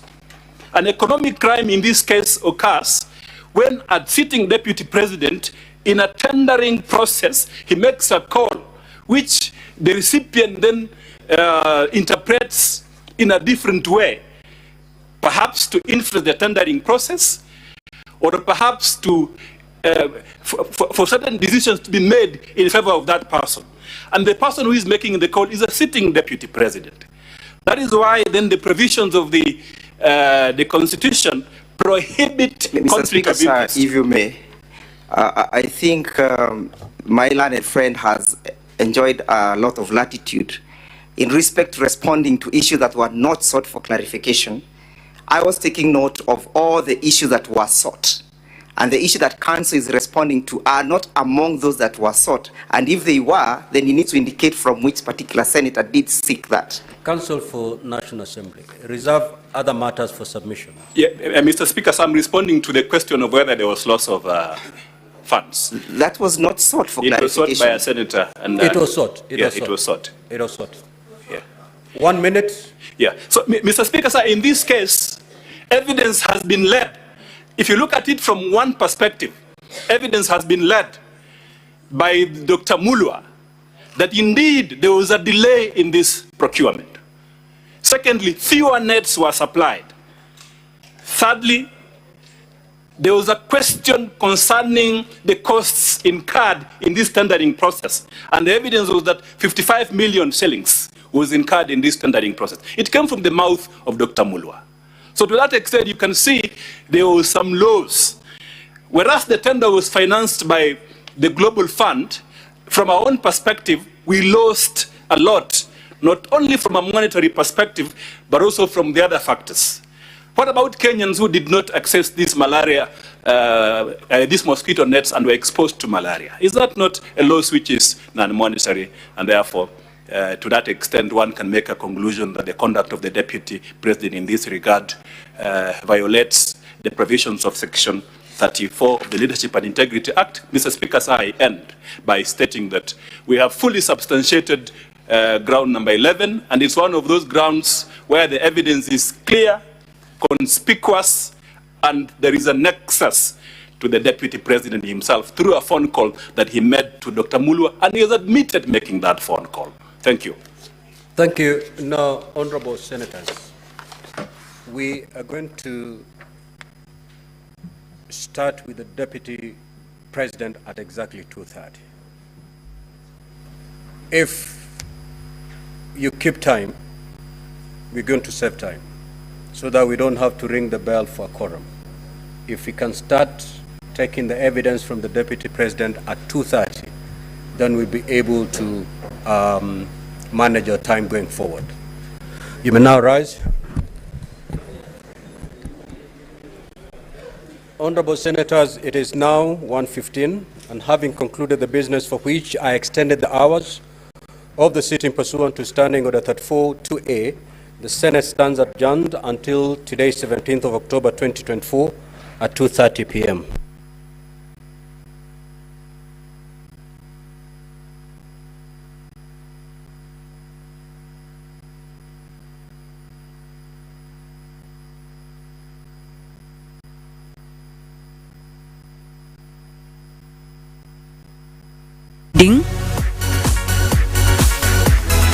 Funeral, corporate event, concert, or any special occasion, our team is dedicated to turning your vision into a mesmerizing reality. But we don't stop at just capturing moments. We make them come alive. With our cutting-edge live streaming services, you can share your event with the world in real time. Whether it's a small gathering or a large-scale production, we ensure that no one misses. Thank you, Mr. Speaker. I wanted to ask Mr. Abdi this question.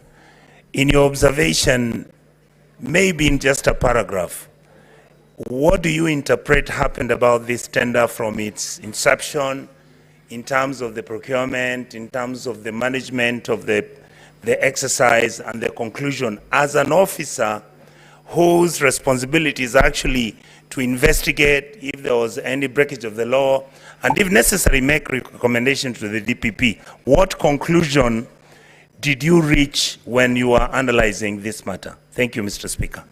Senator Karen Nyamu.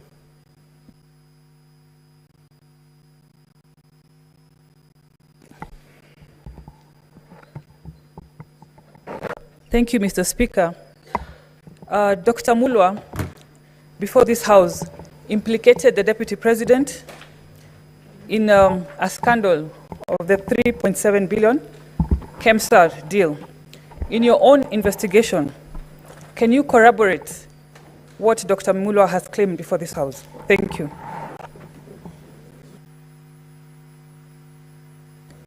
Senator Tom Ojenda. Thank you, Speaker. Speaker, my question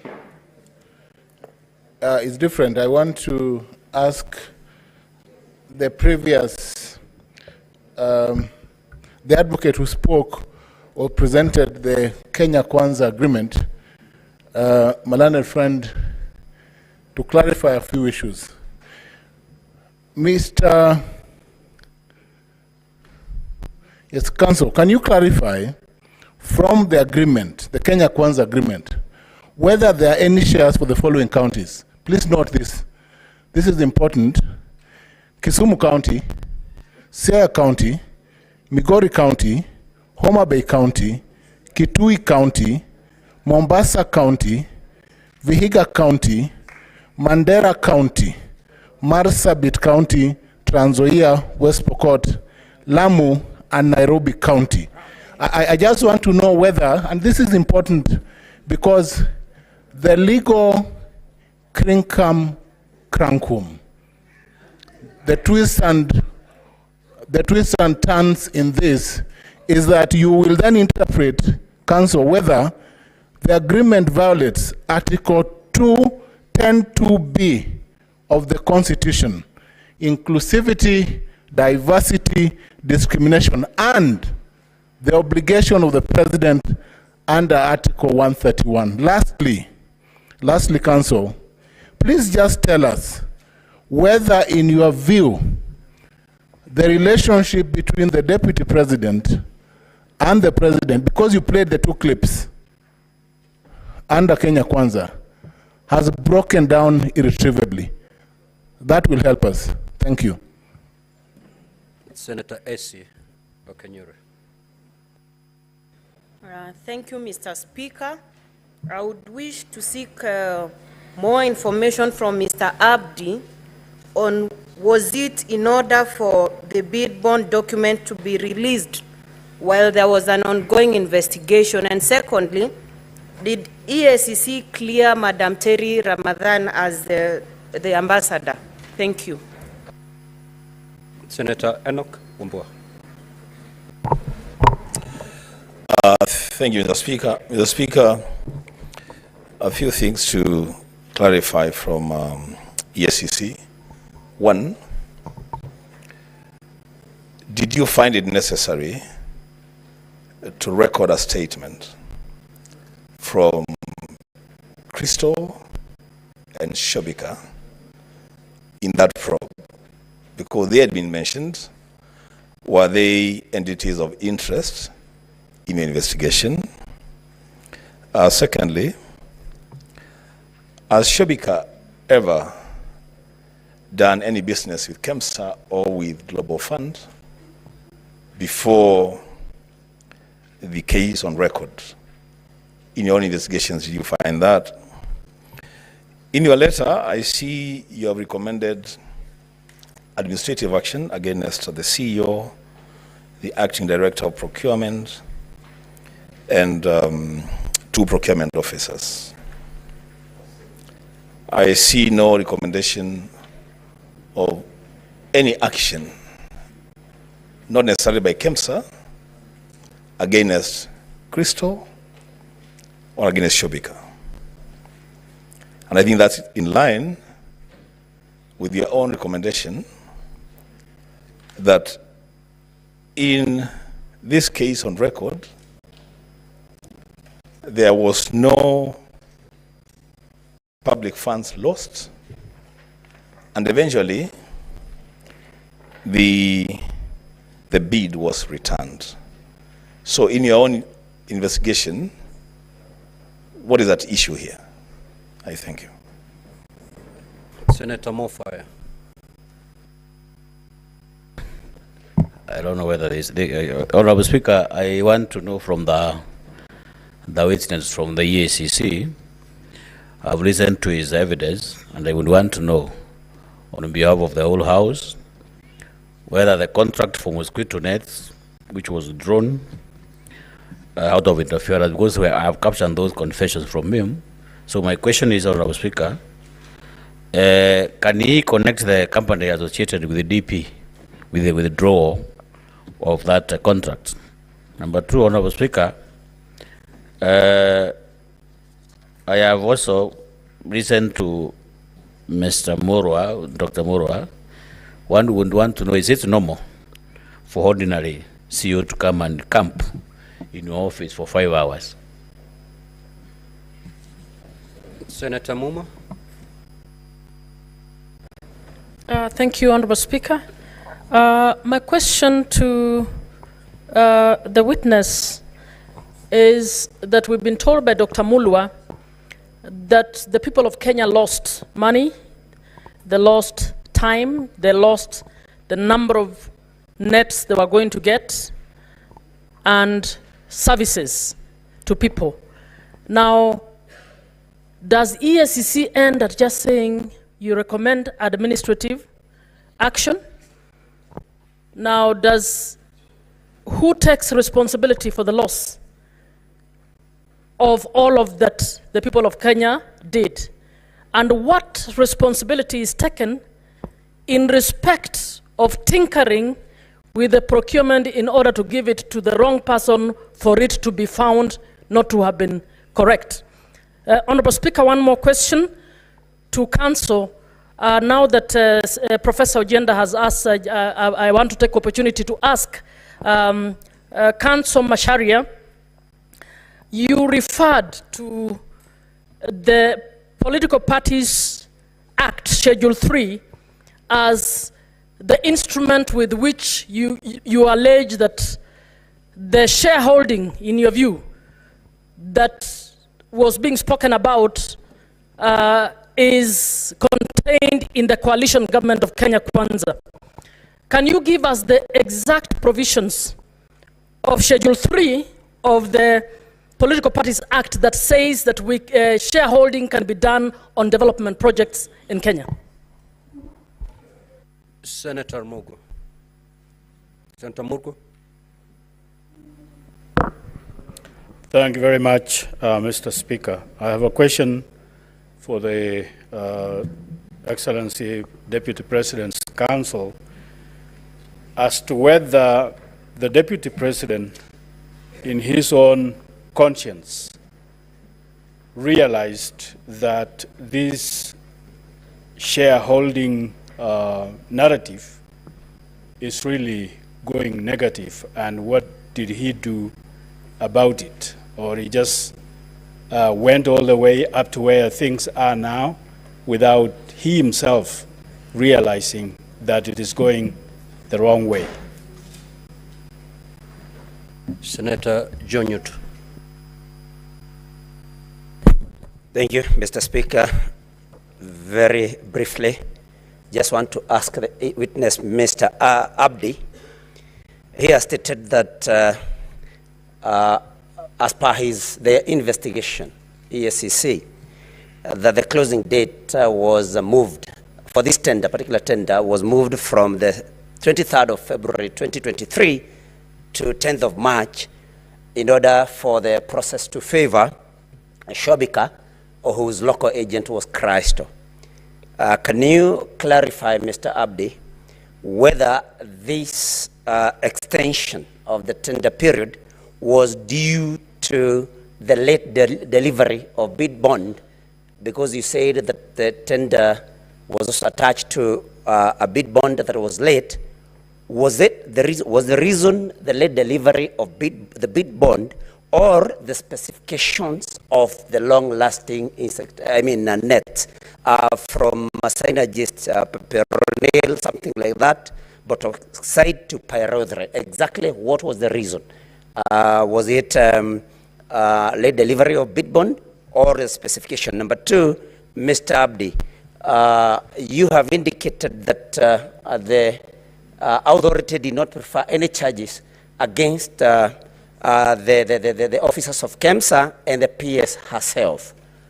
Is that the right thing that EACC was supposed to do, or it should have preferred charges against these errant, in quotes, officers? And finally, why were the companies that were eventually given the tender or awarded the tender by Global FAD, why had they initially been disqualified by KEMSA? Thank you, Mr. Speaker.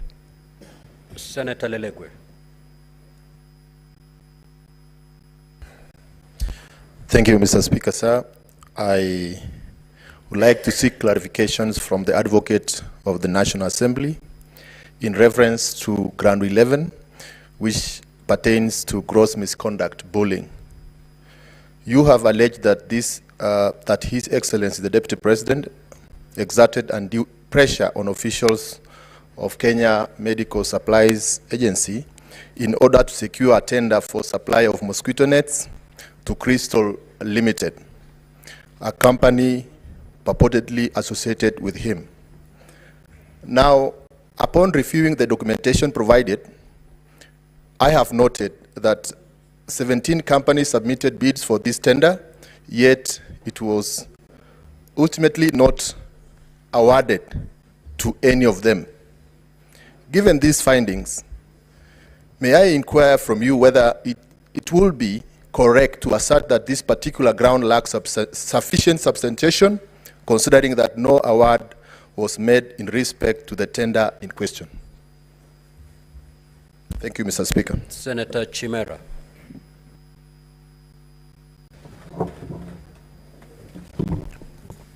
Thank you, Mr. Speaker.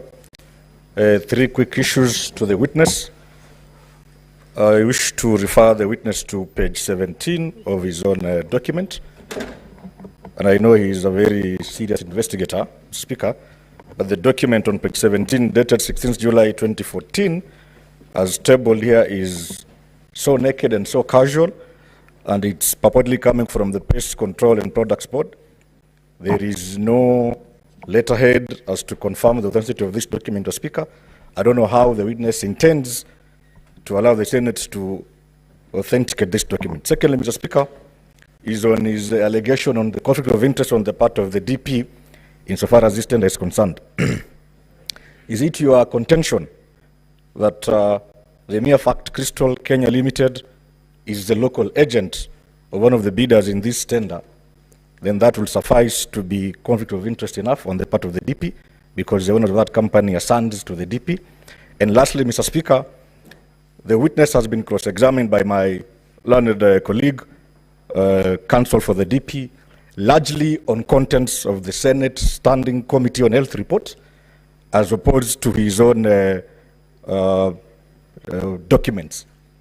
Do you want it to go on record that you want to rely on that report as your evidence in chief, or should the Senate rely on your documents as tabled under volume 8A of your own documents? Thank you, Mr. Speaker. Senator Shakil Abdallah. Thank you, Mr. Speaker. My question is to Mr. Abdi. How many more charges against the deputy are before the EACC apart from the KEMSA? Thank you.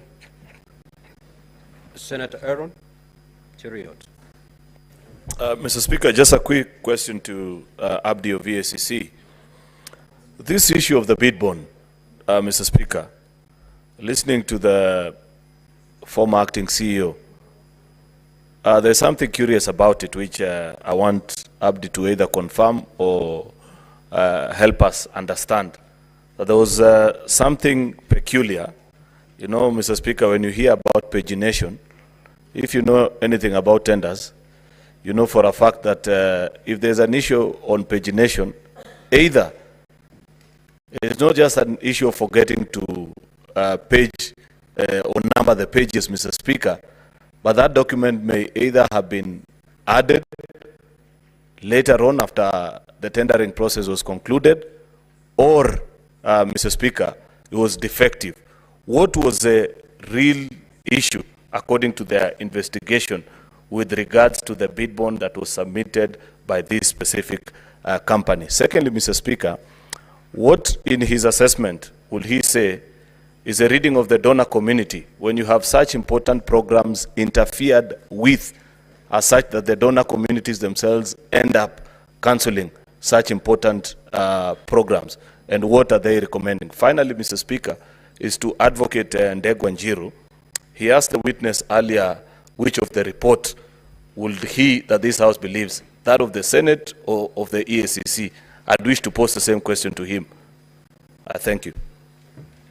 Senator Orengo.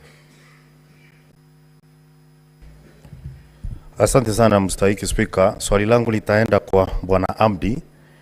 Kwa sababu anayehukumiwa hapa ni naibu wa rais, tungetaka kujua kwamba kwa sababu mlifanya uchunguzi, ni kesi ngapi ama kuna kesi yote ambayo EACC imepeleka mahakamani ili naibu wa rais aweze kuhukumiwa?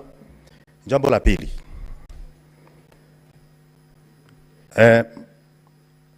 wakati kulikuwa naibu wa rais alikuwa anachunguzwa katika bunge la kitaifa, kuna ushahidi wote ambao wewe uliwasilisha katika bunge la kitaifa? Na kama hukuwasilisha, kwa nini umeamua kuwasilisha tu nyumba la seneti na sio bunge la kitaifa? Na ya mwisho, katika zabuni ambayo ilikuwa ni ya viandarua vya mbu ambayo naibu wa rais anasemekana alihusika nayo, tungetaka tujue ya kwamba kwa sababu ile zabuni ilikuwa imeghairiwa na KEMSA, na kwa hivyo dhamana ya zabuni ambayo ni bid bond kwa kimombo ilikuwa inafaa kurudishwa, tungetaka tujue kama hiyo dhamana ya zabuni ilirudishwa ama iliitishwa, ingekuwa inasaidia naibu wa rais na nini, ama kungekuwa na manufaa gani ya kurudisha dhamana ya zabuni kama ulivyorudisha zingine 17? Hiyo ndio tungetaka kujua. Asante sana Mr. Speaker. Senator Mogene.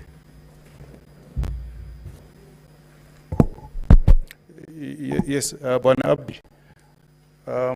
On this issue of irregular procurement of malaria nets with KEMSA, you know, you have given us documents that basically point to some recommendation for administrative action to be taken against a number of officers. But you know, what is of our concern today is companies associated with the DP. Can you tell us anything that you found irregular around the subject matter that concerns us this afternoon? That is the companies associated with the Deputy President, Bwana Acting Deputy CEO. Thank you. Senator Boni. Thank you, Mr. Speaker. Mr. Speaker, we are lucky that the EACC is here with us. And there are serious allegations that have been raised that require investigations. Could the CEO, the deputy, confirm if indeed there are investigations taking place on your own motion on the following issues? One, on the activities of this intricate web of companies by the Deputy President, on the issue of the disinheritance of the orphans and wife of his late brother, His Excellency Nderitu Gachagua. 3, on the alleged insubordination of the President. And finally, if there are investigations on the role that His Excellency the Deputy President played in the infamous Gen Z uprising that occurred in June. Thank you, Mr. Speaker. Senator Chiranke. Thank you, Mr. Speaker. 3 quick questions. Like an eye of a military marksman. One, I need clarification on Section 14 on cultural gifts. Especially some of us, when in our community, when we respect you, we give you cows.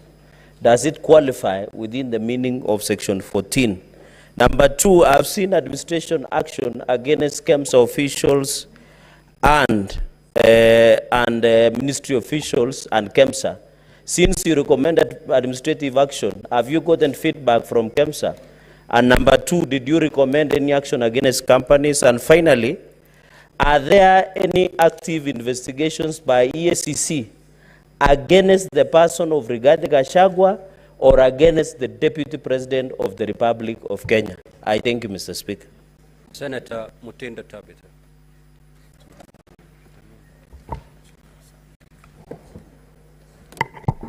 Thank you, Mr. Speaker. Mine is to the Council for the National Assembly. You have presented before this House two witnesses, Mr. Abdi and the previous one, Dr. Mulwa. Dr. Mulwa before this House stated that there was no loss in regards to this procurement process. Mr. Abdi's report indicates very clearly that there was no loss of public funds. Would you tell this House, between your two witnesses, who is telling the truth, who is not telling us the truth?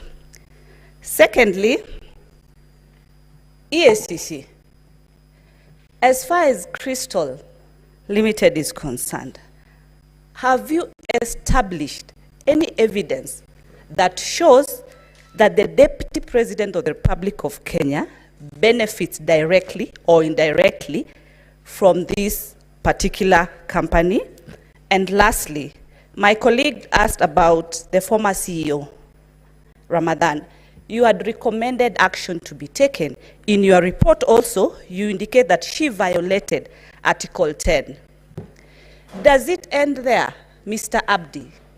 Because she's now working in a different capacity. What action are you supposed to take, or do you intend to take? Do you do recommendations and not adhere to them? What's the conclusion as far as this kind of reports are concerned from your office? Mr. Speaker, I ask this because Kenyans sometimes say that the Senate does not do oversight.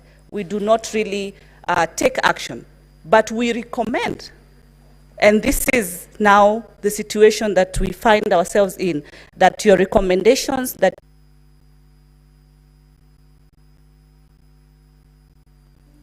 Senator Montet Batuli.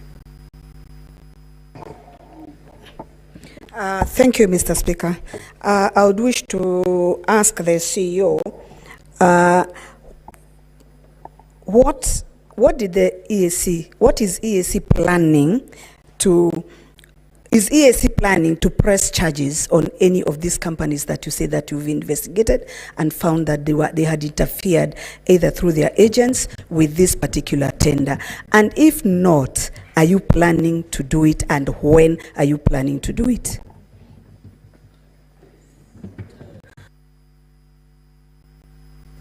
Senator Veronica. Just a quick clarification.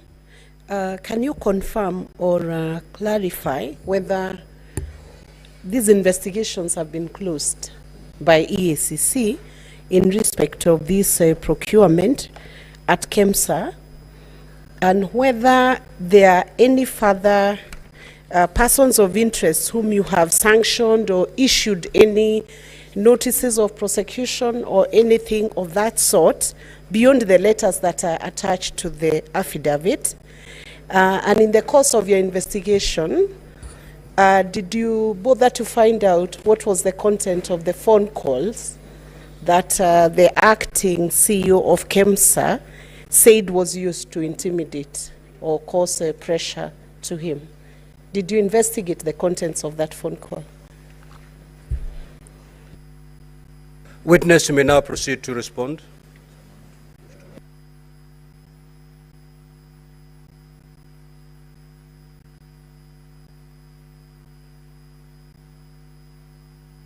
Proceed, witness, to respond. Proceed to respond, witness.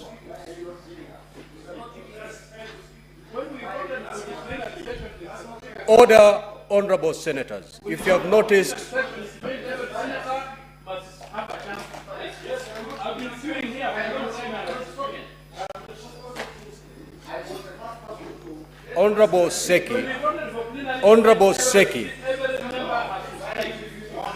Honorable Seki, this hearing will terminate beyond midnight today. Let the witness respond to the queries that have been sought. Thereafter, we'll go for another round. Is there any problem? Honorable Seki, you're out of order. You're out of order. And I'm asking you to leave the chamber immediately. You cannot. You cannot direct the chair on what to do. Honorable Seki, unless you apologize, I'm going to throw you out of the chamber. You cannot say the chair is biased. If you've noticed, we've been going on lots. One lot, the witness answers, then I go for another lot. Honorable Seki, unless you apologize, I rule you out of order, and I'm going to throw you out. Proceed. You either apologize or I throw you out. Honorable Seki, you apologize or I throw you out. You know, you as a speaker, I have come to your desk. I have a representation of Kajiado people. I have a right to speak in this assembly. Just you should like not senator. seems to be biased. Honorable Seki, you either apologize or I'm going to rule you out of order and I'm going to throw you out. You know, I've never stood on it. Just apologize. We need to.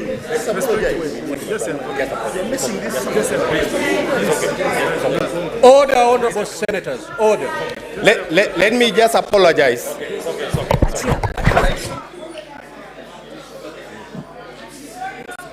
Of course, but that's how.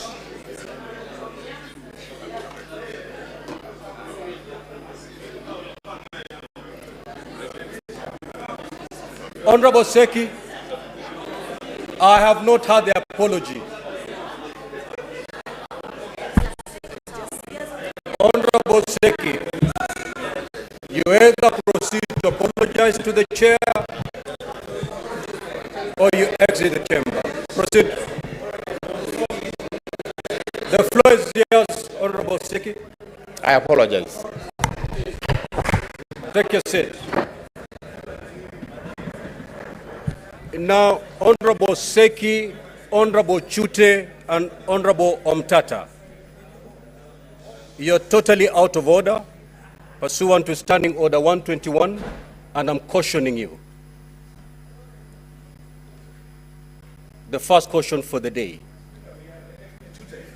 Honorable Chute, every senator here is elected to represent their people.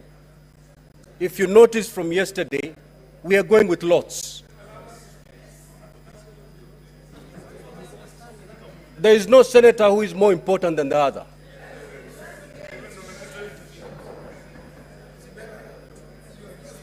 Proceed, witness. Thank you, Honorable Speaker. I may not have captured the exact names of the Honorable Senators, but I will deal with the questions as they were asked. So the first question was to do with when did the other companies get back their documents and the dates the companies got their documents.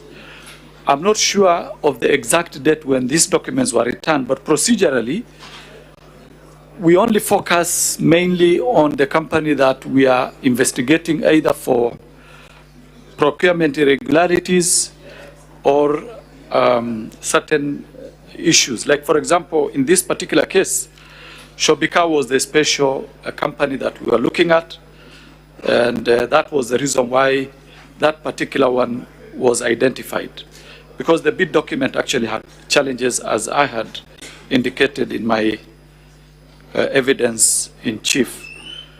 Then we come to Honorable Mungatana, issues of gifts and the cows. Now, as I had indicated, gifts that are of value of more than 20,000 shillings are supposed to be handed in and declared by all public officers, including state officers. For this specific matter, we have not investigated as to the existence of the material, cows that are in this particular issue. But if indeed cows have been donated to any public officer, those donations are supposed to be donated to the state. And the officer within 48 hours is supposed to hand over that donation to the institution that employs him. So that is my take on that. Then we had the issue of extension of time for the bid bond. Now, as I had indicated previously, the closing date for this particular tender was supposed to be on 23rd February. Bid bonds are supposed to be attached, or they're supposed to be part of the bid document, the tender document. In this particular case, the bid bond was hand-delivered to the CEO in her office when the tender documents were already inserted in the respective tender boxes. So for that reason, extension had to be found in order to have that document be part of the tender document of that particular company, which is Shobika. So that led to the extension, and that was instigated by the permanent secretary, who did a letter, which is in our documents, directing the CEO of KEMSA to extend the date of closure of the tender from 23rd February to 10th March. Now, that is the issue which made the bid bond, the date of extension to be extended, the date of closure to be extended. Now, let me come to investigations by various bodies created by the Constitution. Now, investigations will either be in terms of course, each institution has its own mandate as far as the Constitution or the legislation or the statute that created it is concerned. Now, when it comes to criminal investigation, and specifically issues to do with leadership and integrity, issues to do with corruption, that responsibility lies with the Ethics and Anti-Corruption Commission. Now, other institutions, other constitutional bodies can do their own investigation, but they will if, for example, they are recommending for criminal charges, those recommendations have to be made to the respective institution that is mandated to charge people or to investigate criminal cases, like the DCI or the EACC. So it depends on the mandate of the institution and what is the focus of that particular investigation. But for example, if it is the PPDA, the Public Procurement and Disposal Authority,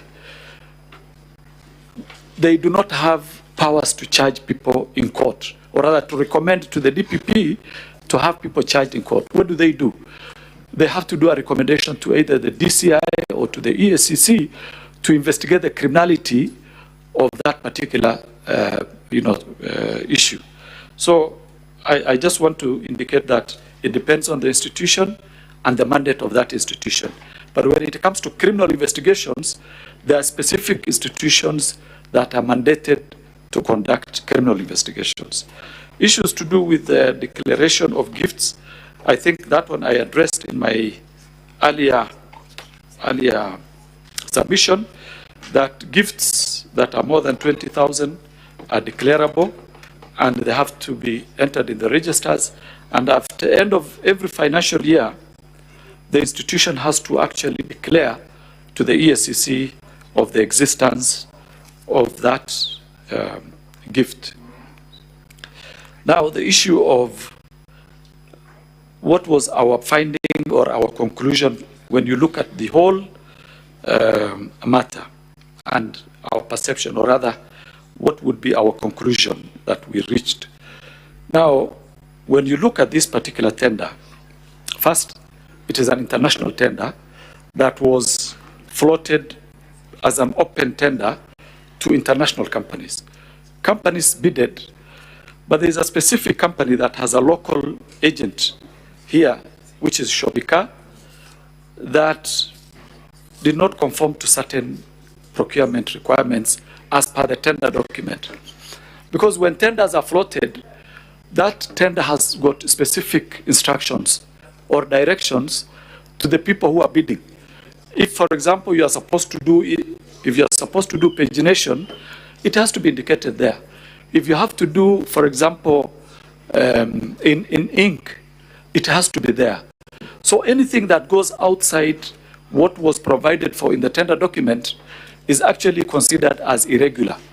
And of course, the disqualification should apply. So this one, it was a tender that was badly handled, and I wouldn't want to indicate why it was handled that way, but from the look of it, there must have been some pressure somewhere. That is my own view as an investigator, because when you see procurement officers deliberately going out of the requirements, because they know the law, there are only two conclusions that you can make. One, they were bribed. Two, there was an influence that was coming from other quarters. Mainly, those are the two reasons from our experience. So that is my conclusion. I wouldn't want to delve into the conclusion of Dr. Mulwa, because he gave evidence before this House, Honorable House, and his evidence is there. Now, the issue of Terry Ramadan and her status, I think ours was, and whether we actually received feedback. As seen in our documents, we did a letter to the, on Terry Ramadan, let me refer to the documents. We did to the chairman, the chairperson of the board of directors of KEMSA. And we gave him the reasons why we think, or it was our view, that action should be taken, disciplinary action should be taken against this particular officer. As to why she's still in the public service, I wouldn't want to go there, because our responsibility, when it comes to administrative action, we tell the institution to take the disciplinary action. Order, Senator Newton. We do not have the powers Senator to compel, Fernandez, take your seat. For example, the PS. Sorry. Proceed, Abdi. Thank you. Mr. Abdi. So we do not have the powers to compel the chairperson of, we don't have the compellence powers as far as administrative action is concerned. So I want to leave that for the honorable members to decide what to do with that. So I move on. Then the issue of reading of the donor community and what our view is. You know, if you may allow me, Honorable Speaker and members, the medical, or rather the health sector, has faced serious challenges of corruption throughout this period. Throughout the period that I remember working at the EACC, it is an area where a lot of donors are actually almost giving up in supporting our programs. And that has a serious repercussion. Because first, let's understand. Mheshimiwa Speaker, in the past, with tremendous respect, with all the other witnesses, you have been indicating how much time they have to respond. 5 minutes, 10 minutes, and my good friend here, the witness, you did not indicate how much time this honorable House is giving him to respond. Thank you so much, Senior Counsel. That was courtesy of my good friend, Senator Seki. Now, witness, ordinarily we've been given 10 minutes to respond to clarifications sought and questions. So far, you have done 4 minutes and 13 seconds. Okay. You have 5 minutes and 47 seconds to conclude. Okay. Thank you, Honorable Speaker. So that one I've dealt with. So the issue was that was also raised is which report do we stand by? As EACC, we did an investigation and we submitted our report, the findings of the report to this committee, to this Honorable House, and that is the report we will always stand by and defend. The other issue that was raised was whether we had any case that we have investigated against the DPP and whether we have proposed charges or anything like that. That is, we have not investigated the Deputy President, His Excellency Rigathi Gachagua. We have not investigated him for any criminal matter in the past. That is our position. Now, there was also the National Assembly hearing. Why we did not attend the National Assembly hearing and now we are attending the Senate. We were not invited to the first hearing. Yesterday, I was served with a summons of this House, and we are simply responding to that summons. As to why we were not invited in the other one, that I don't know, and we only respond to the summons that were issued. So then, Senator Omugeni, the companies associated with the DP, we've not investigated any company that is associated with the Deputy President so far, and that is our position. Then, Honorable Senator for Kakamega County, activities that are intricate web of suspected to be corruption. On all the items, Honorable Senator, that you have told us whether we have investigated, I think there are 5. We have not, because a report has not been made to us, and it is we should not only wait for a report. We also have the powers to investigate on our own motion, but it is only after we analyze the reports as to whether they fit in within our mandate. Like, for example, if you deal with issues of inheritance, unless there's a criminal aspect on the inheritance bit, inheritance usually will be handled as a civil matter. And issues to do with intimidation, if the CEO of KEMSA had reported to us that he was actually intimidated by a state officer, we would go into it. Of course, you understand, all of us understand how difficult it would be to open an investigation of that, that magnitude. But no complaint has been made to us. On the Gen Z uprising, also, we have no report. We know it happened, but as to the corruption bit of it, we do not have facts. 2 minutes to go. Okay, thank you. So, gifts, I think I mentioned, I talked about them very clearly. Issues to do with whether we want to charge, we want to press charges against companies associated with the DP. We have not investigated.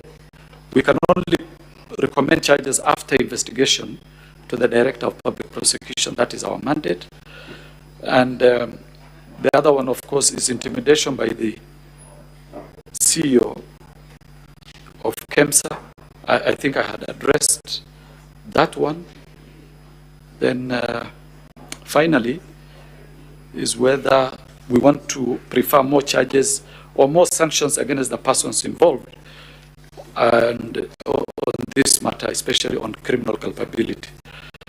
That the issue of criminal culpability is still out on the excitement, no matter where they are.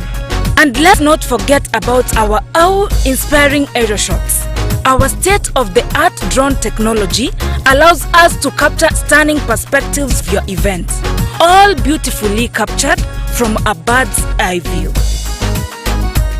So, whether you're planning a wedding or hosting a once-in-a-lifetime event, trust KISII FM Digital to provide you with an unforgettable experience. Visit our website at www.kisifm.co.ke or contact us on 07 21 28 7828. KISII FM Digital, Enka Yomogusi. Are you ready to capture the moments that matter? Look no further. Introducing the ultimate solution for all your video coverage, live streaming, photography and drone services. At KISII FM Digital, we believe that every moment is unique and it deserves to be immortalized in the most captivating way possible. Whether it's a wedding, funeral, corporate event, concert, or any special occasion, our team is dedicated to turning your vision into a mesmerizing reality. But we don't stop at just capturing moments. We make them come alive. With our cutting-edge live streaming services, you can share your event with the world in real time. Whether it's a small gathering or a large-scale production, we ensure that no one misses out on the excitement, no matter where they are. And let's not forget about our awe-inspiring aerial shots. Our state-of-the-art drone technology allows us to capture stunning perspectives from above. Imagine the elegance of your venue, the beauty of nature, or the scale of your event, all beautifully captured from a bird's eye view. So, whether you're planning a wedding or hosting a once-in-a-lifetime event, trust KISII FM Digital to provide you with an unforgettable experience. Visit our website at www.kisifm.co.ke or contact us on 07 21 28 7828. KISII FM Digital, Enka Yomogusi. Are you ready to capture the moments that matter? Look no further. Introducing the ultimate solution for all your video coverage, live streaming, photography and drone services. At KISII FM Digital, we believe that every moment is unique and it deserves to be immortalized in the most captivating way possible. Whether it's a wedding, funeral, corporate event, concert, or any special occasion, our team is dedicated to turning your vision into a mesmerizing reality.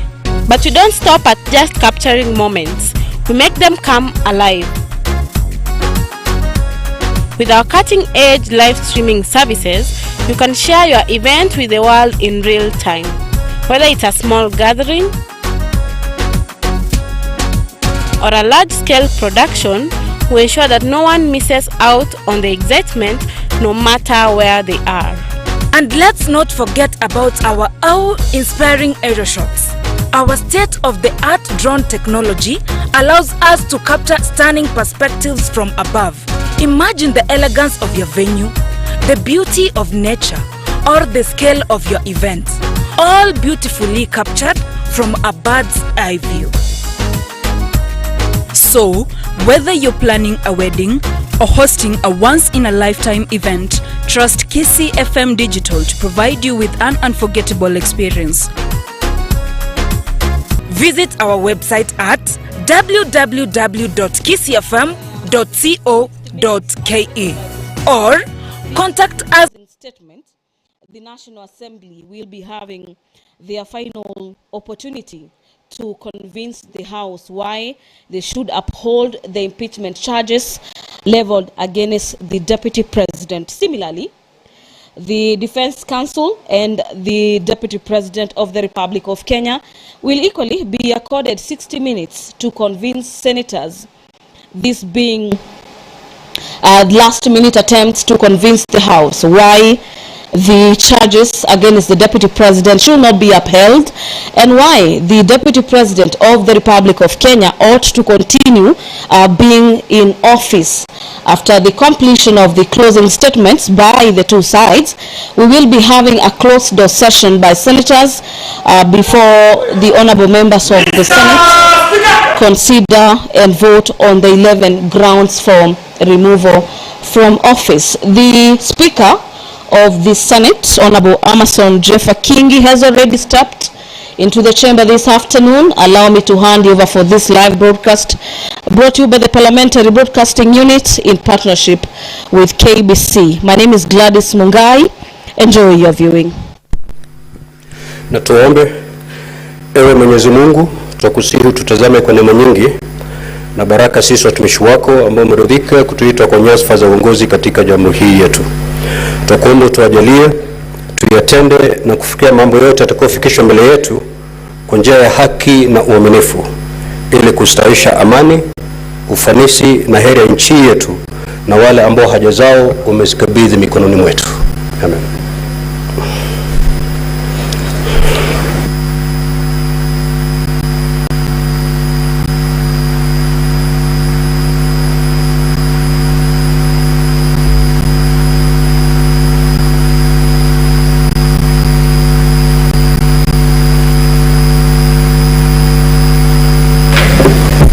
Clerk, do you have quorum? Honorable Senators, please take your seats. We do have quorum, so we'll straight away go to this afternoon's business.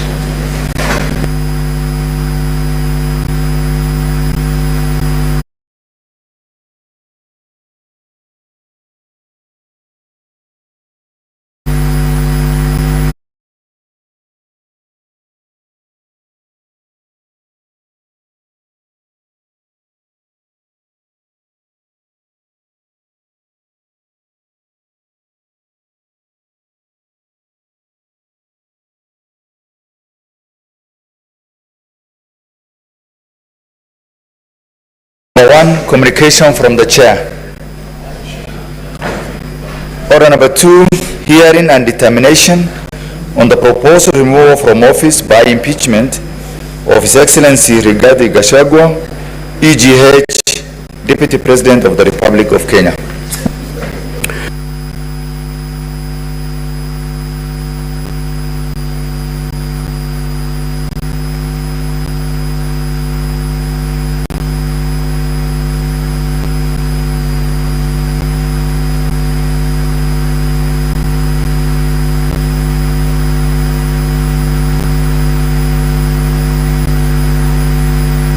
We'll give time to ample time to parties so that they can adequately present their cases. Now, as of yesterday, the Deputy President had been allocated 3 hours. 1 hour was taken away for other businesses of yesterday and today. That is pursuant to a request by Counsel for the Deputy President, and therefore, as we speak, the Deputy President will have 2 hours to present his case, and thereafter the National Assembly will have 1.5 hours because they've also consumed half an hour of the 2 hours that had been granted to them yesterday. So you had borrowed 10 minutes, you ended up consuming 20 more minutes. Council, this is not a matter to debate. Mr. Speaker, I just wanted to clarify that we had borrowed 10 minutes. Yes, you borrowed 10 minutes, but you ended up consuming 20 more. No, we didn't get that indication, Mr. Speaker. In fact, now you're getting the indication. Yes. We had budgeted our time knowing that we had 1 hour 50 minutes. Consume the 1 hour and a half, and then let's see where that takes you, and I will be able to engage when you consume the 1.5 hours. We are most obliged, Mr. Speaker, sir. Thank you. Senior Counsel Paul Mwite, if you're ready, you may usher in your witness.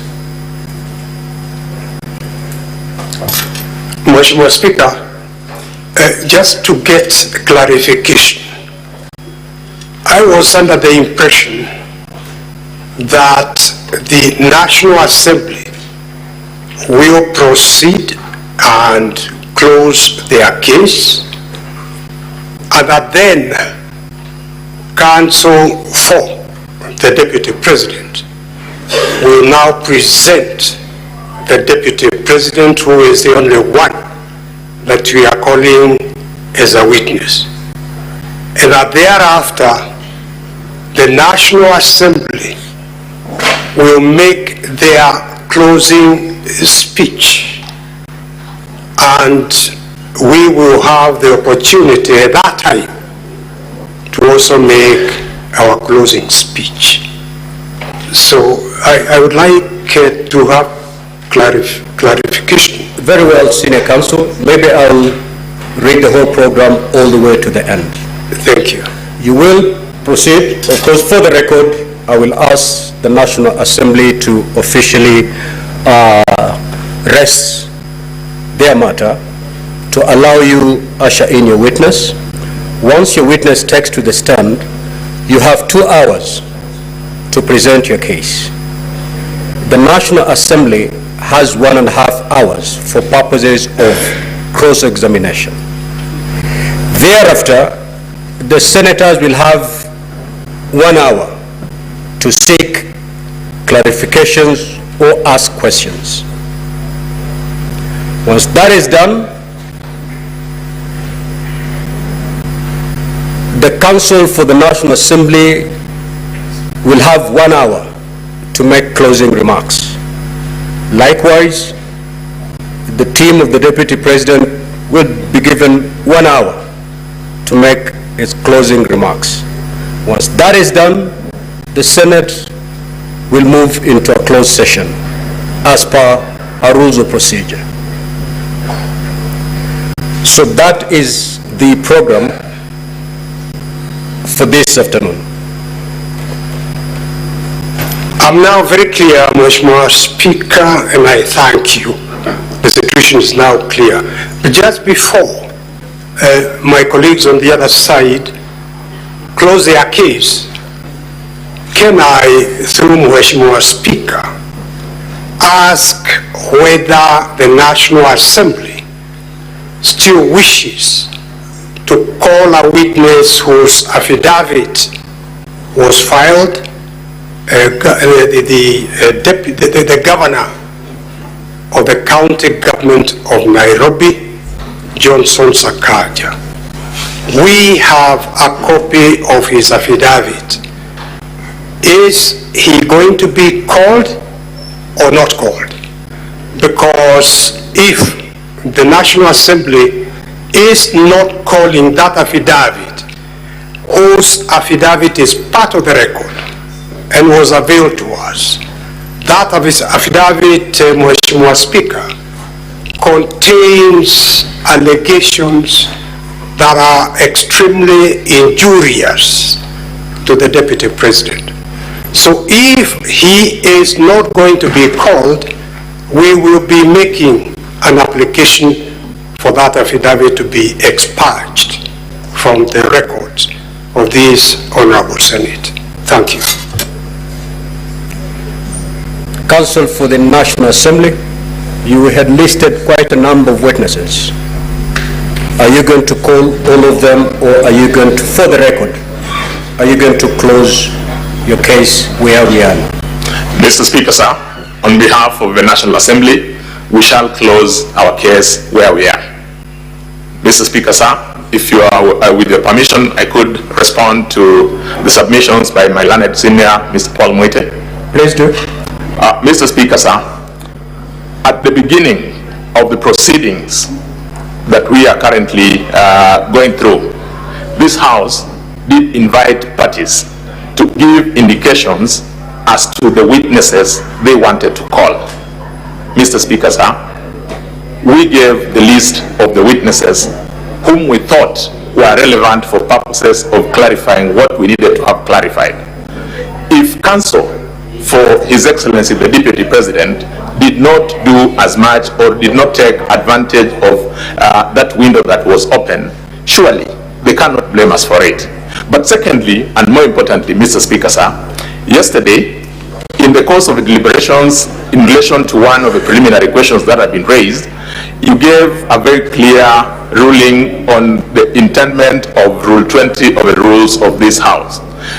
In particular, the understanding was that every material that was forwarded by the Speaker of the National Assembly to this House constituted evidence in support of the allegations that are the subject of inquiry by this House.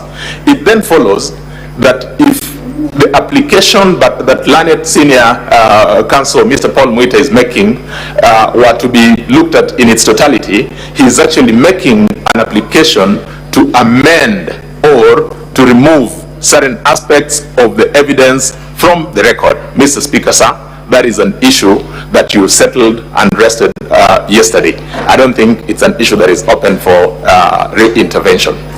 Mr. Speaker, sir, it should also suffice to note that even on our side, there are affidavits that form part of the record that came from the National Assembly. In particular, there is an affidavit sworn and which is in favor of His Excellency the Deputy President, an affidavit sworn by the joint executors of the will, that is Mr. Njoroge Rigeru, together with the other executors. It is part of this record. We have not made an application to have it expand. We have an opportunity to deal with it when the time comes. Lastly, Mr. Speaker, sir, the nature of the sittings that this House currently is undertaking is quasi-judicial. It is inquisitorial in nature.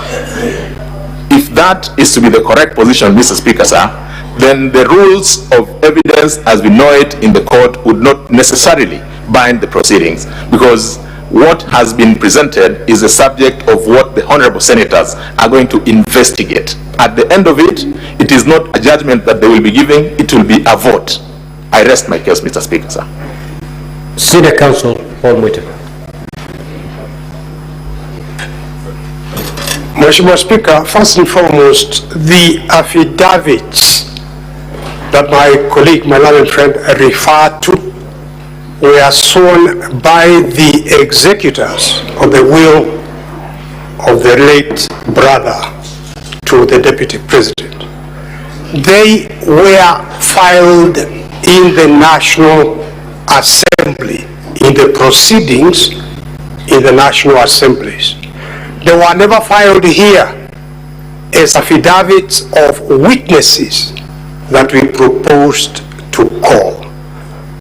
With regard to the affidavit of Governor Sakaja Johnston, it was specifically filed in the Senate, an affidavit of a witness that they intended to call. That affidavit has material injurious to the Deputy President. Mheshimiwa Speaker, we were looking forward to cross-examining Governor Sakaja so as to bring out the truth, to assist this Honorable Senate to make a decision. If he is not being called, and in fairness to the Deputy Governor, all that we are asking is that affidavit be expunged together with the affidavits of Peterson Jomo, who they are not calling now, and also the affidavit of Mercy Wajau, who is not being called. It is not fair to file affidavits containing information allegations injurious to the other party, then ask that those affidavits to remain as part of the record without calling them and appealing them for cross-examination. So my application is that the 3 affidavits be struck out. Thank you. Mr. Speaker, sir, just for clarity, there is absolutely no new material that was presented after the material that was sent to this House from the National Assembly. For instance, the affidavit by His Excellency Johnson Sakaja is to be found at volume 1 of the documents that have been filed. Maybe Counsel for the National Assembly, let me get it clear. Yes, the affidavit by the Nairobi governor, was it filed after the proceedings of the National Assembly, or it forms part and parcel of the proceedings that came from the National Assembly? It forms part and parcel of the proceedings that came from the National Assembly. In particular, Mr. Speaker, sir, all those affidavits form what constituted part of what came into through public participation. So just so that we make progress, Senior Counsel, you have indicated that the affidavit by the Honorable Governor for Nairobi did not form part of the documents that emanated from the National Assembly. Now, the position as held by the Council of the National Assembly is to the contrary. These are things we can settle now. Did it come with a bundle of documents from the National Assembly, or it was filed after the Senate was seized of those documents? Mr. Speaker, I have been corrected by my colleagues. The affidavits where the affidavit by Governor Johnson Sakaja was actually part of the public participation. So it was part of the record of the National Assembly. So now, yes, let's move to the two. Yes. Let's move to the two. Now, have a seat, Senior Counsel. Counsel for the National Assembly. Yes, Mr. Speaker, sir. Yeah, respond to the 2 more affidavits, because the contention from the Council of the Deputy President is that they were filed after the record was received from the National Assembly by the Senate. Mr. Speaker, sir, I reiterate the position that we earlier on gave, that there's not any single document other than the document that was admitted yesterday pursuant to our application that came in after the record had been presented before this House. So the affidavits were not filed after the Senate received the bundle of documents from the National Assembly? Absolutely not. Can you lead us to the volume and the page containing these affidavits from the National Assembly? Mr. Speaker, sir, just give me 1 minute to consult with my colleagues here. I identify it, then I bring it. It's not an issue that we had anticipated. Yes, so that we settle this matter. Most of that. Yeah, let's settle it. It is, Mr. Speaker, it's only the affidavit of Peterson Jomo that was filed in the Senate. It did not form any part Very well, of the National Assembly. So then let's settle that one and we make progress. We need not argue on this matter. Mr. Speaker, sir, I think what happened is that we skipped the opportunity to identify the documents from both sides of what had been filed. The documents that we filed yesterday has a volume 8. That is the document that contains the affidavit of Peterson Jomo. So it is that affidavit, if you go to the Senior Counsel, it is that affidavit that they're looking forward to cross-examining the deponent. Now that you've closed your case, the argument from the Council of the Deputy President is, how then are we going to test the truth of those avowals? What say you on that? Mr. Speaker, sir, I did give an indication that, number 1, at the commencement of these proceedings, any party who wanted to cross-examine any of the deponents of any of the documents had an opportunity, upon your invitation, to invite such parties to appear before them. If our counterparts appearing for His Excellency the Deputy President did not find it appropriate to call that witness at that point in time, they cannot now hold us to say that you had said you'd call this person, you will not call them. because the person we were to call was for purposes of clarifying what we thought was important for us. Now, this being an inquisitorial proceeding, a quasi-judicial proceeding, Mr. Speaker, sir, I think it would be a stretch to expect that if we didn't call or if we didn't avail any of the witnesses that were mentioned in any of the affidavits, then as of necessity that follows that record or that affidavit needs to be expunged. That's what I was saying. Pursuant to your ruling yesterday, that is evidence and material that was presented yesterday. It forms part of your record. Now, before I give my way forward, Senator for Nairobi City.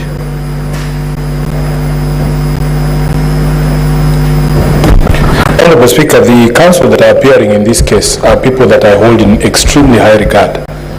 Senior Counsel Paul Muite appears to not have the confidence of the judges sitting here that we know how to treat evidence contained in an affidavit that is not tested at cross-examination. Even the judges you appear before in the courts that you practice in know what to do with evidence of a person who is not availing themselves for cross-examination. So, Honorable Speaker, I really don't understand what the contention is, because we sitting here as judges know how to treat that evidence, and I wanted to take this opportunity to calm the anxiety of Senior Counsel Paul Muite that indeed we do know what to do with such evidence. Now, so that we make progress, Senior Counsel has raised an important matter, which matter has been responded to by the Counsel for the National Assembly. Now, Honorable Senators, there is an affidavit sworn by one Jomo Mushira, who had been listed to appear as a witness for and on behalf of the National Assembly.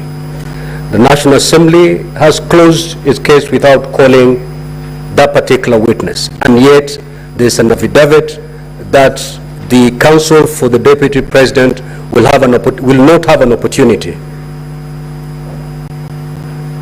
to cross-examine. The question, as you retire at the end of this hearing, is to look at the probative value of that particular document. Senior Counsel Paul Muite, your point is valid. The senators have noted.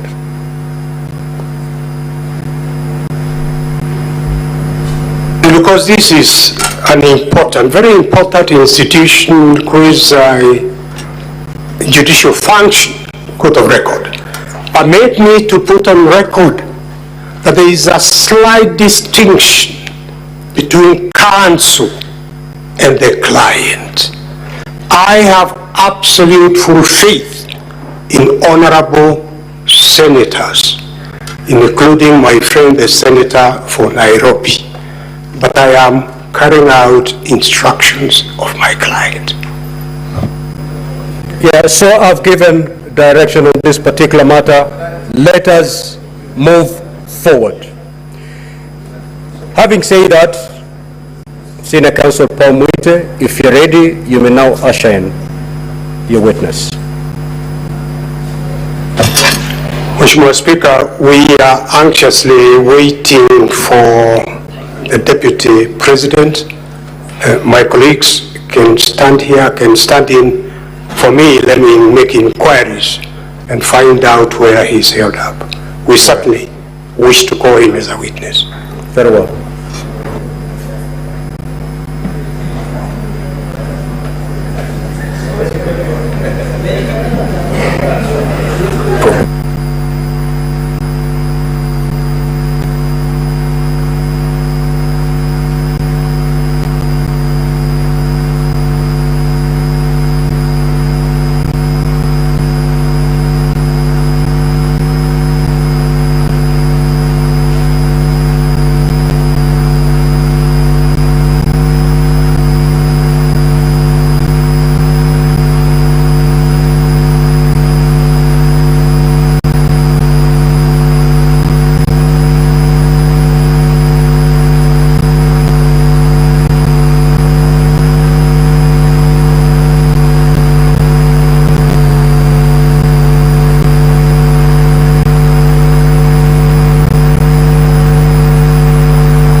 unprecedented to the extent that when we stand down business in this house, it normally arises from a communication from the chair that you're temporarily, for a specific time, suspending the proceedings. You have not done this, and we are seated in the chamber. The mess is in place.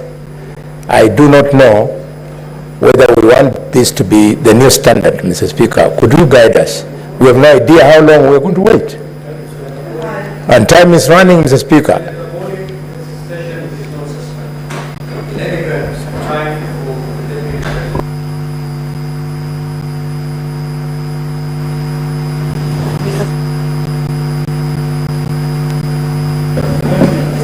Honorable Senators,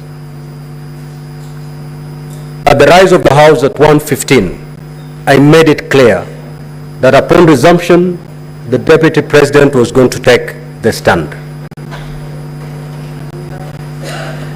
We came in here, I communicated the program for the afternoon, and I said we're going to execute it with military precision, owing to the fact that we need to conclude business today. Senior Counsel Paul Muite indicated that he cannot get hold of his client. That is not the concern of this House. So time is running.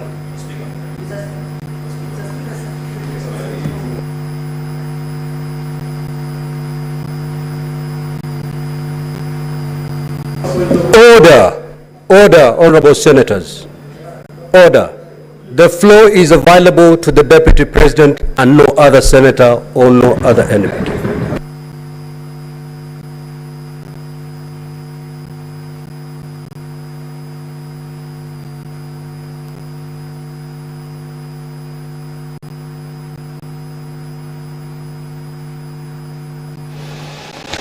Well, the Speaker of the Senate, Honorable Amason Kingi, currently presiding over the business of the Senate this afternoon, has just directed that the floor at this particular juncture is not available to any other senator owing to the... Enoch, I used very basic English. I know you. You have such a wonderful grasp of the language. You need not to get any clarification.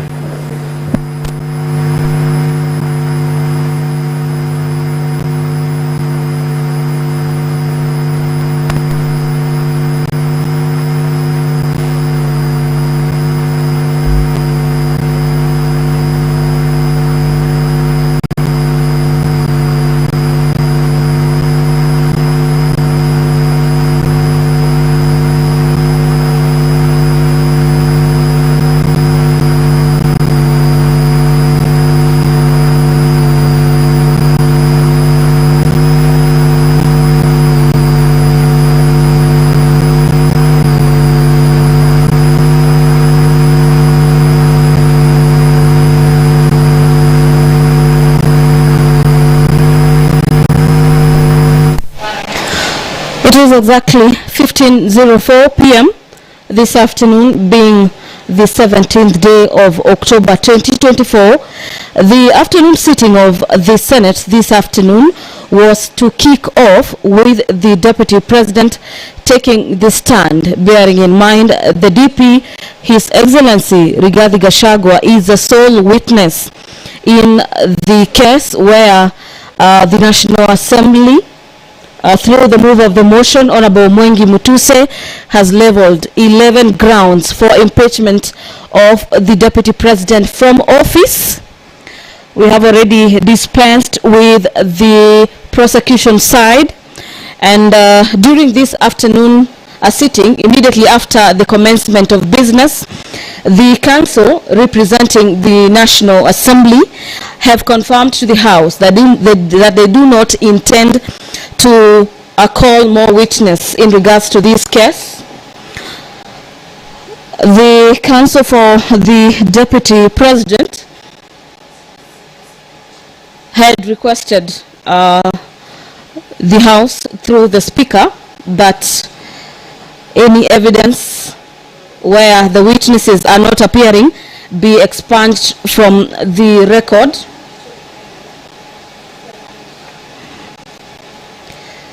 It is a moment of waiting at the Senate this afternoon as the House awaits the arrival of the Deputy President Rigathi Gachagua, who is set to take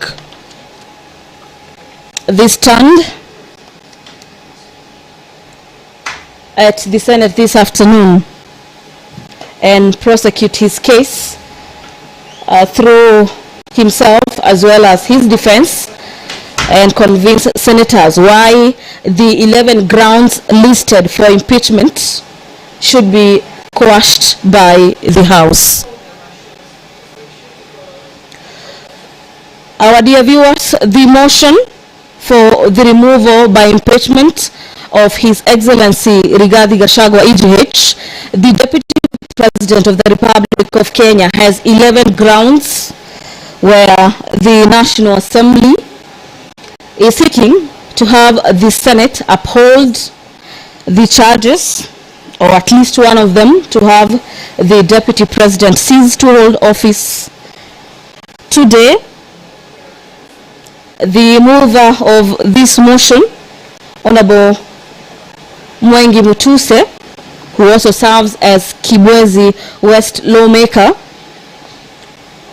has told senators for the better part of yesterday and today that his desire through this motion is that the House finds the Deputy President to have committed the offenses listed in this motion.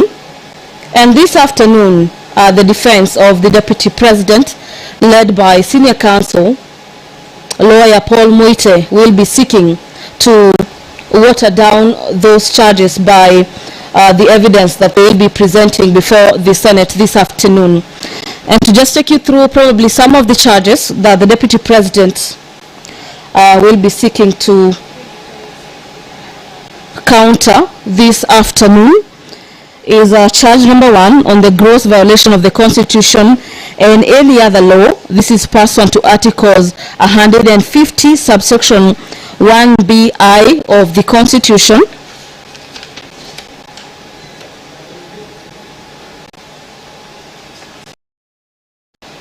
Charge number 2 in the impeachment motion by Honorable Member for Kibwezi West. The Honorable Member alleges in his motion that there is gross violation of Articles 147 subsection 1 and 152 subsection 1 of the Constitution, where the Deputy President is being accused of undermining the presidency. Under Article 147 subsection 1 of the Constitution, the Deputy President is the principal assistant of the President and shall deputize the President in the execution of President's function.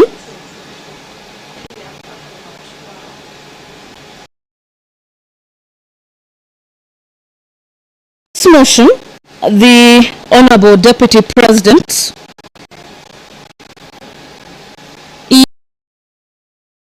of going in contravention with cabinet resolutions on matters evacuation of people residing along Nairobi River,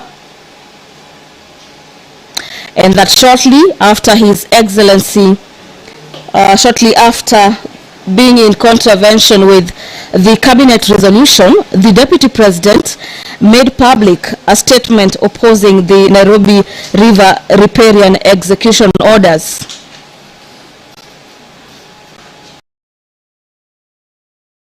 The mover of the motion, this is undermining the resolutions by the cabinet. Under charge number 3, again on gross violation of Article 6 subsection 2, Articles 10 subsection 2A, Article 174 and Article 188, and the 4th schedule of the Constitution, where the Deputy President is accused of undermining devolution.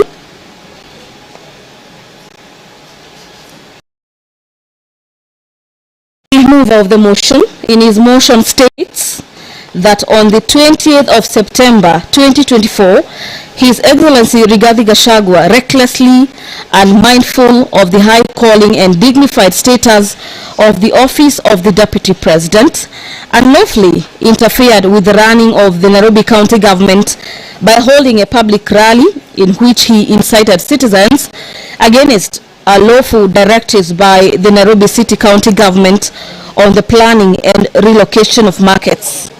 This is just some of the grounds listed, or some of the annexes under charge number 3, where the Deputy President is set to defend himself on these charges, among others. Senior Counsel Paul Mwite.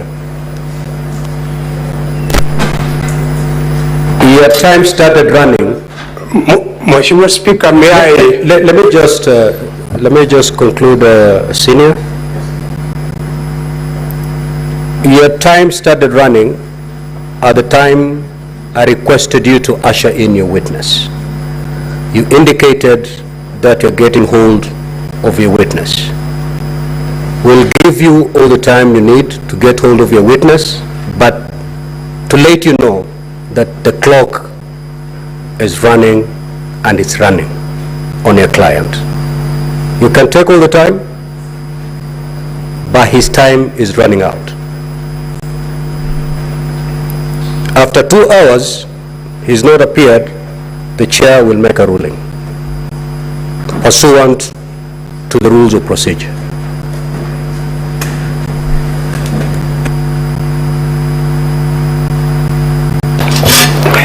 Mheshimiwa Speaker, may I start first and foremost by expressing apologies and regrets that the Deputy President is not here, and by not being here, the inconvenience and delay caused to Mheshimiwa Speaker and to honorable senators.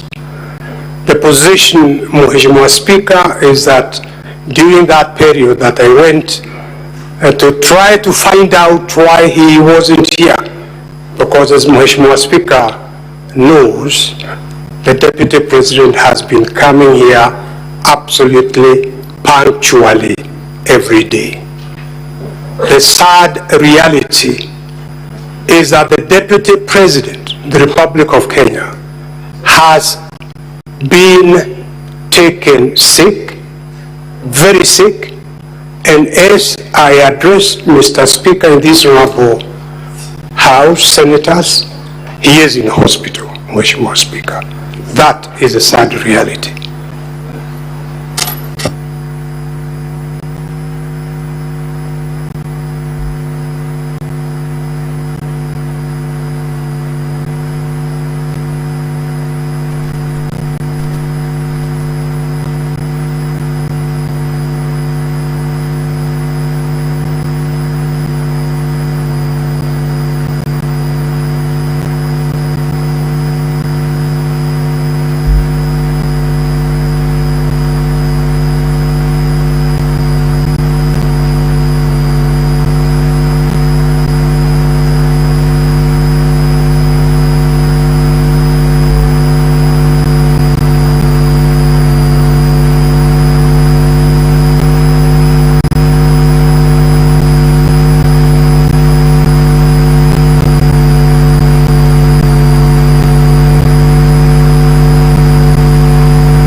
Order, honorable senators. Order, honorable senators. Senator Kajwang. Now, Counsel for the National Assembly, you have had Senior Counsel Paul Mwite for and on behalf of the Deputy President. Considering that this is a time-bound process, what is your reaction? Mr. Speaker, sir, this is a house governed by the rule of law. We truly empathize with the difficulty that His Excellency, the Deputy President, has found himself in. But Mr. Speaker, sir, pursuant to Rule 11 of the rules governing this process, if I may, with your permission, maybe Counsel for the National Assembly. Yes, Mr. Speaker, sir. Just take a seat before you make your rejoinder. Senior Counsel Paul Muite, having said whatever you've said, what is your proposed way forward so that a reaction can be put from the National Assembly? Are you telling us we wait until your client gets here? What is your proposed way forward?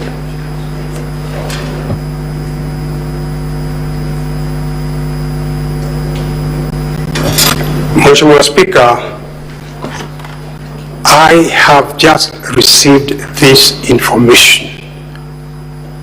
My proposal is that you give me at least the rest of the day. I'd like to go and have an assessment of his situation and maybe even come back here by 5 p.m. Right now, I would like to make an informed sort of situation after I see the Deputy President and I see the doctor, Mheshimiwa Speaker, at least an hour or two. Yes, thank you. Very well. Counsel for the National Assembly. Mr. Speaker, sir, having very keenly listened to my learned senior colleague, Paul Muite, Senior Counsel, it puts us in a bit of a difficulty because whereas we may want to empathize with the situation, there appears to be no indication from their end as to a specific proposal. Mr. Speaker, sir, this being a house governed by rules and this process being a time-bound process, I will draw your attention to Rule 11 of the rules of this this House. If I may read, Mr. Speaker, sir, that where the National Assembly or the President chooses not to appear before the Senate, that fact shall be put on record and the Senate shall proceed with its investigation without further reference to the National Assembly or the President. But the Senate may, for exceptional reasons to be recorded, permit a later appearance before the Senate by the National Assembly or the President. Mr. Speaker, sir, I think this rule would give us guidance.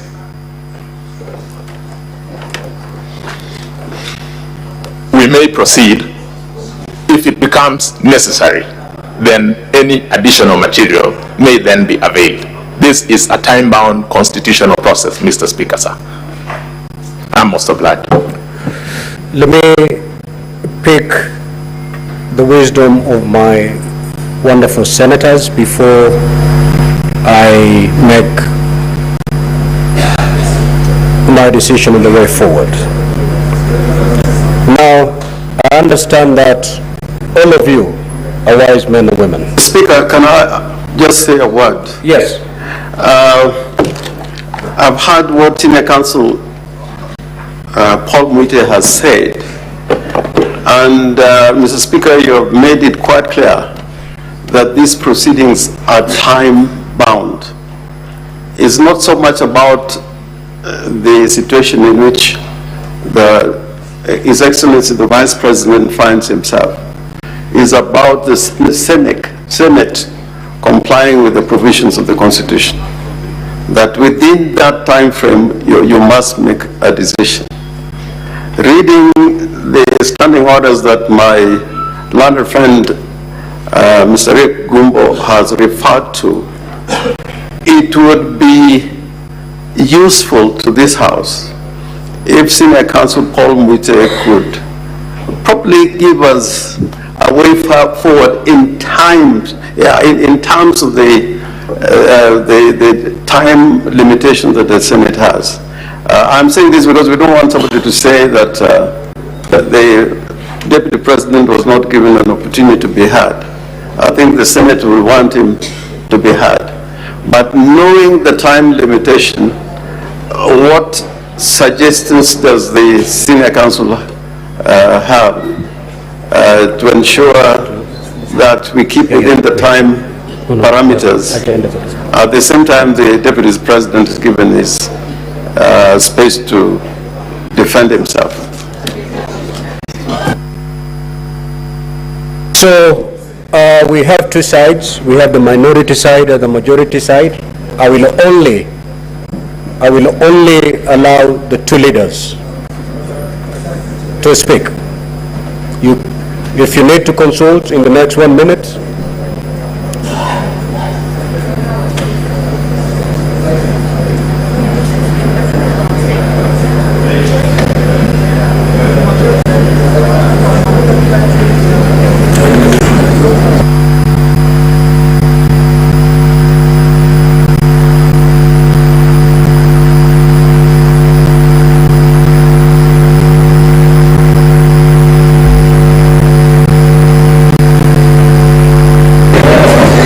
Honorable Senators, the standing orders have not been suspended yet. It is only Senator Mazayo and the majority leader. The rest, take your seat. The rest, please take your seat.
Order, honorable senators.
07 21 28 7828.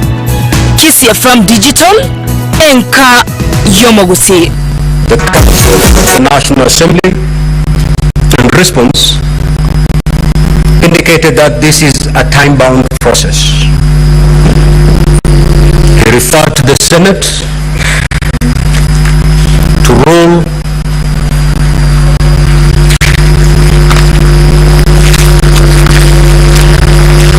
Rule 11 of the Rules of Procedure, that where the Deputy President fails to appear, the Senate can actually proceed. Or, for exceptional reasons to be recorded, permit a later appearance before the Senate of the Deputy President.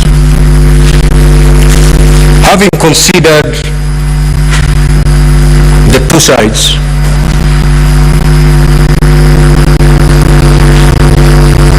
my directions are as follows: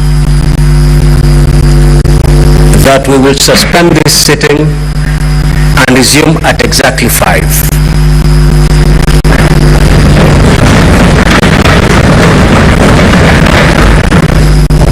So the Deputy President, we expect the Deputy President then to take the witness stand at 5. This is a time-bound process, unfortunately. It is so ordered.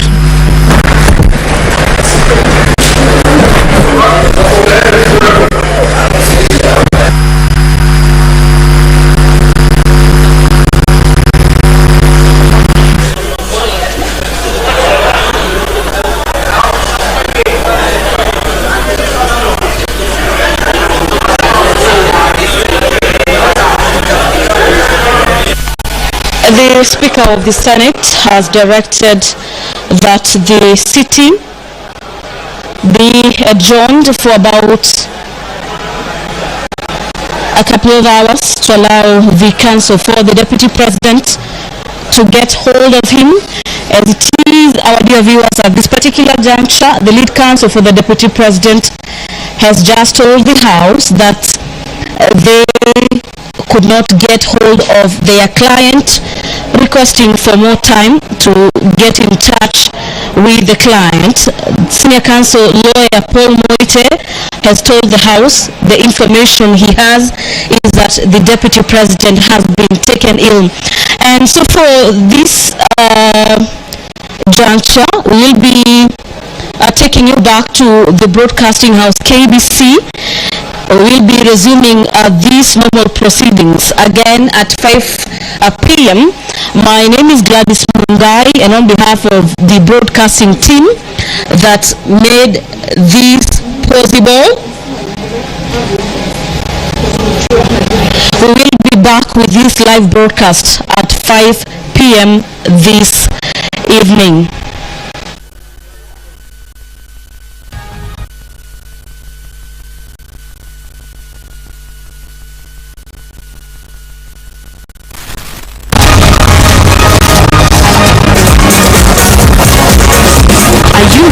Capture the moments that matter. Look no further. Introducing the ultimate solution for all your video coverage, live streaming, photography, and drone services. At KISII FM Digital, we believe that every moment is unique and it deserves to be immortalized in the most captivating way possible. Whether it's a wedding, funeral, corporate event, concert, or any special occasion, our team is dedicated to turning your vision into a mesmerizing reality. But we don't stop at just capturing moments. We make them come alive. With our cutting-edge live streaming services, you can share your event with the world in real time. Whether it's a small gathering